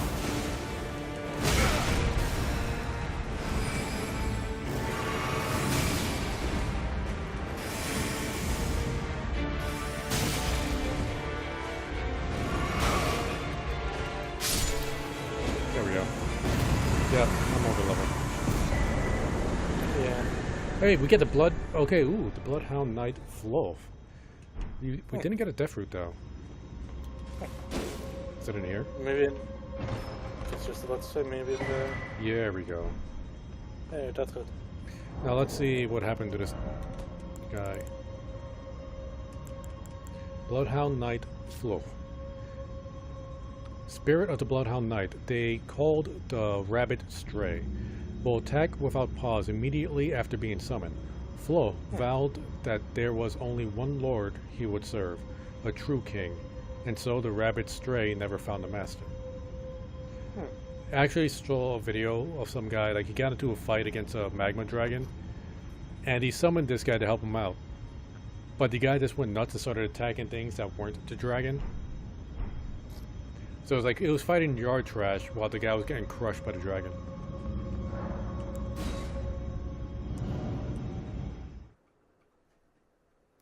Normally, the ash spirits, they don't attack until something aggroes you. But that guy, he just attacks anything that's in sight. Okay, so where are we at? We're over here. Still not sure which way to the volcano manor. But, real quick, we're going to hand him these death roots.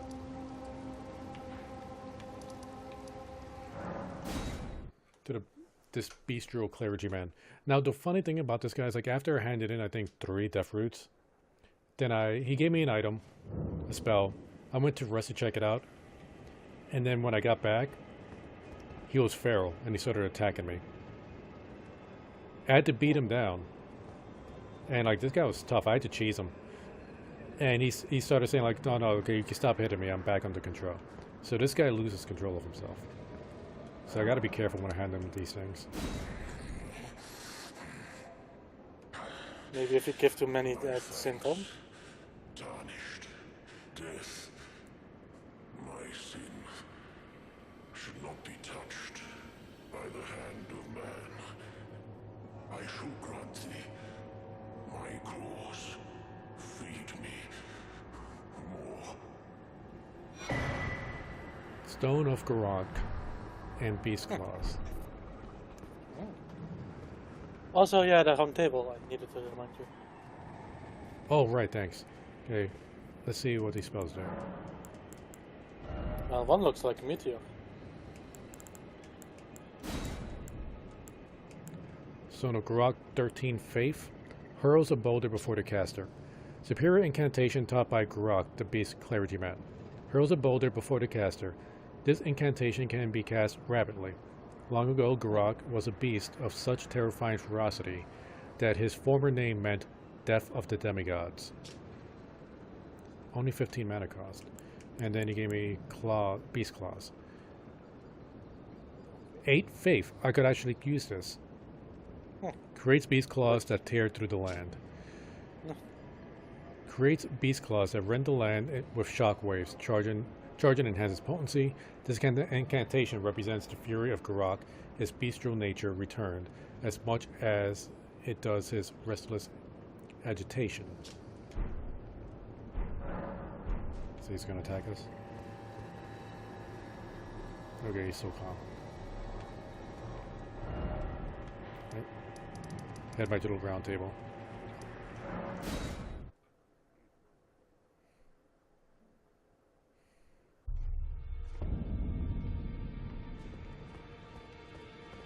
It is this way, okay. How late do I actually have to leave if I want to catch Greetings, the you train? The Okay. train is done, walking takes so long. This woman I wanted to upgrade, she actually has a quest line with her. It's like when I found her, like I needed like a part of a disc, so she will like listen to me. And it's like, okay, if you have that disc, I'll tell you where the other one is, but you have to take me with you. And she had a dog called Lobo. I don't know if the dog was alive, but reading her description, apparently he's not. A rare case of one who chose to become a spirit voluntarily. Letana was renowned for a deft magic archer, but having lost her beloved wolf companion Lobo, she cannot move from the place where she was summoned. And she's asking me to take her to a specific place as repayment for her telling me the location of the disc. And so I'm assuming I need to summon her for a boss fight. So I want to make sure she's strong, because right now she's pretty weak.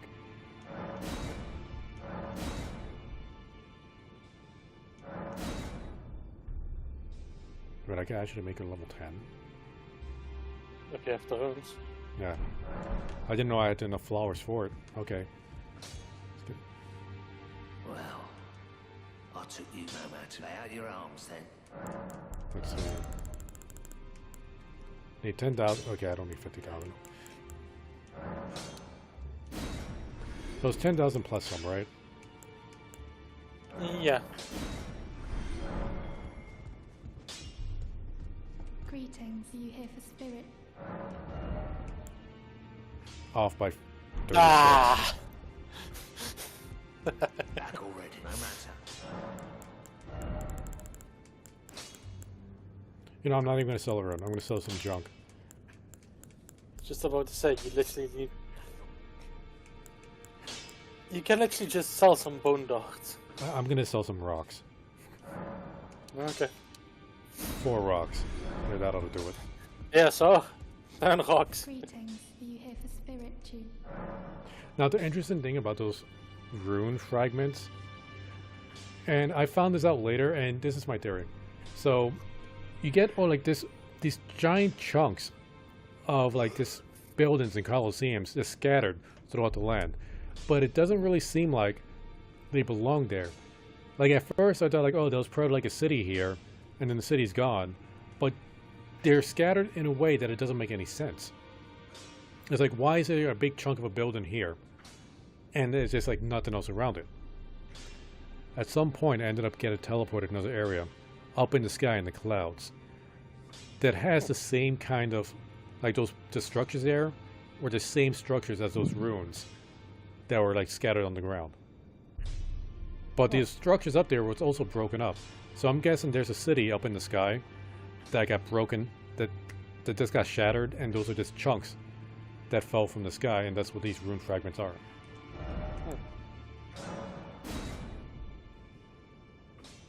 Wait, I can make her pass the level. No, wait. Oh, okay. I thought I was making her. Okay, I can level up one more time. I thought I was making her 10. Back already, no matter. Yeah, I need a little over 1300. Yeah. Just go for 1400 just to be safe.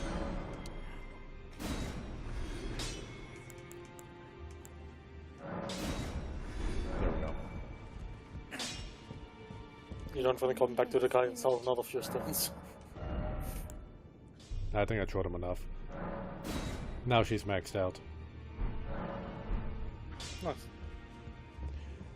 The cuddle lady is gone. Ah. Yeah, she murdered D. Hmm. I don't know if you remember who D was. No. He was chilling out here. Apparently he has a twin brother. D had a confrontation with her, and I believe she used death magic on him. Because those like these weird black roots growing out of his body. Hmm. And this is the dung eater. I'm surprised he hasn't invaded me yet. But I think I'm going to call it a night there. It's 3 a.m. here. I'm getting pretty hungry. I'm probably not going to fall asleep. I want to play more of this game, but I need to get some food. I might Get some coffee. I might play Koromon. Have you heard of that game? I have heard, basically people are comparing to like, if Pokemon didn't go 3D. Yeah, it's a straight up Pokemon clone. It's like an unabashed Pokemon clone. It's free on the phone. I actually got it free on the phone. But it's like an alpha version. The full version, or at least the more updated version, is on Steam, but you got to pay for that. Yeah. It's not sale right now. I'll get it on both. Because I tried it. I got it for free on the phone, but I don't like using the phone controls. I need a controller. So I bought it on Steam. I might play a little bit more of that.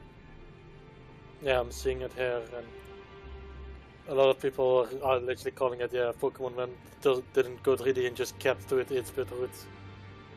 It looks good though. Yeah, I mean it's pretty fun so far, but like it's unfinished. Like there's a lot of Koromon evolutions that aren't in there yet, and there's actually like the moveset for some of Koromon is different from the phone version that it is from the Steam version. The Steam version is more updated.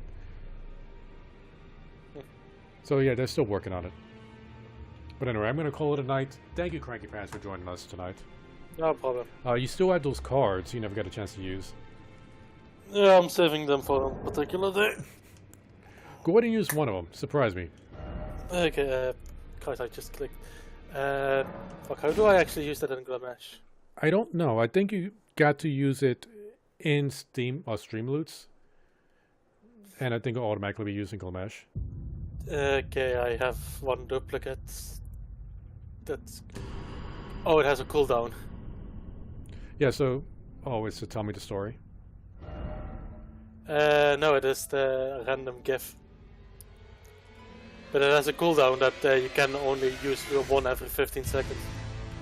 Oh yeah, I put that cooldown there because just to help slow down on spam. Mm. Ooh, I didn't want to continue. Okay, wait, I'm actually watching it on the YouTube delay. I'm not seeing it pop up. Oh, it popped up on Oh, there we Glamesh. go. Oh, it's a stupid cat.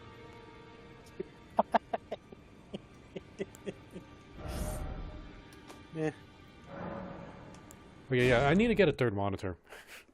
or better yet, like I actually got an old tablet. So I could have the Streamloots thing set up here in front of me. So I don't need to have it like clogging up my second monitor. So I can actually have the Glamesh video along with the YouTube video in chat. And still have enough space for me to check out my OBS. So I could see the stuff in real time. Alright, that's a problem for later me. Right now, me's going to get some And- food, drink some coffee, and play other video games. So you have a great day, Cranky. Have fun with your board games. You're not going to show up for the Set of Factory, right? No, I'm pretty sure I will not. All right, no problem. Silly and I, we actually have plans for making a new coal factory, and we were yeah. talking about it, but we'll figure it out in a few hours. So till then, see you guys later. Take care. Bye. Bye bye.